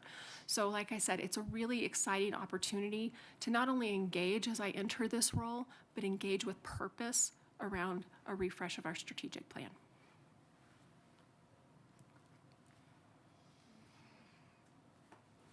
Okay. I have question 3, which is focused on curriculum and instruction. This question is specifically reflects input from approximately 14% of the community survey respondents who raised concerns about the substance and quality of curriculum, the level of rigor in instruction, and the role of teacher voice in instructional design. The question is, how will you ensure that the Washoe County School District strengthens the quality and rigor of curriculum, ensure meaningful teacher voice in instructional decision-making, and ensure classroom learning prepares students for the real world? Thank you for the question, Trustee Hall. I believe that program evaluation is really at the root of what you're asking here. Anytime that we are looking at curriculum, it's not about what's the flavor of the month or what's somebody's good idea or what's one thing that we can bring to the table. It needs to be thoughtful. It needs to engage all people. It needs to be research-based. So when I think about looking at curriculum instruction, I think back to the agenda item we just passed around iReady and making a promise to engage in cycles of program evaluation. That really begins with the implementation of anything where you start a whole planning and design phase. What is it that we want to look at? When we started iReady, it was, are we implementing it with fidelity? We had heard that the sweet spot was 30 to 45 minutes. So if the sweet spot was 30 to 45 minutes, that's what we started out with monitoring it. Is it realistic? Are we able to do it? What barriers are standing in the way? That was the key first step. Now we're at phases where we're looking more at what is the impact of that. So it all starts with the planning and the design of a program evaluation. Then it goes into the implementation and data collection phase. Like I told you, the academic leadership team is constantly looking at data. This is the data that comes forward to us on a regular basis. And when you have eyes on the data on a regular basis, and mind you, it's both quantitative and qualitative. What people have to say, the surveys, just the conversations you have in passing, which I know all of you do with stakeholders, that's important information to bring to the table. So it's a balance of the quantitative and qualitative. It's monitoring things on a regular cycle, making it important, having it calendared, and it's documenting along the way. The next phase is really to analyze, interpret what it's telling us. And when you look at what the data is telling you, look at performance trends, maybe things were working well at one point in time, maybe that's changed. If you're not engaged in those regular cycles, you won't be staying on top of that. So I think ensuring that when we do those data cycle reviews, looking at the alignment between the Smarter Balanced Assessment and our standards and what our curriculum is telling us. If the alignment is there, we should see the results in those higher stakes assessments. If we're not seeing those results, why? Do a root cause analysis, figure out what the reason is. Is it because we're not implementing it right? Is it because we haven't supported our staff? Is it because they don't have the resources to do it? Is it because it's just not aligned with the standards very well? A good example of this is when we had our benchmark curriculum and we did a program evaluation and found out that it really wasn't hitting the mark with phonics and phonemic awareness. So we had to bring in Haggerty to supplement that. That was all part of a program review and being open to the possibility of change. I think that it's important to always think about trying to pilot things. I think about that with iReady that we just talked about. Instead of making a big decision district-wide and hoping it works, how about we try something here, try something there, pilot something? We did that with the implementation of Teacher Clarity. We had some early implementer schools that started Teacher Clarity and have done amazing things that have now become leaders for other schools throughout our district. When we let people pilot and try things, figure out what works, what doesn't work, we're so much more informed going in. And it also shows that we're open to the feedback along the way. So thank you for the question. Vice President Woodley, you're up. Thank you. Hello, Ms. Maxton. Can you hear me okay? I can, thank you. Okay, great. So the next question is related to board relationships. I know we touched on it on question number 2, so this is going more in depth. The superintendent must work closely with the board while also leading the day-to-day operations of the district. How would you define and maintain an effective board and superintendent relationship, including how you would communicate with trustees, support governance level decision-making, and navigate situations where board, staff, or community expectations may not fully align? So I know I sort of answered some of this already, but I'll just expand upon what was already said. I think it's important to define the structure and the cadence for communication and collaboration together. And that may include some training and development together. I know along the way, I've been engaged in professional development with this board around board governance. We learn, when we learn together, we own together. So as we're defining what it looks like to work together, to have that cadence, to have that healthy dialogue, to know how we're going to disagree, because we will, and that's healthy. How will we do that respectfully? What will that look like? How will we respect each other's boundaries? How will we ensure that we're elevating the voice of everybody? How will I make sure that I'm supporting staff and being a buffer for information coming to them so that staff knows that I'm advocating for them and supporting them in the work that they need to do, while listening to the realities of the feedback that you receive as a board through public comment, through visits to schools.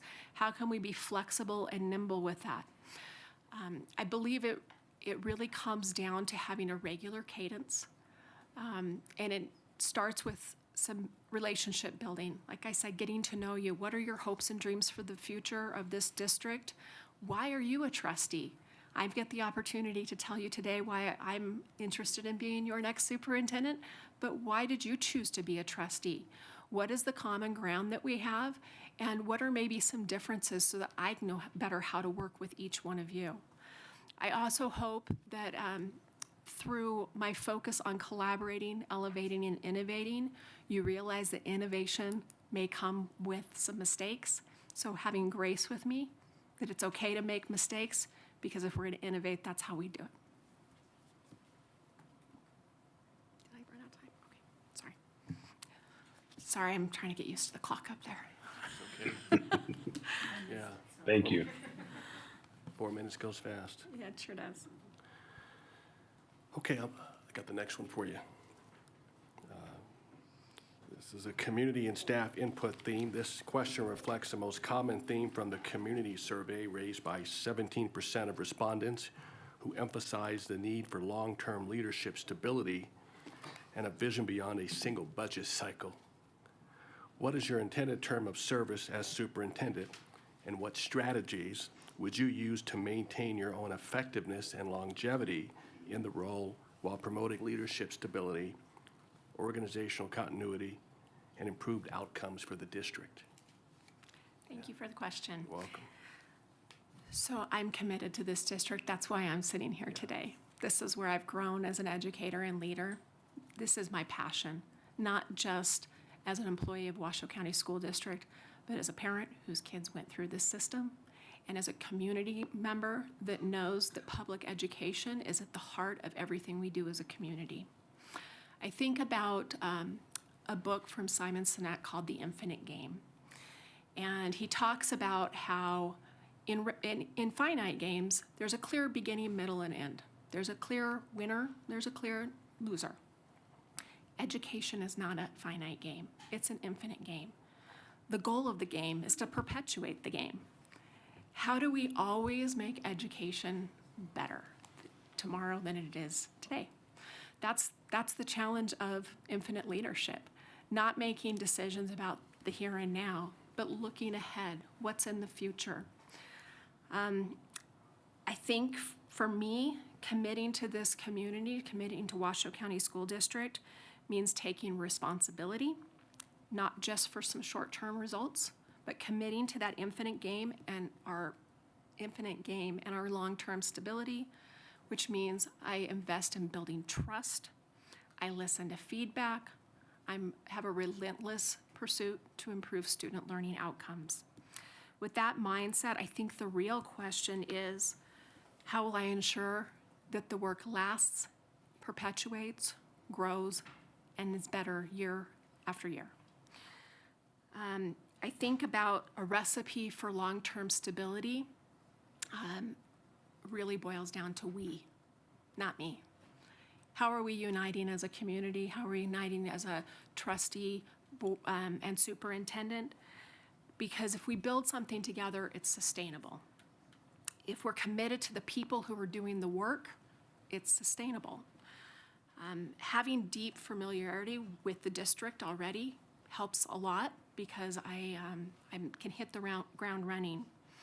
And I believe that when there's shared expectations, shared with the staff, shared with school leaders, shared with district leaders, shared with our Board of Trustees, shared with our community, I think longevity just follows naturally. It's not about refinement. It's not about reinventing things. It's about refining them to make a commitment for the long haul. I think the things that can stand in the way of that are lack of trust and lack of alignment. So attending to trust and keeping things aligned so that expectations from every level are the same goes a long ways. It gives us a clear why we're an organization, why we exist, why we're doing what we're doing. It sets structures for communication. We know change is on the horizon. It gives us a roadmap for how we navigate that change. It reminds us to always attend to the culture of our organization and to invest in our people. It reminds us to always get input and elevate voice. It reminds us to have shared accountability. And with that, I think I'm ready for the next question. Thank you. Well, Because I have 20 seconds left. You did good. I'm going to ask you a real quick follow-up. Sure. Have you thought about the length of your tenure if everything was in alignment for you? I have. And there's no right or wrong answer here. I'm just asking a question. Okay, I'm just going to say I'm not ready to retire. I love this district. I don't have any plans for retiring. I want many years ahead, and I want to be part of great things. So I guess the question is, how long will the board have me? Fair enough. Thank you. Trustee Nicolette. Thank you. Hello, Deputy McMaster. The theme of this question is strategic plan and priorities. How would you advance implementation of the district's strategic plan to ensure departments and schools are aligned, resources are directed towards strategic goals, progress is regularly monitored, and initiatives are sustained over time to produce measurable results? Thank you for the question. I think that this reminds me of the story I started to talk about with coming to Trainer Middle School and doing the work around a shared vision and mission. And having the opportunity to refresh our strategic plan would provide me that same opportunity in partnership with that board, or this board, as it did with Trainer Middle School. When you have that shared ownership of a strategic plan, a roadmap moving forward, and you're constantly collecting data, reporting back on that, I think that is where the strategy comes in. That's where the purposeful intention happens. When I think about our organizational continuity, we have, excuse me, I apologize. Let me just read the question one more time.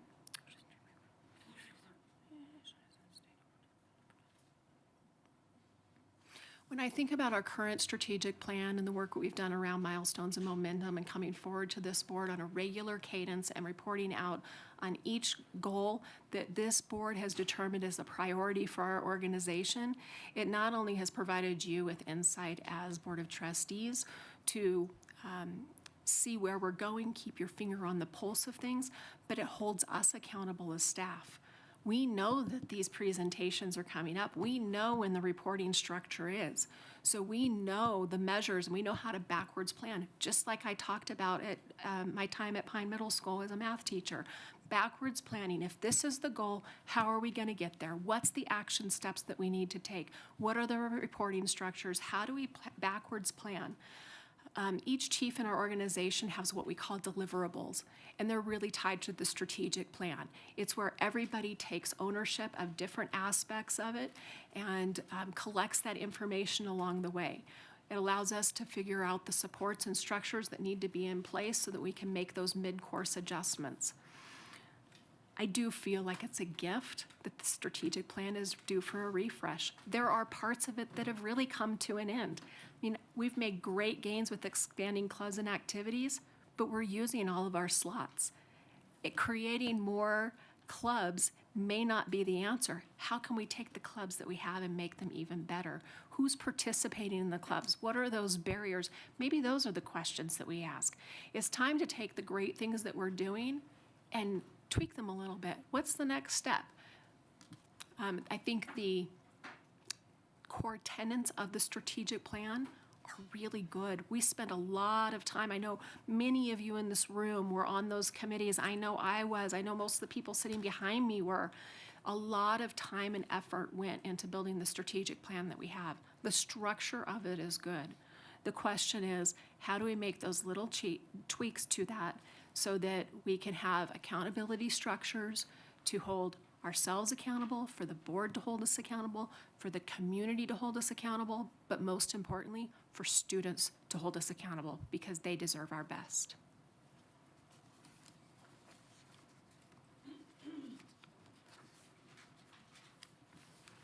Hello, Deputy McMaster.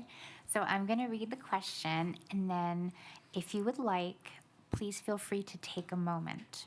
So I am not going to judge your response by how quickly you respond. Make sure to take a moment. If you'd like to gather your thoughts and then start, please do. Okay. So my question is on culture.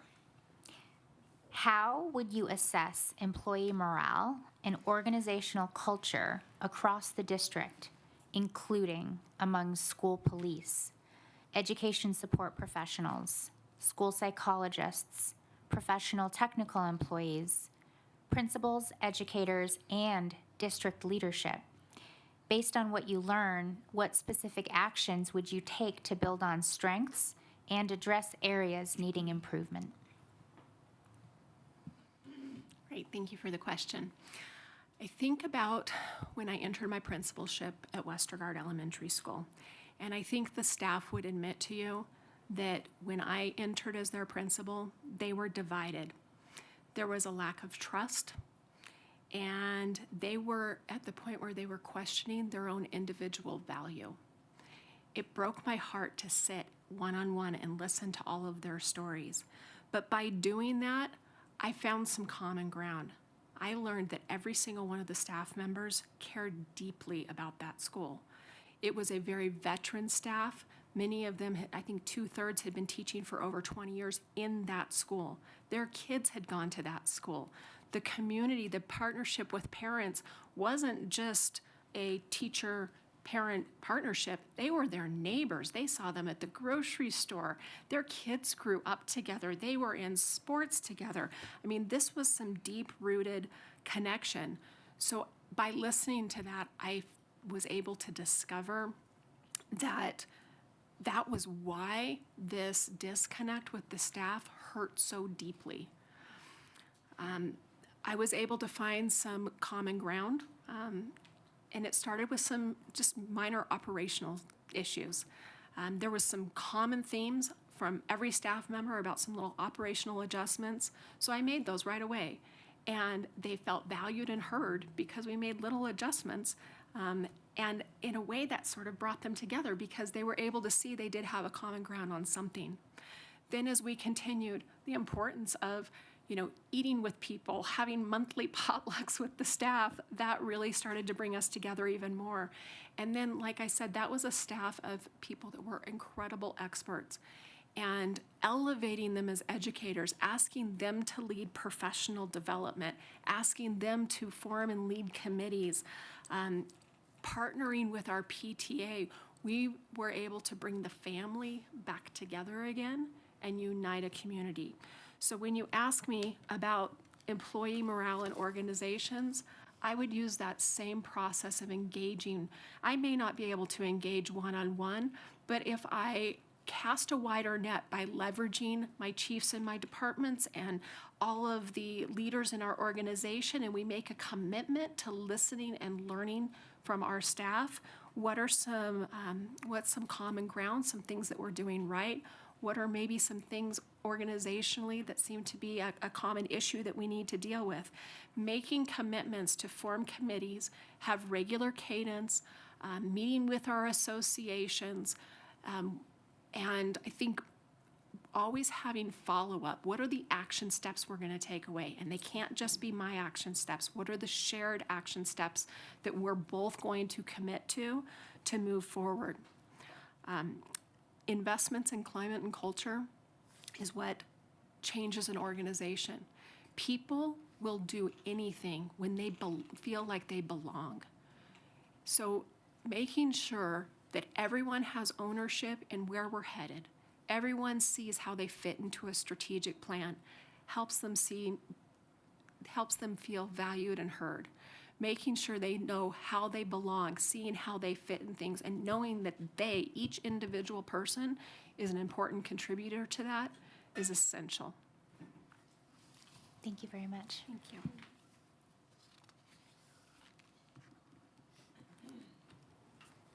Hi, Deputy Master. Okay, the theme of my question is classroom technology. This question reflects community interest and how the district will responsibly steward technology, particularly as artificial intelligence rapidly transforms education, the workforce, and the skills students will need after graduation. Artificial intelligence is fundamentally transforming education and the world our students are graduating into. What does WCSD, under your leadership, look like related to AI use, proficiency, governancy over the next 5 years? Thank you for the question, Peyton. Nice to see you. I think when I talk about my entry plan being grounded in collaborate, elevate, and innovate, this is really the innovation part. AI is upon us, and it's moving faster than we can navigate. I think we've done a lot of work in terms of coming up with some policies in our district and some guidance. We've formed a committee of teachers throughout our district at different levels to help navigate. We've reached out to our higher education institutions. What is UNR doing? What is TMCC doing? And trying to align our work with what is happening in higher education institutions. It's scary, uncharted territory, I will have to be honest. The possibilities for students to cheat, for the possibilities to take away some of the powerful human experiences that are critical and at the core of public education scares me. To think about professional judgment being taken away, that scares me. To think about students entering a world of AI and not knowing what they're getting themselves into and not being critical consumers of technology, that scares me. But what has me excited about AI is the opportunities to be more efficient. I think about all of the time that teachers put into these incredible lesson plans, and I know when teachers say, okay, well, how am I going to adjust this for my different learners? What about my English language learners? What about my special education students? How am I going to navigate and plan all of this? Well, AI has some tools that can help with that. And if it can help our teachers with planning and preparation and make their job just a little bit easier, that's a pretty good something. I have to say I'm a little worried when it comes to student data and the use of AI. I think that that's something that's still very human and has to be human because relying on AI to interpret student data can be very problematic. So having really tight parameters on what AI can help with and what AI should not help with. I think as we look over the next 5 years, change is coming. There's no doubt. It's about how we manage that change. How can we look forward and gain insight into what that's going to look like? How can we attend to the communication along the way? How can we engage various stakeholders to get information from them on what it looks like? How can we listen to students? Because you know probably better than I do. You're probably a much better navigator of AI than I am. So how do we listen to our students and partner with them? How do we take teachers doing innovative things, doing pilots, and learn from them what works, what doesn't work? How can we create a network of students, teachers, families, district personnel, where we're learning from AI and navigating it together while it's keeping really tight parameters to ensure our students stay safe. So we're going to boomerang back to me and go around this way. So my second question is around student behavior. How would you address aggressive or unsafe behavior directed towards educators and site-based staff, including strategies to support employees' safety, respond to harm or harassment, and help students access constructive behavioral and mental health supports? Let me just say that student and staff safety is the number one priority. Whether it's our number one priority for the district, for school police, for school administrators, making sure that we have safe places to learn and work is essential. It's not about criminalization. It's about making sure that we have trusted adults for every student in every building.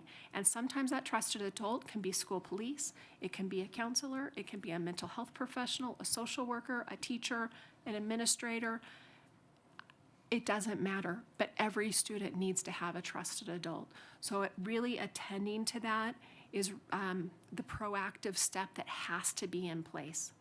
Kids make mistakes. They're going to make mistakes. And we are here and we have the gift of being able to guide them in a better and more productive direction.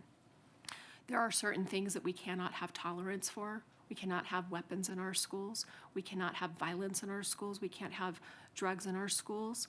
But how are we going to address that? It's not just one person. That becomes a community problem. If things like that are happening, it's because it's happening in our community. This is our community. We have shared ownership in that. I think it really starts with looking at data, constantly looking at the data, our discipline data with the school district, the data through school police. What are the trends telling us? What's getting better? What needs attention? It really helps us with deploying our resources. I think about, just starting with outside of the school and just traffic safety and our safe routes to school is essential, and just making sure students can get to school safely.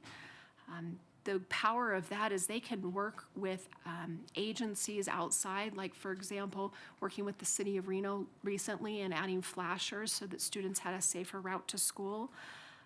Always having emergency management plans, not just at every single school site, but as a district.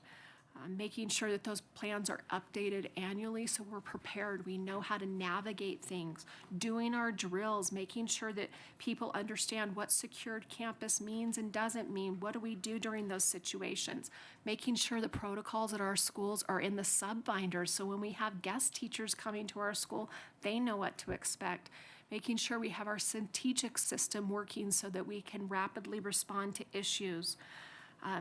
And when we're dealing with student discipline issues, we're dealing with a human being.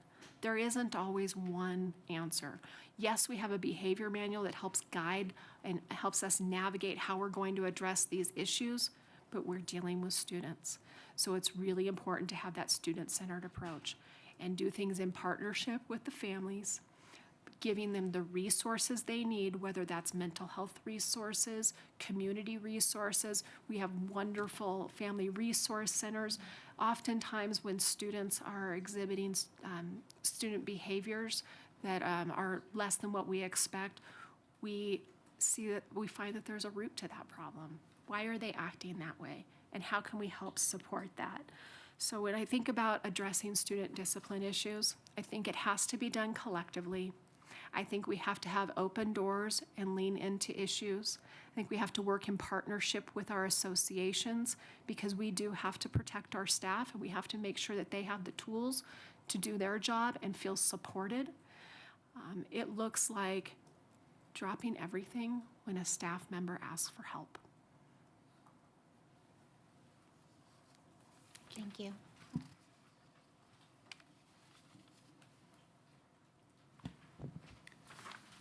Okay, question number 10. This is a community input theme that surrounds student outcomes. This question reflects concerns raised by 15% of the community survey respondents who emphasized improving student outcomes and expectations, addressing Nevada's academic standing, and carefully balancing the role of standardized testing with meaningful learning. Here's the question.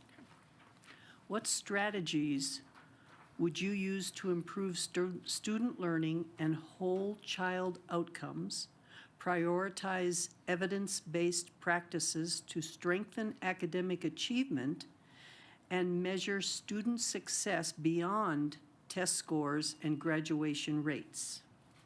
Thank you for the question. I'm going to refer back to our strategic plan once again, because there's some incredible goals in there, and if we really take our time to look at the goals in our strategic plan, I think that provides the guide that answers this question. When we commit to a strong start for every child and leverage science of reading, expand pre-K, we are giving students a jump start to a strong education. When we take that as an opportunity to build trust with our families and partner with them for the long journey ahead through graduation, we are setting a foundation for this work to happen. When we think about goal 2, student voice and advocacy, if we are really going to look at student outcomes beyond test scores, we have to listen to our students. We've done a great job of expanding student voice. Students are learning to speak up at their schools about topics that are important to them. Administrators are starting to bring students into decision-making at their school site. Through the Student Voice Conference that happened just last Friday, students were learning to grapple with problems across our whole entire district. Student voice is being elevated. And as I told the students at the Student Voice Conference, it's not just about elevating your voice, which is important. It's about elevating the voice of others. The voices of the people who are silent, who may not speak up, and the voice of the people who have been silenced. That is a very important data point. Think about the student that I talked to you about who was in the algebra class when I was in high school. He wasn't willing to speak up for himself, but it was because I took the time to listen and find out why that I was able to learn from him and advocate for him to be able to approach his learning in a different way. When I think about evidence-based practice, well, first off, our curriculum is evidence-based. We go through a rigorous curriculum adoption process, and we're able to vet it against academic content standards to ensure that we have alignment. But a textbook is not a curriculum.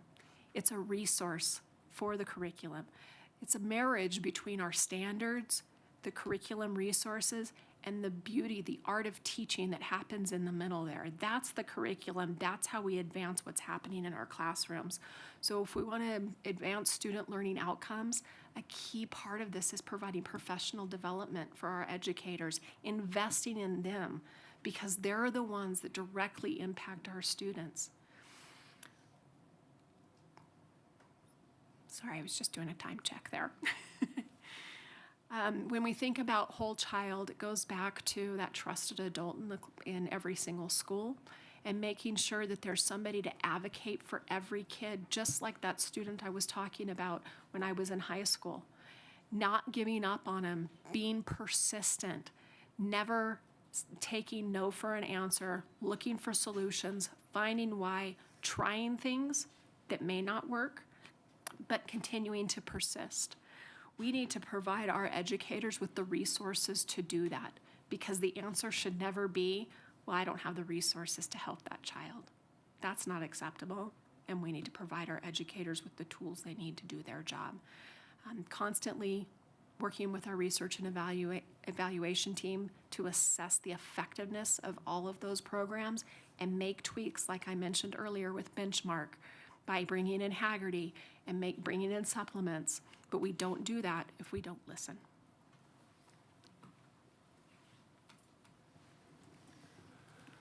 Okay, you're down to the final third of the questions. How you feeling? Great. All right.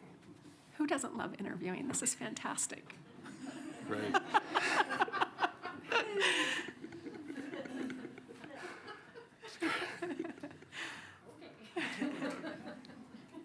Okay. Question 11. The superintendent role requires making difficult decisions in environments with competing stakeholder expectations and high public visibility.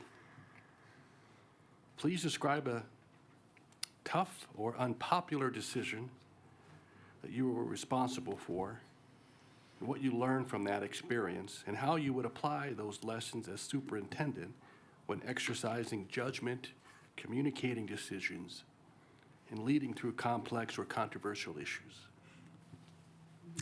Thank you for the question. I think about coming to Trainer Middle School as a principal, and it was very clear when I came to the school that there was intense school improvement efforts that needed to happen.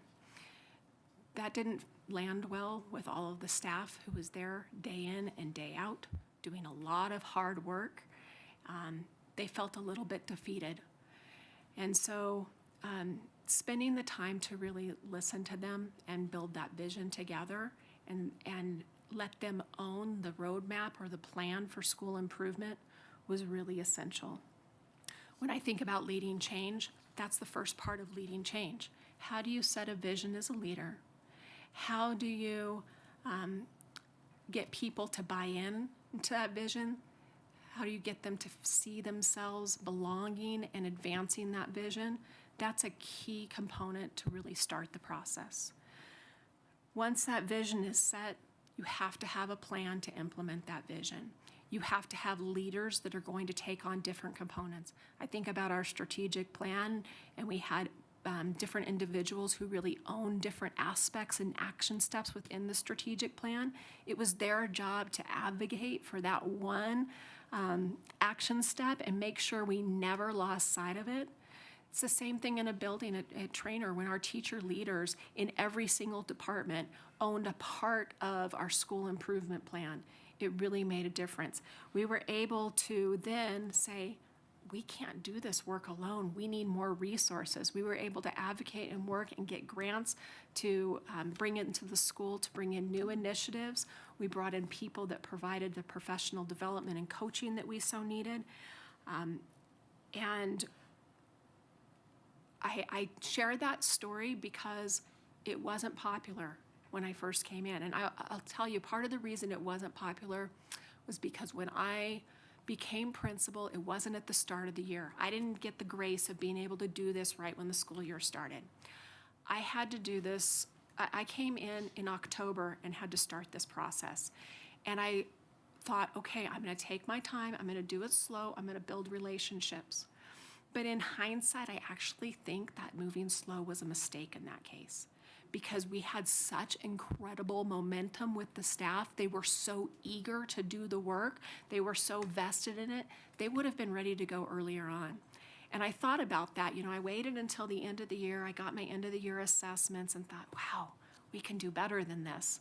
So I think about the mistake that I made was not moving a little bit faster in that case. I was afraid to take a risk, and I think I learned from that mistake.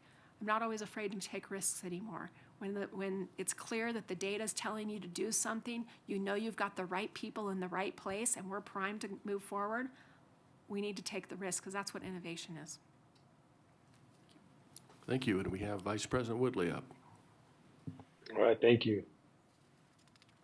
All right, the next question is related to budget constraints. Can you hear me okay? I can, yes, thank you. Yes, outstanding. The district continues to face significant fiscal challenges. Why are you the right leader to help the district navigate these budget constraints, make difficult decisions, and maintain focus on student outcomes, staff support, and long-term organizational stability? So I've had the benefit of being in the district long enough to be involved in different budget challenges. Back in 2023, when the legislative session brought historical increases in our educator salaries and all of our support staff, We had a notable 20% increase in salaries. It was a time to celebrate. We had more money. We had ESSER funding coming in that we were trying to figure out how to navigate post-COVID and spend this ESSER money. It was a time of a lot of money coming in, and we had to step back as a leadership team and say, okay, what is our priorities? What is our strategic plan telling us? How are we going to spend this money? What are the priorities outlined in the strategic plan? What barriers exist? How are we going to leverage that money in the right place at the right time? Then you fast forward just a few years later, and here we are with 2 years in a row of over a $25 million budget deficit. The process was no different. How are we going to navigate a budget deficit? Well, we're going to get together as a team. We're going to look at all of the budgets. We're going to analyze them, do a deep dive, try to be forward thinking as much as possible, keep cuts away from our schools. We went through a whole process where each chief looked at budgets, tiered all of the budget expenses. We looked intensely at our contracts. How can we scale back contracts? How can we shave off little bits here and there to save money over time? That work was intense. It was brutal, and I'm not going to tell you that we agreed on everything because we didn't. But we all engaged in the work. We all did 10% budget cut scenarios and what that would look like, and many times that was not a pretty landscape to look at. But it was important that we all did that so we had a clear picture of what our options were and what decisions we had to make. It helped us with navigating what should come forward to this board. We were able to analyze things and bring back really solid information to this board to make those decisions. So when you asked me about why I'm the right leader for the district this time, I know that history. I know how to navigate it. I also know that we have a legislative session ahead. And Nevada is very interesting in their funding structure when you compare it to other districts across the country. We have about 15% of our budget comes from the federal level. And in most districts across the state, there's pretty even split between local and state funding. That's not really the case in Nevada. In Nevada, 55% of our funding comes from the state. That means advocacy at the state level in Nevada means something different and more important than in other states. So when you talk about the future, we've got a legislative session coming up, and really looking at per pupil funding and navigating the budget challenges at the state level is going to be a very, very important aspect of navigating our budget landscape here at the district level. Give me just a second. I want to make sure I answered that all. So when we think about student outcomes and supporting our staff, I will just close with we have been able to navigate all of the recent budget deficit challenges by keeping that away from students and from staff to the greatest extent possible. We did some forecasting and were able to hold jobs and not fill them so that we can minimize impact, and I make that commitment moving forward. Nice. Thank you.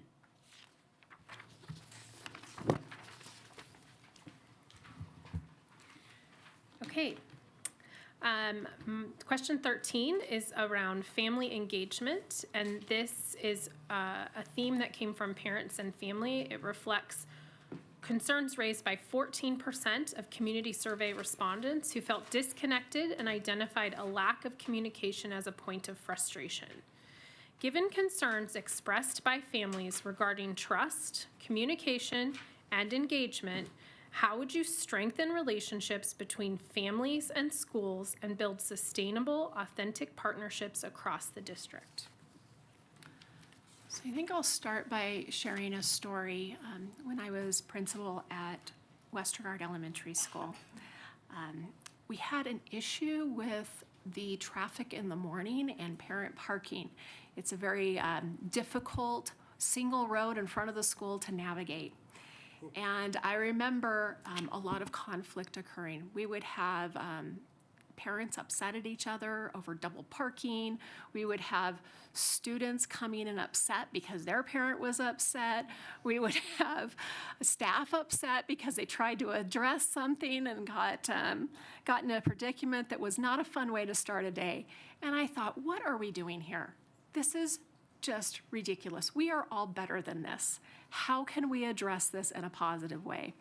At the time, I was working to form partnerships with some of the local businesses, and one of the things that they were doing is they wanted to promote their business, so they were giving me some gift cards. And I didn't know what I was going to do with these gift cards. And so then I thought, well, positive behavior incentives with students, we change behaviors by providing them with incentives. So we started as a staff, instead of engaging with families that were not doing the right thing, we started engaging in families that were doing the right thing. We passed out raffle tickets, said thank you for following our protocols with drop off and pickup. Thank you for making sure your child gets to school safe. And then people started saying, why did they get a ticket? What was that for? And word started to spread. So then we started doing monthly raffles and giving away a cup of coffee to people for following our safety protocols. And our parents were partnering with us in a positive way. And I share that story because when I think about partnering with our families and building trust, it happens through taking an issue that's important to them, finding some common ground, celebrating areas where we can be creative and innovative, and making those partnerships last. That simple interaction with parents about the parent safety raffle really bled into our parent-teacher organization. They were giving our teachers money for their classroom, and it was wonderful and it was great, and they were so generous. But we didn't have Smarter Balance Assessment implemented yet at the time, but we knew it was on the horizon, and we didn't have technology in our school.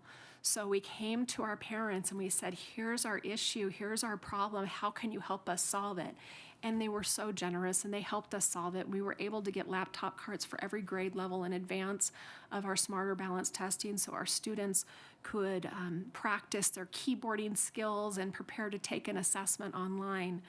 So when I hear that parents have a concern, when I hear they're expressing better, or a need for better communication, I lean into that. What does better communication look like to you? What would you like to see in our organization?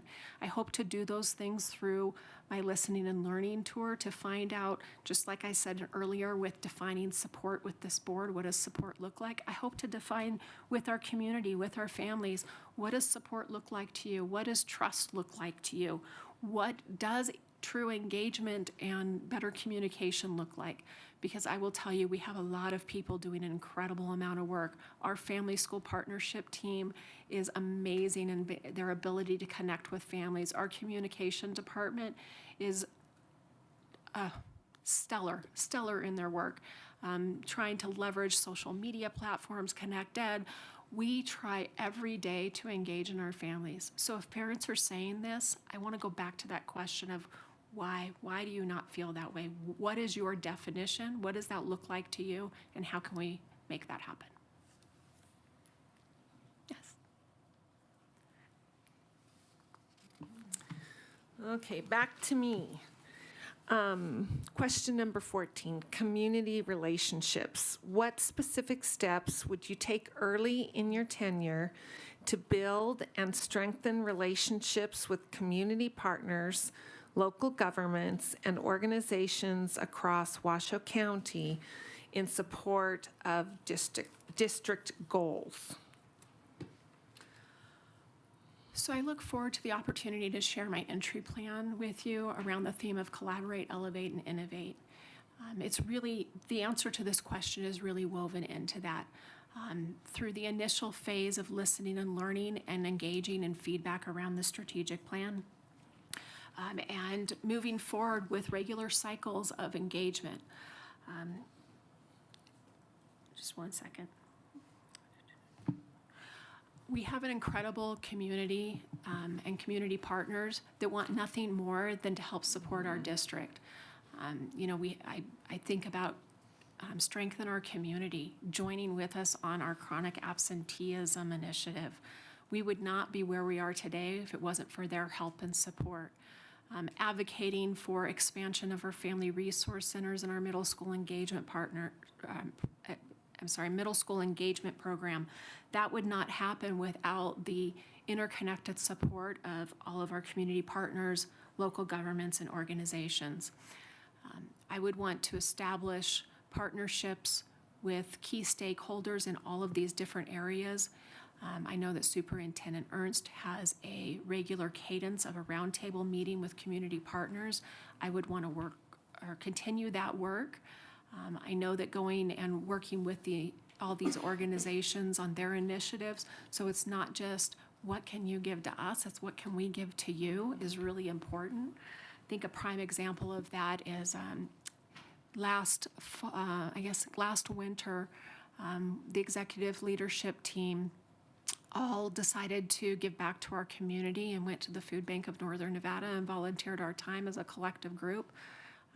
Just because of all they do for our organization, we wanted to somehow give back. So when I think about a partnership is two-way. How can we support this two-way interaction and not just advance student learning outcomes and the mission of our district, but how can we help support them and their work and their commitment and service to our community? Like I said, our community partners really do want what's best for our district. Their heart is in the right place. It's not that whether or not they want to help, they just want to know how to help. And so figuring out what are their resources, what are our resources, how can we help each other navigate is really important. I think about some really important changes ahead where we're going to be relying on these community partners. We just voted to initiate a repurposing framework. We have some closed schools that we're going to be figuring out what we're going to do with them. So when we close schools, if we get to the point where we're looking at external partnerships for our closed schools, that's going to be new uncharted territory for us. We're going to be navigating relationships that we've never entered into before. It's exciting and it's great opportunities, and thinking about the opportunities that could provide for our entire community and re-envisioning what a closed school could be and how it could be of benefit to the students and adults in our community is a really exciting thing. But I'm not an expert in real estate transactions. I'm not an expert in how to navigate the NRS 277 and 393 of how you do interlocal agreements and exchange property. But I sure know people who are experts in that, and relying on those experts to help us navigate that uncharted territory. We have community partners that want to partner with us and help this happen and for the betterment of our community. So how do we tap into those resources? It's all about relationship and a commitment that goes two ways. All right, here we go. Final question. Association relationships. Our strength as a district depends on unity, trust, and shared commitment to students and strong relationships with employees and employee associations. Under Nevada's collective bargaining framework, how would you maintain and then continue strengthening productive labor management relationships while balancing employee needs, fiscal stewardship, and long-term stability of the district? Our organization is built on people, and our people are the ones who care for our students. And our associations are there to support the members of their association and partner with us as a district. So when we have shared ownership in what that path forward looks like, it's essential. Again, with the opportunity to be refreshing the strategic plan, having every member of every association represented in those decisions, giving us feedback is going to be essential. They help define the roadmap. They help define the vision moving forward. Regular cadence and meetings with our associations is essential. That way we can talk about themes, big picture items, what are trends coming, I had the opportunity to share with associations what changes on the horizon and get their input. They get the opportunity to share trends from their members. It's a wonderful partnership, and I've been able to sit in on all of those association meetings with our superintendent over the past couple of years and have a regular cadence for those meetings and very much enjoy that partnership. But it doesn't stop there. It's about regular communication along the way, picking up the phone about little things before they become big things. Being able to navigate and fix small problems is really important, and our associations have the opportunity to elevate the voice of sometimes one, sometimes many. But no matter what it is, when they elevate that voice, we listen. I think about just the other day, I had an association president reach out about a staffing shortage issue at one of the schools. I wasn't aware of that, but because of that communication, within an hour, we were able to get support out to the school to fix that problem and commit to some ongoing supports for the school moving forward. It's about that relationship and being able to pick up the phone and make that phone call that made the difference for that educator that very one day. But investing in those relationships and working to build a collaborative partnership is essential. I've also had the opportunity to serve on the negotiating team for some of our associations. So I see behind the scenes about, some of the interesting navigation of really confidential information and the back and forth dialogue and how we come up with ideas and bring things to the table that sometimes work and sometimes don't. And we send each other off with homework, explore this idea, explore that idea. And when I think about the term negotiated agreement, it is just that, it's an agreement. It's an agreement between our labor associations and the school district about how we are going to support our personnel moving forward. I think one of the challenges, like I said, in a couple of years ago, we were able to provide historic salary increases to our employees that were so well deserved, but I'm really realistic in the financial landscape moving forward.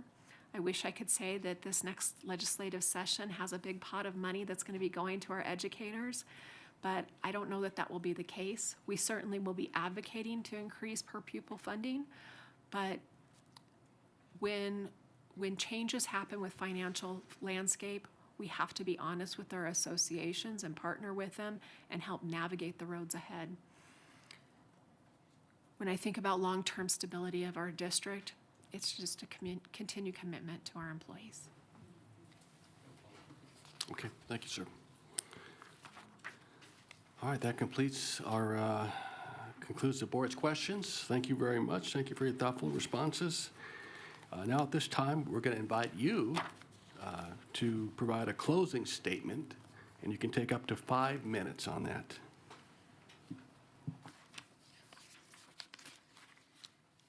Thank you, President Mayberry and every member of the Board of Trustees. I really appreciate your time today. I want to thank my family for being here today and sitting in the audience. I want to thank all of the leadership team members who are sitting behind me today, and thank all of the families, students, staff members, either here or who have just instilled trust in me over the years. That means a lot to me. I think I'm uniquely positioned to be your next superintendent in that I have led at the elementary, middle, and high school levels. When I think about students entering elementary school, I want them to have a strong start. I want their parents to trust us for years to come. I want them to leave elementary school with the foundations that they need to be successful in life. I want them to have a big dream for the future. So how do we do that? Well, making sure that we attend to reading and numeracy foundational skills by grade 3, and that no student leaves elementary school without those foundational skills. We do that by investing in the science of reading and the science of math. It's also important in elementary school that we develop a foundation of self-management skills in our students so that they're empowered to navigate their educational journey ahead. And it starts with a commitment to developing student clarity and having students own their learning. In middle school, I want every kid to be engaged in their learning. I want them to love learning, but I want them to know that they belong. So how do we do that? We attend to chronic absenteeism. We engage students by putting their phones away, providing high-quality instruction, listening to student voice, giving them a trusted adult, and making sure our middle schools are safe places to work and learn. In high school, I want every student to leave empowered for the future that they choose, ensuring that all students have access and opportunity to the pathway that they choose. I want their dreams that they started out with in elementary school to become goals by the time they leave. I want them to know that they matter and that they mean something in this world. How do we do that? Through rigorous support, knowing that all students can graduate, through career and technical education and internship opportunities, partnering with business and industry to expose them to things they've never been exposed to before, by honoring our electives in the arts, music, STEM education to bring passion to their learning, by ensuring we attend to advanced coursework, AP, IB, concurrent enrollment, dual credit, by celebrating their identity through their various clubs and activities, by expanding that awareness that they had in middle school for others, and making sure that they become advocates and the voice for all, making sure every student leaves us with a post-graduation plan. Real leadership doesn't start with direction or strategy. It starts with a belief in our students, a belief that they can do great things in their future. Public education is not simply a system that delivers instruction. It's an institution that inspires hope and carries trust. When we are clear about our purpose, when students believe that they belong, when educators believe that their work matters, and when communities believe that schools are moving forward, innovation stops feeling risky and starts feeling necessary. I am committed to this district. I'm committed to putting our students first. My entry plan will provide a roadmap to collaborating, elevating, and innovating, and putting those words into action. Working in partnership with this board to refresh our strategic plan, managing the change that I know is on the horizon, elevating our student voice, staff voice, community voice, parent voice in our decisions, and advocating for a better tomorrow will be how we partner moving forward. Thank you for your time.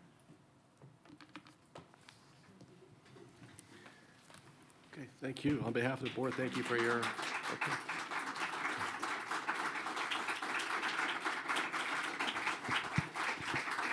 Okay.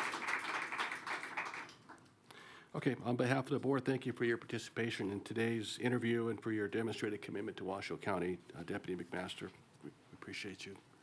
So now we're going to move to public comment. And I believe we have a handful of public comments.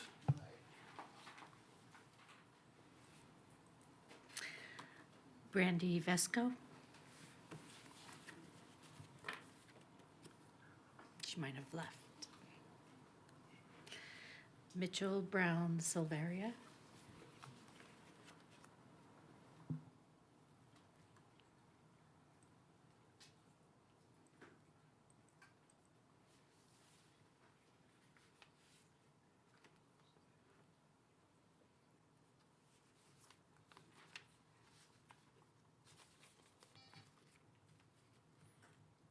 President, members of the board. For the record, my name is Mitchell Brown Silvera, and I'm with Northern Nevada Indivisible. I'm here to express my disappointment in how the board made plans to promote the deputy superintendent without posting the job or having public comment before making a choice.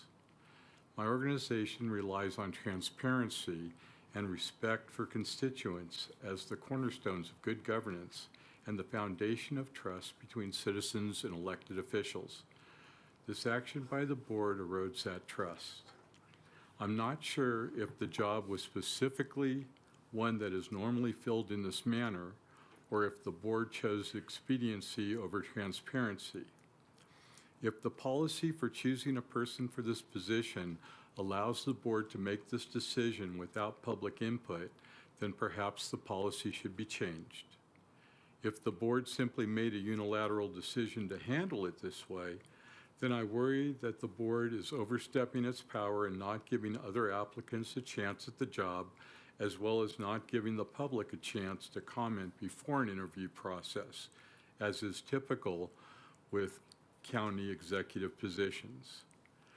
This is in no way an opinion on the person that you have considered for the job.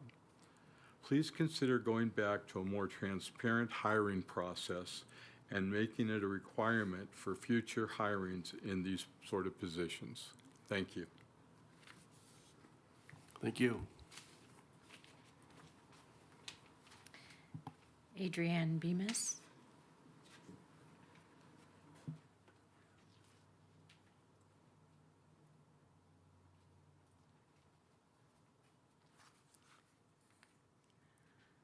Good afternoon, President Mayberry and members of the board. It's an honor to be here.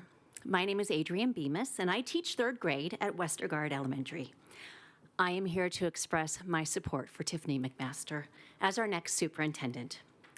I had the privilege of working with Mrs. McMaster as a first grade teacher when she came to Westergaard in 2013 as our principal. And my children were attending Westergaard too. So I'm sharing my perspective with you today as both an educator and as a parent. What I experienced during those years with Mrs. McMaster was not just effective leadership, it was transformational leadership. I had a front row seat to this excellence, watching her raise staff morale, strengthening our school community, connecting with students, and creating a culture where school family felt valued, supported, and motivated to succeed. It was a beautiful example of real leadership. Mrs. McMaster leads with a combination of professionalism, grace, humility, and heart. She holds high expectations while making students, staff, and families feel seen and heard. That balance is exactly what our district needs. Beyond her character, Mrs. McMaster's experience as an educator is unmatched. She has served our district for more than 25 years as a teacher and a principal at every level, an area superintendent, and as our deputy superintendent. And she also understands our district from every angle: classrooms, campuses, and central office. She is not someone who needs to learn our organization, especially during this busy time of year. She already knows it, and she's already doing meaningful work. She builds strong teams, she inspires trust, she leads with integrity. Mrs. McMaster has demonstrated and continues to demonstrate her commitment, effectiveness, and deep understanding of our community. Choosing Mrs. McMaster proves that you are dedicated to the momentum and stability and focus our district has been building over the past few years. It tells our families and community that you value continuity rather than starting over during a time when our students and staff need steady leadership. And I can say without hesitation that I was blessed to have been a teacher under her leadership. Mrs. McMaster made a lasting impact on me. Having her as my principal 13 years ago was a powerful moment in my early career. My children and I have been profoundly impacted by her love of education and this community. So to have her as our superintendent would be a true gift. What a wonderful position you are in. You are charged with moving our district forward in a positive direction centered on stability and strength. And how fortunate for you that our next leader is sitting right in this room, ready to lead our district. You've seen her transformational leadership. So I strongly encourage you to champion Tiffany McMaster as our next superintendent. Thank you. Thank you, Ms. Bemis. Appreciate that very much. Debbie McDowell.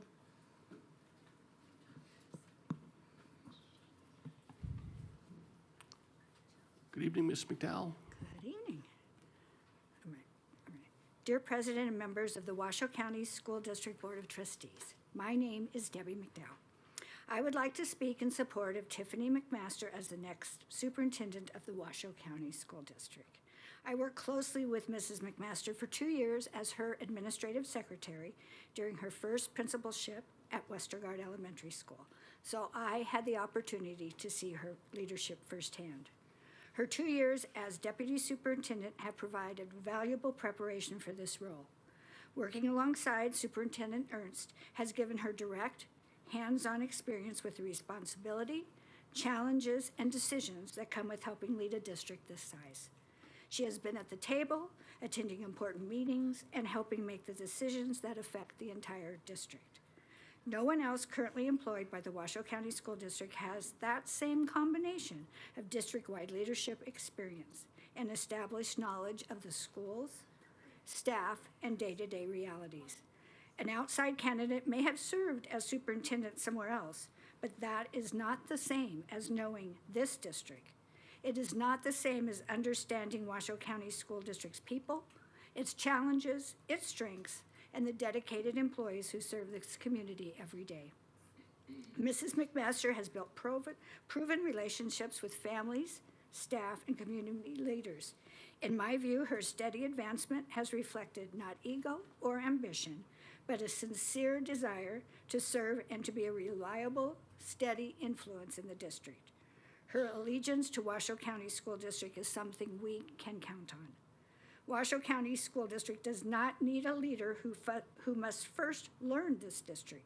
It needs a leader who already knows it, believes in it, and is ready to lead now.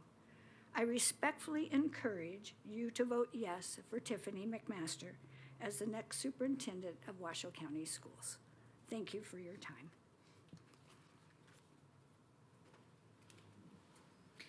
Daniel Marple. Daniel, welcome back. Thank you. We should have had you go first, I'm sorry. Good evening, and thank you for having me back up here.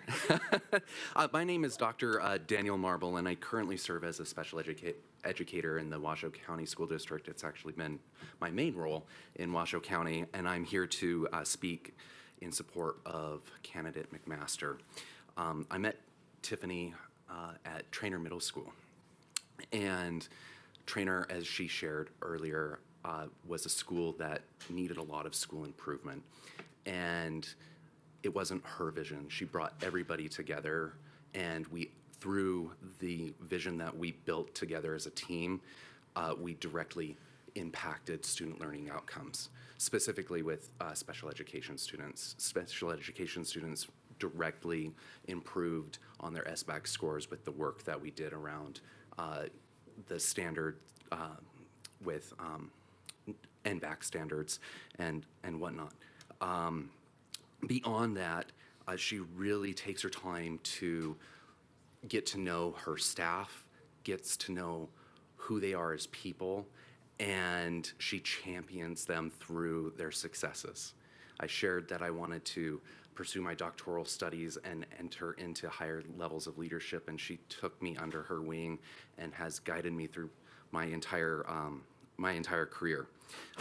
So that ability to build capacity is exactly what a superintendent should do, because she cares about people and she cares about students, and she brings that together to elevate student learning outcomes. And that's what we all want to achieve here in Washoe County School District and in education in general. With that being said, she will put her heart into this role, and I believe she would be an excellent superintendent for Washoe County School District. Thank you for your time. Shelby Benzing.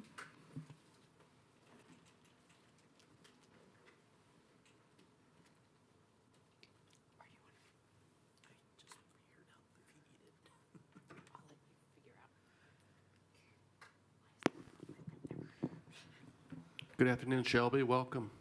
Good afternoon. My name is Shelby Benzing.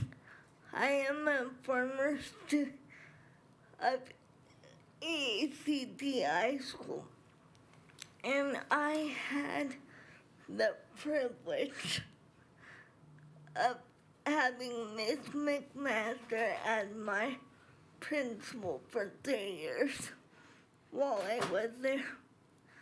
I had the opportunity to see what a good leader and educator she is, and how much she cares about students.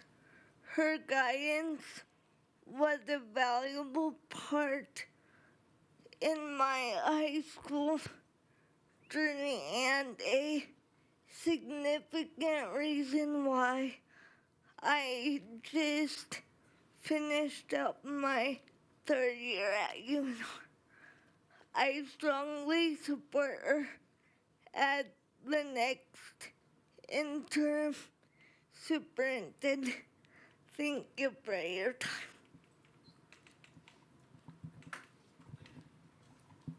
Thank you so much, Shelby.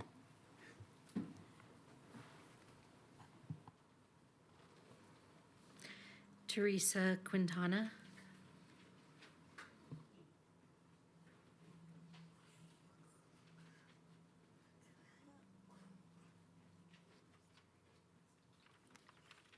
Good afternoon, President Mayberry and Washoe County School District Board. Good afternoon. Good to see you. Good to see you. My name is Teresa Quintana. I'm the principal at Desert Skies Middle School. I appreciate the opportunity to share my insight into why I feel that Tiffany McMasters will be the best fit for our next superintendent. I'm here to strongly support Deputy Superintendent McMasters as the next superintendent of the Washoe County School District. She has helped drive a clear vision that is producing results: higher student attendance, increased graduation rates, and fewer behavioral issues. Her experience as a middle school principal, elementary school principal, and high school principal, and area superintendent gives her a deep system-wide perspective. Having dedicated her entire career to Washoe County School District, she knows our community, our schools, and our students. And we know and trust her. It's easy to be drawn to the idea of a shiny new leader, but we have seen the cost of looking outside our community before. Those decisions led to setbacks and a loss of valuable time spent without a consistent, focused vision. Today, we do have that vision. Under Superintendent Ernst, alongside Deputy McMasters, the district has established a strong, effective plan that is already delivering results. Starting over now would disrupt that progress and create unnecessary uncertainty for staff and leadership. Deputy Superintendent McMasters has shown unwavering commitment to our district and our community. She is uniquely positioned to sustain and build on the momentum we have achieved. Rather than starting over, we have the opportunity to move forward with proven leadership and continue the meaningful progress already underway. Thank you for your time. Thank you, Principal Quintana. Catherine Phillips. Good afternoon, Board. I am Kate Phillips. I'm the Assistant Principal at Desert Skies, and I'm speaking today to share my support of Deputy Superintendent Tiffany McMaster to be our new superintendent. As you guys are well aware, one of our district's guiding principles is trust, and as you know, trust takes time to develop and is demonstrated through actions. Looking outside for a new leader does not demonstrate belief in this guiding principle. An outside candidate search shows a lack of trust in a leader who has proven herself through decades of service to our district at nearly every level, from teacher and beyond. Deputy McMaster has proven her dedication to our district and to our students through her continuous and dedicated service. Recently, I worked with Deputy Superintendent McMaster when she was our area superintendent. She's always been supportive of our efforts to improve our school and to serve our students in the best way we can. As you know, Desert Skies has been steadily improving, and we've been racking up stars. Much of that success can be attributed to her guidance and her approval and letting us pilot new approaches and routines to serve our community. It's time for Washoe County to walk the talk and recognize the great people who are already in our district, leaders who are demonstrating the district's guiding principles and supporting our students and staff daily. Deputy Superintendent McMaster has been demonstrating the district's guiding principles for decades and would be a steady, trustworthy, and proven leader who knows our district better than any outside candidate, and she's ready to lead on day one. Thank you. Thank you, Ms. Phillips. Sarah Johnson. Hello, Ms. Johnson. Hello, I'm Sarah Johnson, and I'm a teacher at Westergard Elementary School.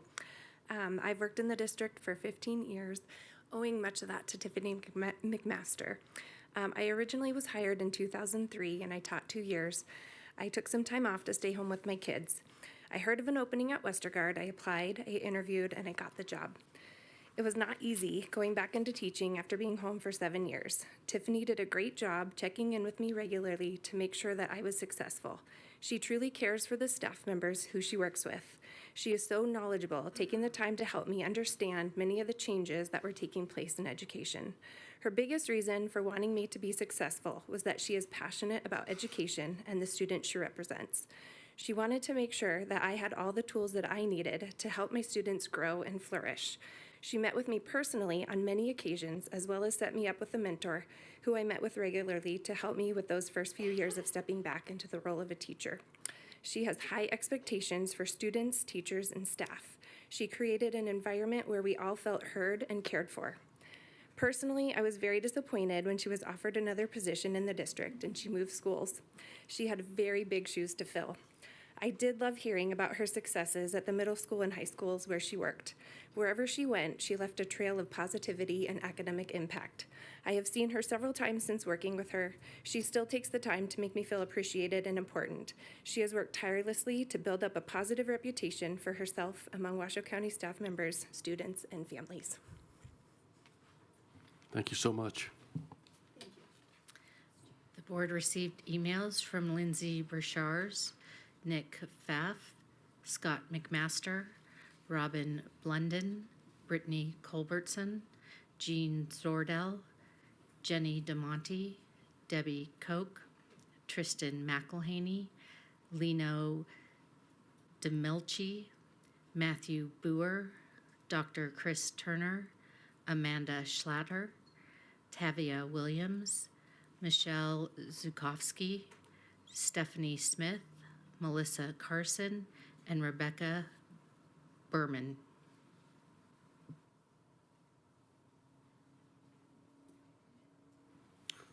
Thank you. Okay, team. What I'd like to do is we'll stay in session here. I'd like to give you maybe 5 minutes to kind of get your thoughts and take some notes quietly. If you're okay with that, then we'll start a discussion. Okay?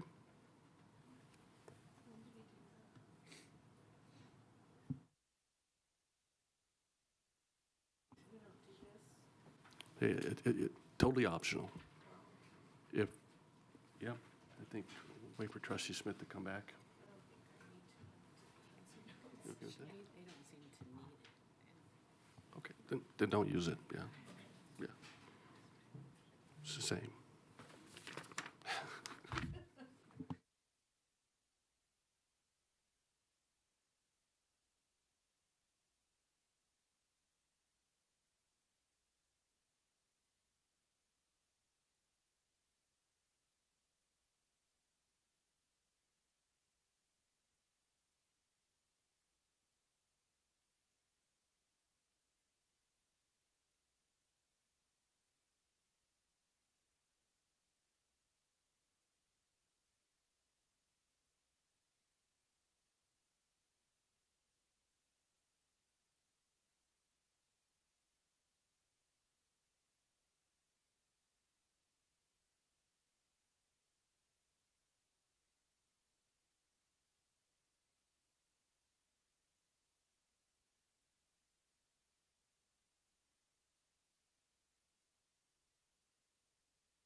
Mr. Owen, we do have a question for you, if we can get you up to the dais. Clerk Hall, go ahead. Yep. Either, yeah, doesn't matter. I just wanted, because this is a new piece for the hiring of a superintendent, I believe in Washoe and Clark only, the approval by the Department of Education. So I just wanted clarification, or I guess maybe a repeat of exactly what the requirement and what our part in that, I guess, is. I just wanted a refresh on it. Sure, no problem. I'm Doug Owen for the record, Chief HR Officer for the Washoe County School District. So 391-110 is being revised based on 460, the bill that recently passed. You said approval, but it's really the review by NDE. So you make a selection of who you would like to appoint as superintendent. I then send that information to NDE to review the credentials to ensure they meet one of the three paths or pathways. One of which was the typical educator pathway, right? They've been an administrator for X number of years.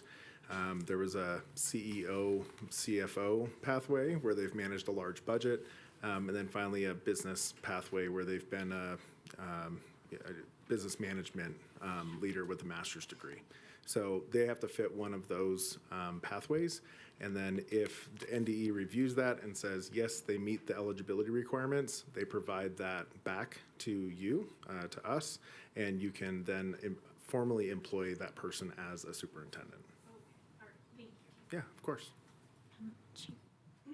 Yeah, go ahead, Trustee Smith. Thank you, Chief Owen. I have a process-oriented question for you, or perhaps for whoever put together the item. So the second part of the consideration to potentially name Deputy McMaster as the superintendent effective July 8th completely makes sense to me. I went back, I did my homework, I went as far back as I could with modern record for superintendent hiring. That one completely makes sense. What I was less sure about was the naming of an interim now.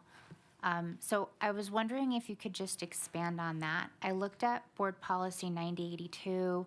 I read that the interim refers to a person designated to fulfill the duties of a position on a temporary, long-term basis or until the position is permanently filled. And I could also find 0 examples of when the board ever named an incoming hired superintendent the interim while the existing superintendent was there.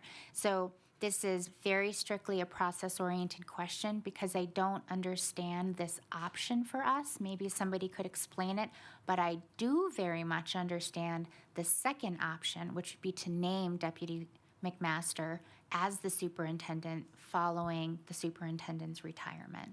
So I just want to be, I'm very blurry on that first part, but very clear on the second one. Understood, and understand your frustration and confusion as well with that. So in the past, so the interim title as defined in 9082 does refer to a period of time where there is no superintendent effectively. Unfortunately, as a district, we've used that title. So for example, we used it for Tracy Davis between the month of November 2014 through December of 2015 while Pedro Martinez was still here. We used it again for Kristen McNeil for 4/28 through 7/1 while they overlapped as superintendent. And then again with Susan Enfield and Kristen again, it looks like they overlapped for 9 weeks at the end of 2022 or mid-2022. And then finally with Kristen McNeil and with Joe Ernst for the month of July effectively of 2024. So in all 4 of those instances, we refer to those individuals as interim. It's not the definition met in the board policy. It's just what we called them. And then effective as of your last meeting, your motion basically said consider as an interim. So that's what created this agenda item. Okay, I appreciate that. I mean, there's some differences there. When Dr. McNeil came on as the interim, we knew that Dr. Enfield was departing and we didn't name her.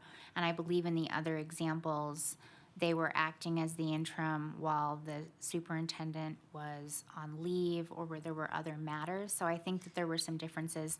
Anyways, the point that I'm really trying to signal to my colleagues is that I very much understand the second half of the motion, but I very much do not understand the first part of it.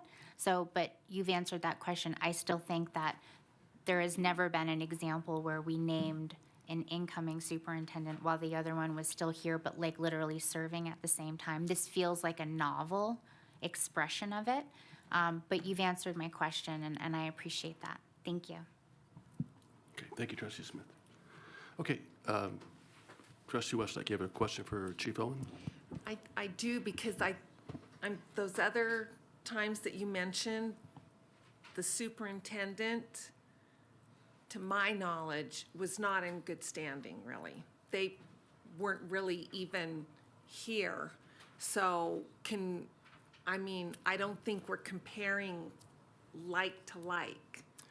I mean, we have a superintendent in good standing. He is present. So I guess I'm uncomfortable with comparing things that are completely different. Yeah, so, and forgive me, as I, of course, have only been here for 2 years. Kristen McNeil, for example, was an outgoing superintendent, was the superintendent in name, and she left on June 30th, 2022. That was her final day. Susan Enfield was the incoming superintendent who, according to payroll, right, and our HR records, started April of 2022.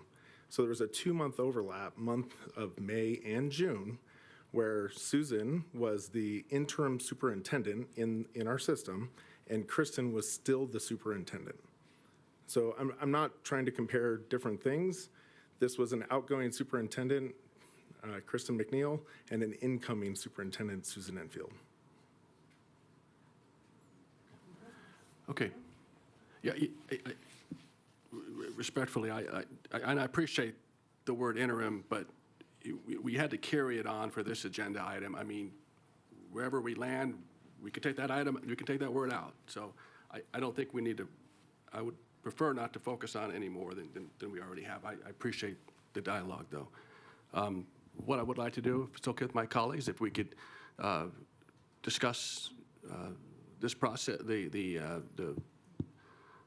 interview with Deputy McMaster, and I'd like everybody to provide some critique, some words, so we can deliberate and move forward on this. I'd like to start with Vice President Woodley.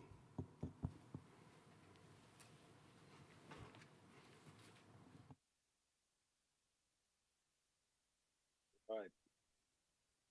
Thank you, Mr. President. Can you hear me okay? We can hear you now.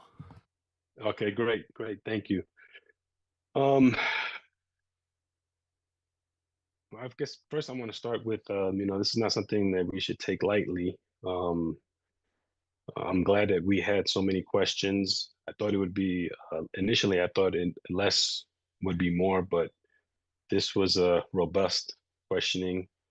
And we did have input from surveys to help create our questions.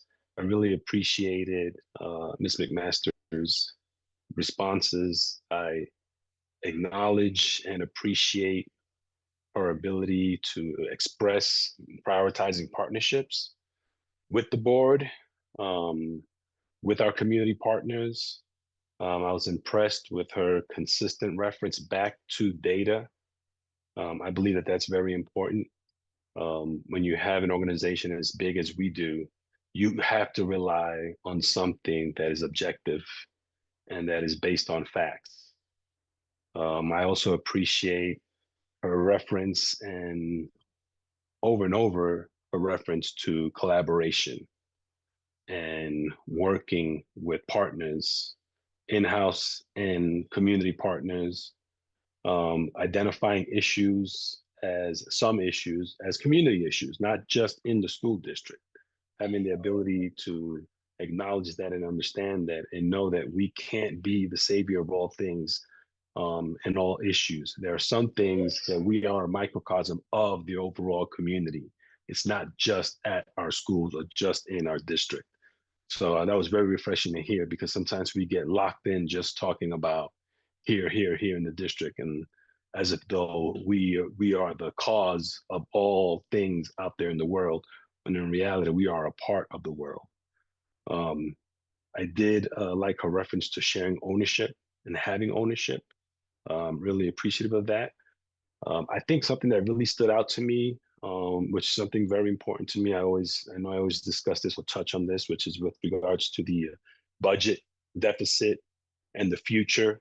I appreciate her understanding of our financial structure, how we receive our funds in the state of Nevada, and how we rely on the state, and the fact that we have a legislative session coming up, and understanding where we need to make those communications and have those relationships. She spoke a lot about relationships. And I'm very happy to hear that because that's really what it's about in this state.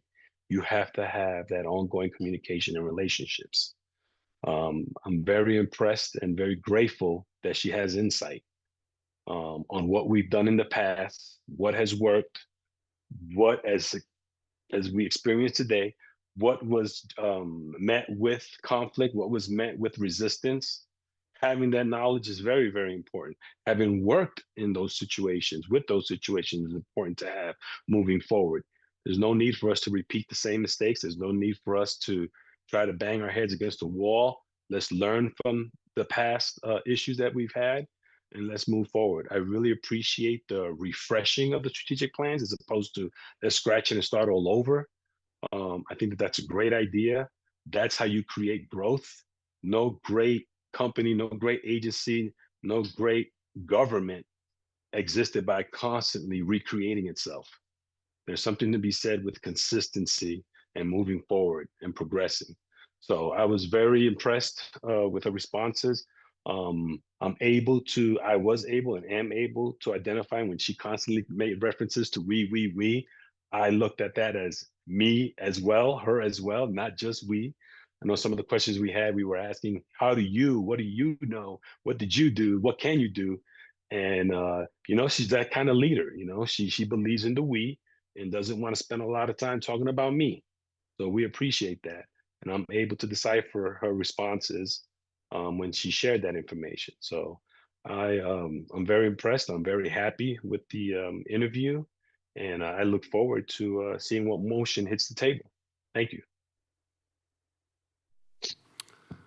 Thank you, Vice. We'll start with our student representative. I'd love to hear from you, Peyton. I would say I agree a lot with Vice President. And I just wanted to add on to what he was saying. She was mentioning that she's had a lot of leadership roles in the community already, being principal and a teacher, and then being a part, like a position as a superintendent, as deputy. And I just think that's really good to keep someone that already knows the culture of our district. And yeah, that's it. Thank you. Thank you for your input. Trustee Smith, could I draw on you, ma'am? You could, Yeah, thank you. and I would be more than happy to talk, but I'm also interested in hearing the thoughts of my colleagues, if that's okay. I would appreciate that, if I may. How about you, Trustee Nicolette? You want to take a bite of the apple? You betcha. Okay.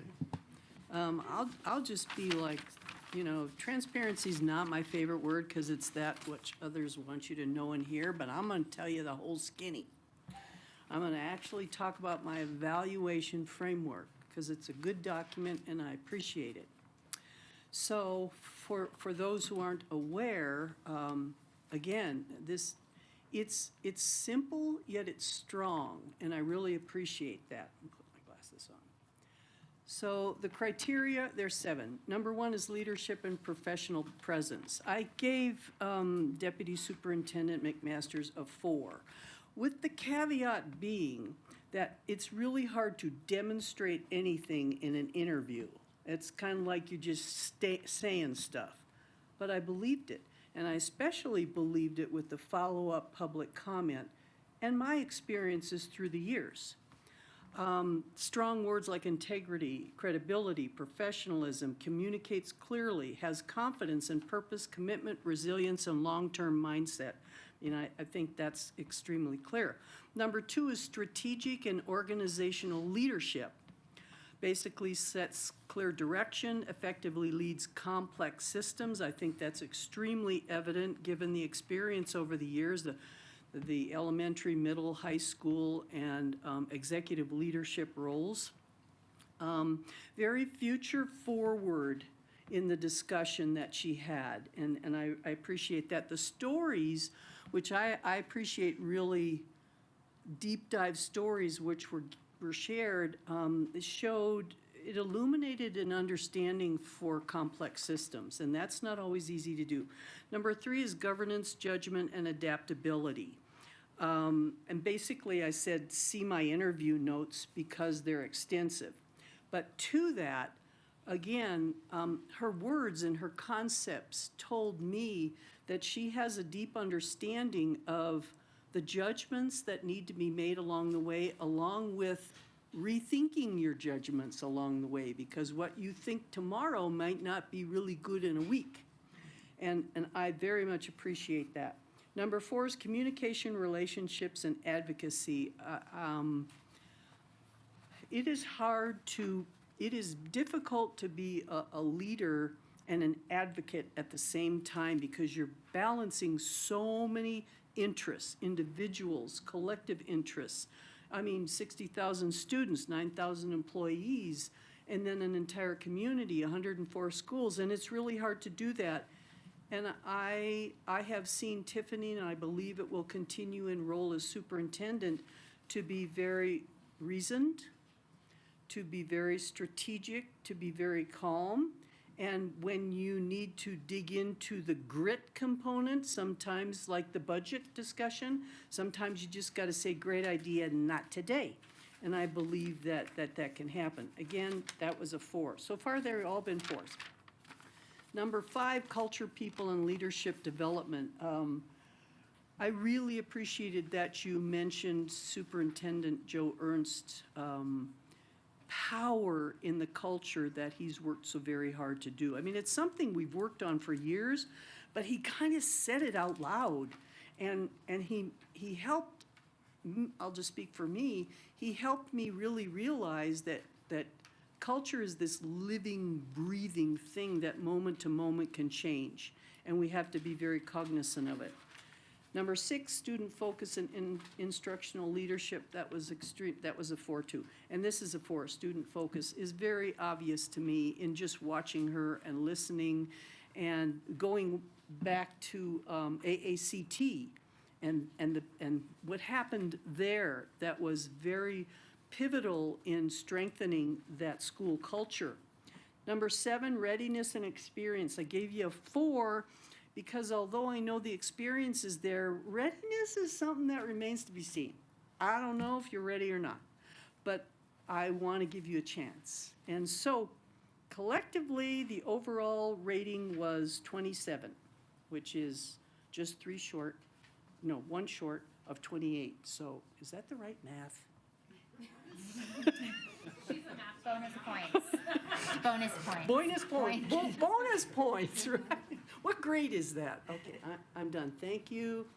Again, I was very forthcoming in my... Yes, Trustee Smith. I appreciated hearing from that. Thank you, Dr. Nicolette. So I will speak to Deputy McMaster. I am very impressed with your experience as it relates to having led at the elementary, middle, and high school level. I find that to be very compelling. That is something that I am particularly looking for and I think would serve an incoming superintendent well. Among your answers, and there were a lot of questions, that jumped out at me was Trustee Westlake's first question about leadership qualities and board support when you told the story about how the teacher sent the student down to your classroom and you thought that you were supporting them, and then you realized after the fact, maybe we have different definitions of what support is, and so we should ask beforehand and make sure that we're on the same page. Something you have heard me, we have all heard me say, is that there are different ways of showing respect. There are different ways of engaging in a process. It doesn't make one right or wrong, it just makes it different. And I appreciated the example that you gave with that. I also appreciated what jumped out at me was your answer to Trustee Nicolette's question on the strategic plan and priorities. I liked that you identified that the STRAP plan needing a refresh, which I would agree it needs a refresh, it doesn't need a total do-over, is a gift for an incoming superintendent because it gives you an opportunity to come in and build something for its next era. And so I liked that very much.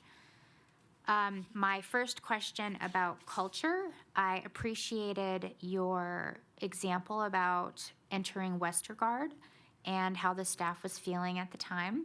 I believe that that is a reasonable parallel. There's a lot of things going on in education right now, societally, budget-wise. There's a lot of challenges.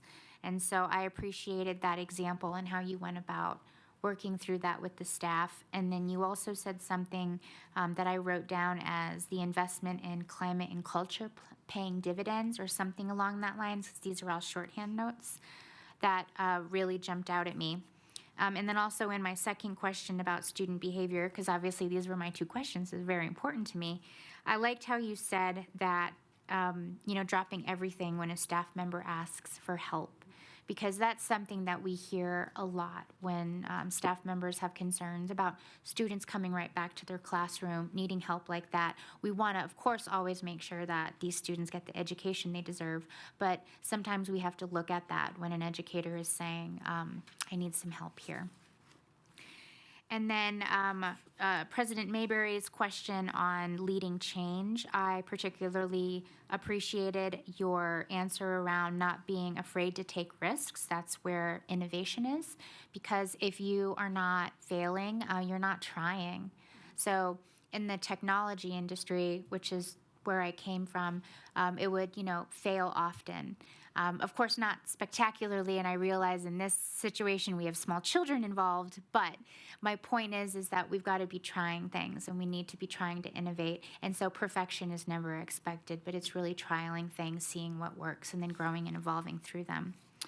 And the last thing that I want to call out was Clerk Hall's question on family engagement. I really liked the idea of using PBIS for parents to demonstrate good behavior. So we know as parents or as people that you try to reward the behavior you want to see rather than trying to punish the behaviors you don't. And I thought that was really innovative. And so I thought that was really fun because I was thinking to myself, oh, I would totally be that parent. That was like, how did they get that ticket? I want to earn that ticket. That gift card is mine.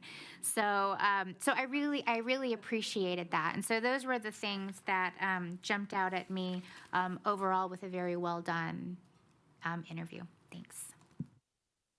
Thank you, Trustee Smith. Well said. Trustee Clerk Hall. Well, that's a perfect place for me to jump off. Mr. Ngati, I don't believe I ever had any PBIS rewards for following the rules at Poulikitis, and I was a stellar drop-off parent. I didn't even barely stop my car fully as I got my kids out and moved it along. Just saying. I just want to feel seen and heard that I did not get any gift cards, and I followed the rules. I agree. I did want to call out the innovation, and I think that goes deeper. And the majority of the notes that I as I'm looking through here are that every new situation that you have taken on, you meet the group of people you're working with where they are and work with them to create the next best step. And I really appreciated your candor that you can't make systemic change overnight, that sometimes it takes quite a bit of time, and maybe we're going to make this little step here and this little step here. And I think as a community member over the last several times that we have done this, it has felt like there were a lot of really big promises that were made. And when I was an educator in that situation or a parent in that situation, I always get a little concerned that we're not being honest about all of the steps and all of the people that need to come in. And so I will also echo the sentiments of Vice President Woodley that it is very clear in my observations of you as a leader. It is very clear in your storytelling, which, side note, you could totally be a social studies teacher because you're a great storyteller. Just saying, maybe you missed your calling. Math is cool, but social studies is also really cool. That you are a we leader. And I here's where I'm sitting on that, is that that's truly what we need as a district, because I continue to say we've spent so much time making great progress, but we need a leader who's ready to continue that progress and knows that it's going to take a whole village to do so. And I was incredibly impressed. And I will also echo that I love that you have experience in all levels of education. I think that is so important. And I think, we were all incredibly impressed with all of the wonderful supportive comments that were shared via email. There were also some that didn't come to us as a whole board. And I want to take a moment to just say publicly how much I appreciate so many people reaching out privately to me or maybe other board members that they felt most comfortable with and sharing their express support and concern for this process that we have gone through. I truly appreciate the amount of, I think second to our previous board item, I've gotten so much support, community input for this item. And I think that really shows how much our community values our schools and wants to see us do better and sees that we are making that progress. So I think those are all of my fractured thoughts, and I'm still trying to pull it all together. But overall, I truly appreciate, again, your candor and your honesty, that it's not all going to be perfect, and that we together will continue to make progress, whatever that looks like. So thank you. Trustee Westlake. Thank you, President Mayberry. So I too love that you've been a teacher at all levels, and you've also been a principal, because I think, I say it all quite often, not all the time, but quite often, inside the walls of a school is so different than what we see here at the district office, what I see from my perch in my house or going out into the community. I mean, it is impactful, stressful, great, but there's things that happen that aren't so great. And so I think we need someone who is a leader that really knows how important those people are in that building, and they deserve to be heard and included and trusted. They absolutely need to be trusted. When they are saying things, we need to listen. And I love that you're saying that you listen and you collaborate, because they're the ones that are getting it done. I mean, we can sit here and pass whatever policy and whatever action and all of that, but the ones in the building are the ones getting it done. And I love that, safety is first. I mean, these kids, they're our future. I mean, they're worth their weight in gold. And the little ones, like 5 times their weight in gold. But so those things I felt were worth mentioning. And then I just want to read off some things that really, that I value, the things that I value in others. So leaning into something that's working. I like leaning into something that's working and doing more of. I mean, we saw that clubs and sports and all of that, it works. And we could have said, oh, well, let's, we don't want to put money in that. It's just going to happen organically. Some kids will go to a club and maybe a teacher will want to volunteer, and that's all great.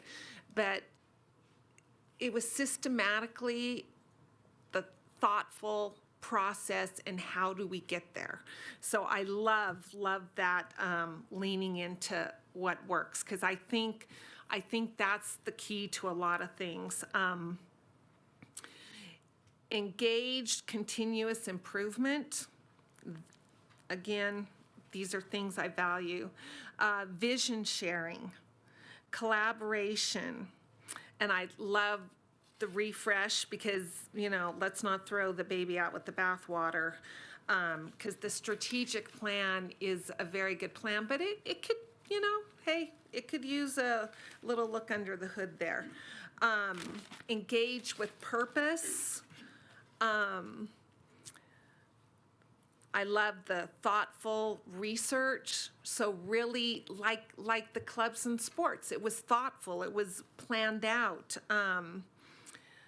Alignment, analyze and then make a plan and make sure everything's aligned. Find common ground. Start with common ground and then everything's up from there. I loved the story you told about the infinite game.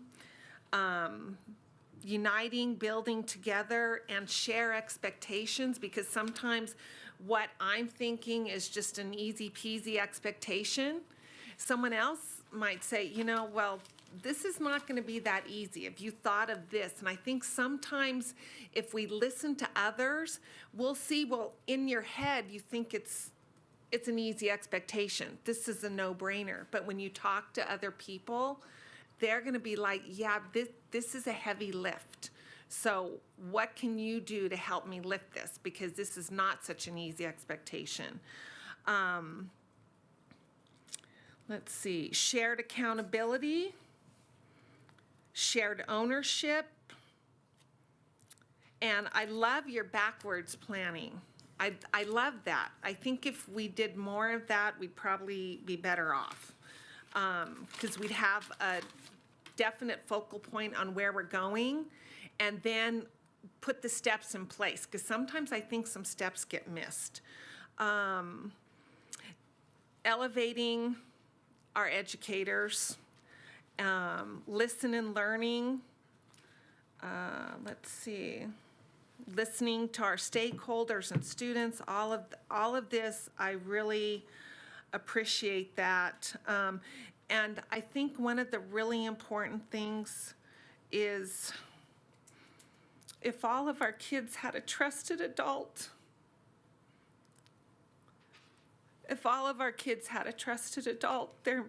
things might be different. Thank you. All righty. The colleagues have said a lot of good things, but I like to look at it from the executive management side. I got a little bit, not a whole lot, but I have some. And I always, when we do interviews, I'm always looking at the potential in the employee or the candidate, or wherever it is, because over time it'll tell. We'll be able to see all that. So with that being said, using the framework that we had here with leadership and professional presence, you answered those questions fully. All of them, you hit every one, referred to them, so you're making sure that you did that. And you expressed and provide examples through team building, and I heard it in your words and your nonverbal cues of empathy. You provided those things like that there. And then under the strategic and organizational leadership, again, you use examples to communicate your experience. You use those power statements. I believe it's something like motivate and renovate and elevate, and using those power statements. But again, that's that fundamental framework that we use to reinforce these things that we're continuing to communicate to others. And so seeing that framework there really, showed and demonstrated to me that, referring to the strategic plan and doing those things and repeatedly using that over and over. The other was on governance and judgment. This one was big for me. You provided specific examples. You were very specific on your articulating how you would answer and how you would deal with those types of things.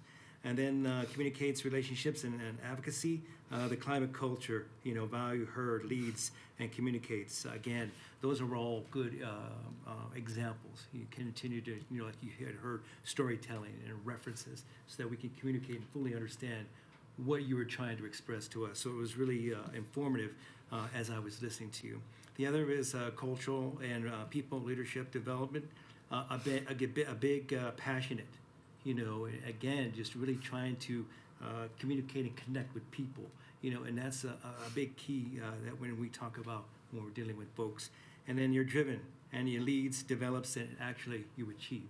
So those are the outcomes that we look for at that level. At least that's what I was looking for. The other was student focus and instructional leadership.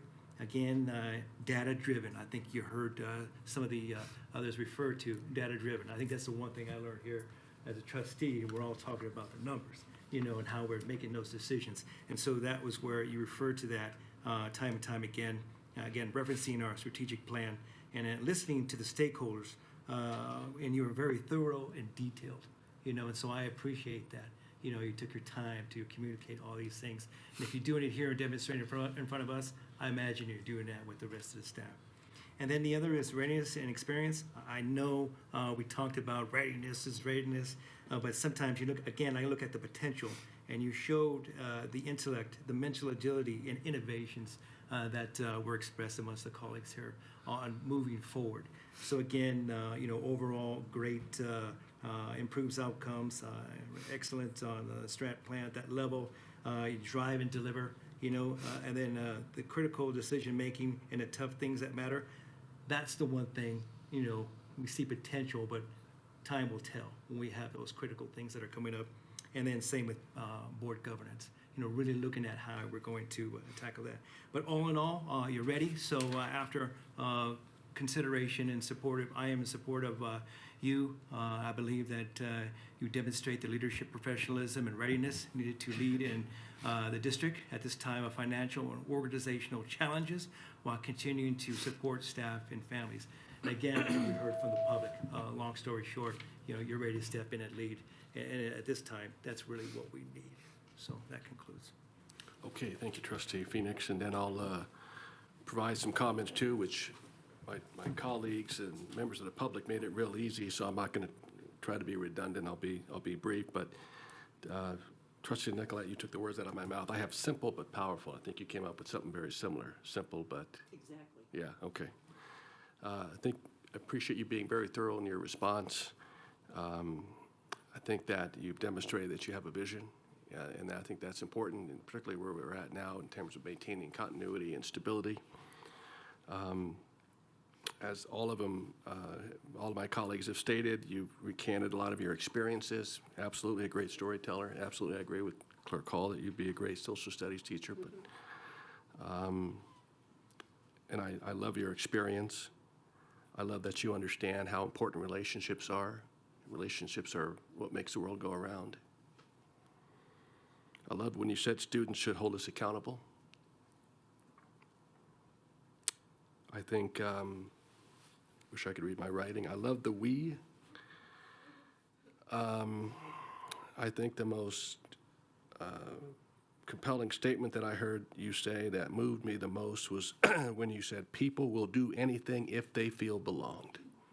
I think that is the epitome of what this district and what any organization should be about. So God bless you for saying that.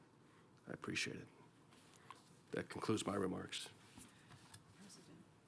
Yeah, Trustee Nicolette.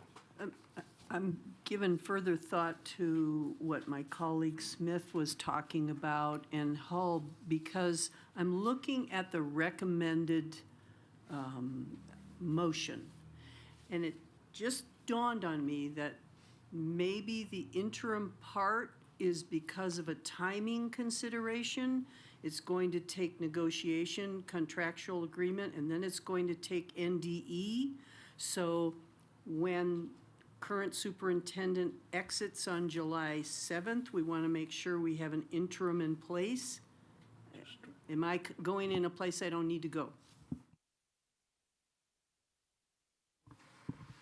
At least from the way the agenda is written, you do not actually have to go with the interim item. You could, because it is written and/or, that you could just go with, at least from what the comments are saying, the appointment. And you don't have to do the interim. It wasn't about sort of trying to finalize a contract before then. And I think based on the previous discussions, it was about potentially having some succession planning and learning underneath the current superintendent during that time. But if the board does not want to entertain that, the agenda item does not require you to do that component. Thank you, and I would prefer not to do the interim, but again, back to timing. Our current superintendent is retiring July 7th, and if all negotiation and NDE review are not completed, then are we technically without a superintendent if we don't do interim?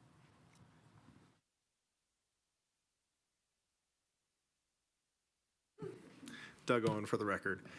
So if that were to happen, you would of course want to appoint an interim after Joe's departure date, but it doesn't have to be effective on the date that's on the agenda. I had to write the agenda that way because that was the motion of the board 2 weeks ago or 4 weeks ago. So you don't have to appoint an interim today. You could leave that part out, and then if we don't resolve all those issues, we could come back to you and say we need to move forward with an interim. Well, and so we'd have to, thank you for that. And we would have to resolve those issues by June 23rd unless we called an emergency meeting, because then we don't meet till the end of July. I'm just thinking of timing here and what's the best course of action.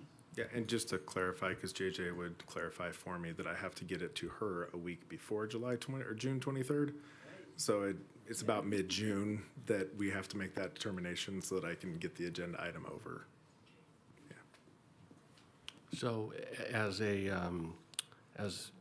just a thought, you could create the motion, the Board of Trustees considers action to appoint Deputy Superintendent McMaster as superintendent effective July 8, 2026, subject to negotiation and approval of employment contract and successful review by the Nevada Department of Education of eligibility for the position. Right? So you're essentially striking out the interim superintendent effective May 13, 2026. It was written that way for a reason, so we can strike that. And I understand that, but I'm still thinking of timing, and maybe I just don't need to go there. Yeah. I might be nitpicking. Imagine my husband's surprise. Okay. Yeah, Trustee Westlake. So I understand the concern. However, I'm going to say one of the big selling points and one thing that was very attractive to me was that Deputy McMaster has been alongside our superintendent all this time in lockstep. So I think that, and then we always can go to the interim. I think we need just a clean dealie here. So I'm prepared. Okay, Trustee Westlake, it sounds like you're going to make a motion. Yes, thank you. The Board of Trustees considers action to appoint Deputy Superintendent Tiffany McMaster. Do you want to get here? Okay. As superintendent to be effective July 8th, 2026, subject to negotiation and approval of an employment contract and successful review by the Nevada Department of Education of eligibility for the position. I second. And can I just do a point of clarification to clean up the language? Because I'm sorry. It made sense to me. Well, it is not your fault because it's the way this was written in the recommendation. I'll blame Chief HR Officer. Instead of considers action to appoint, I think he was just saying he didn't want to lead you into a decision, and so it was the Board of Trustees appoints instead of considers action to appoint. If you could make that clarification. I want to clarify my motion, please. The Board of Trustees appoints Deputy Superintendent Tiffany McMaster as superintendent effective July 8th, 2026, subject to the negotiations and approval of an employment contract and successful review by the Nevada Department of Education of eligibility for the position. And I still second. Okay, we have a motion on the floor to approve agenda item 3.06, which appoints our Deputy Superintendent, Tiffany McMaster, to the Superintendent of the Washoe County School District, effective July 8, 2026. Motion by Trustee Westlake, second by Trustee Smith. If there's no further discussion, all in favor, please signify by saying aye. Aye. Aye. Those opposed? Motion carries unanimously. Congratulations.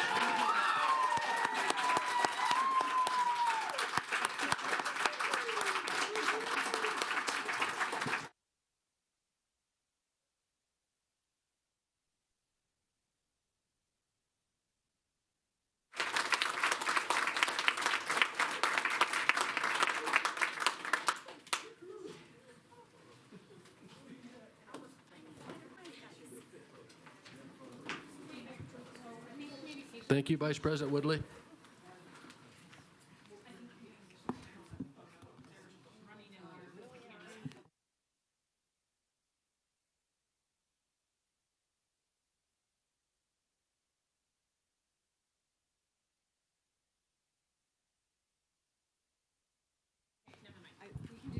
Okay.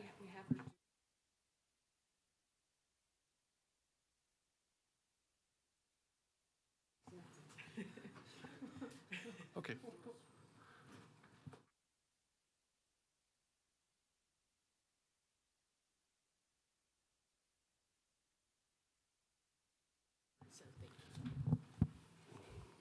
Would you like to come up to the table and say a few words? That's what they were trying to get me to do. Yeah.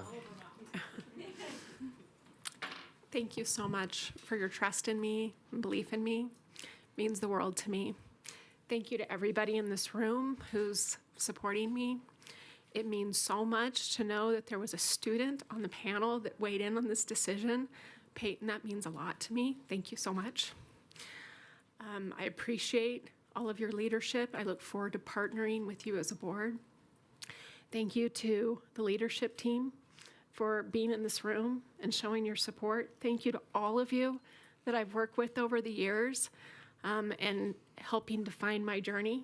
Shelby, thank you for being here and being the voice of students. I really appreciate that. I look forward to this journey and partnering with you on the next steps. This is a true honor. I'm so vested in this community, and to know that I have a role in leading the academic organization for our entire community and having an impact on students and their lives for years to come is very humbling. I appreciate this so much, and I appreciate each of you.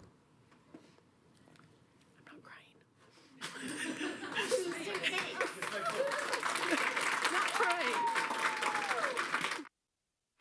Oh, and if I didn't say it, yes. If I didn't say it, yes, I accept the position.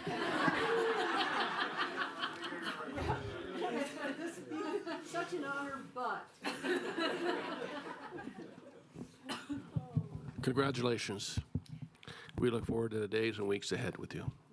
Okay. Take the rest of the week off.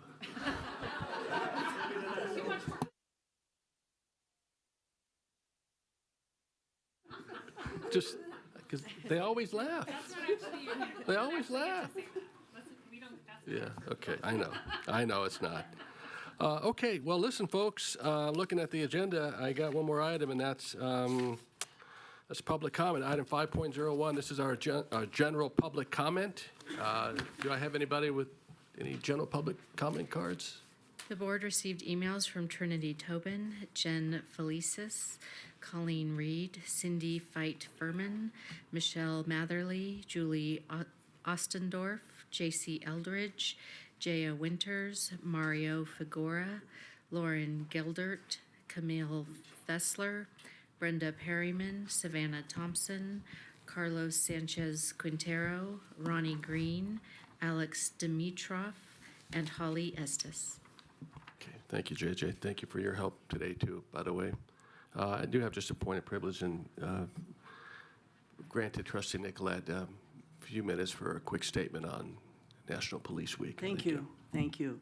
To kind of culminate a wonderful, wonderful afternoon, this is National Police Week, May 11th through the 17th, 2026. And I would like, it's very important to me that we all remember how important this week is. National Police Week is a time of remembrance, reflection, and gratitude for law enforcement, officers who have made the ultimate sacrifice, as well as those who continue to serve. History: in 1962, via presidential proclamation, John F. Kennedy signed public law designating May 15th as Peace Officers Memorial Day and the week which in it resides. In 1982, the first official Peace Officers Memorial Service was held in Washington, D.C. 1984, Concerns for Police Survivors, COPS, was founded, providing crucial support and community for families and colleagues left behind. 1991, the National Law Enforcement Officers Memorial was dedicated in Washington, D.C., and today the wall bears the names of more than 24,000 officers who gave their lives in service. Today, each May, National Police Week now draws tens of thousands of officers, survivors, supporters to Washington, D.C., and communities like ours across the country who also hold their own observances. National Police Week continues to remind us and must continue to remind us of the courage, service, and sacrifice behind the badge and the enduring legacy of those who gave their lives in protection of others, and in particular for our Washoe County School District officers. Thank you very much.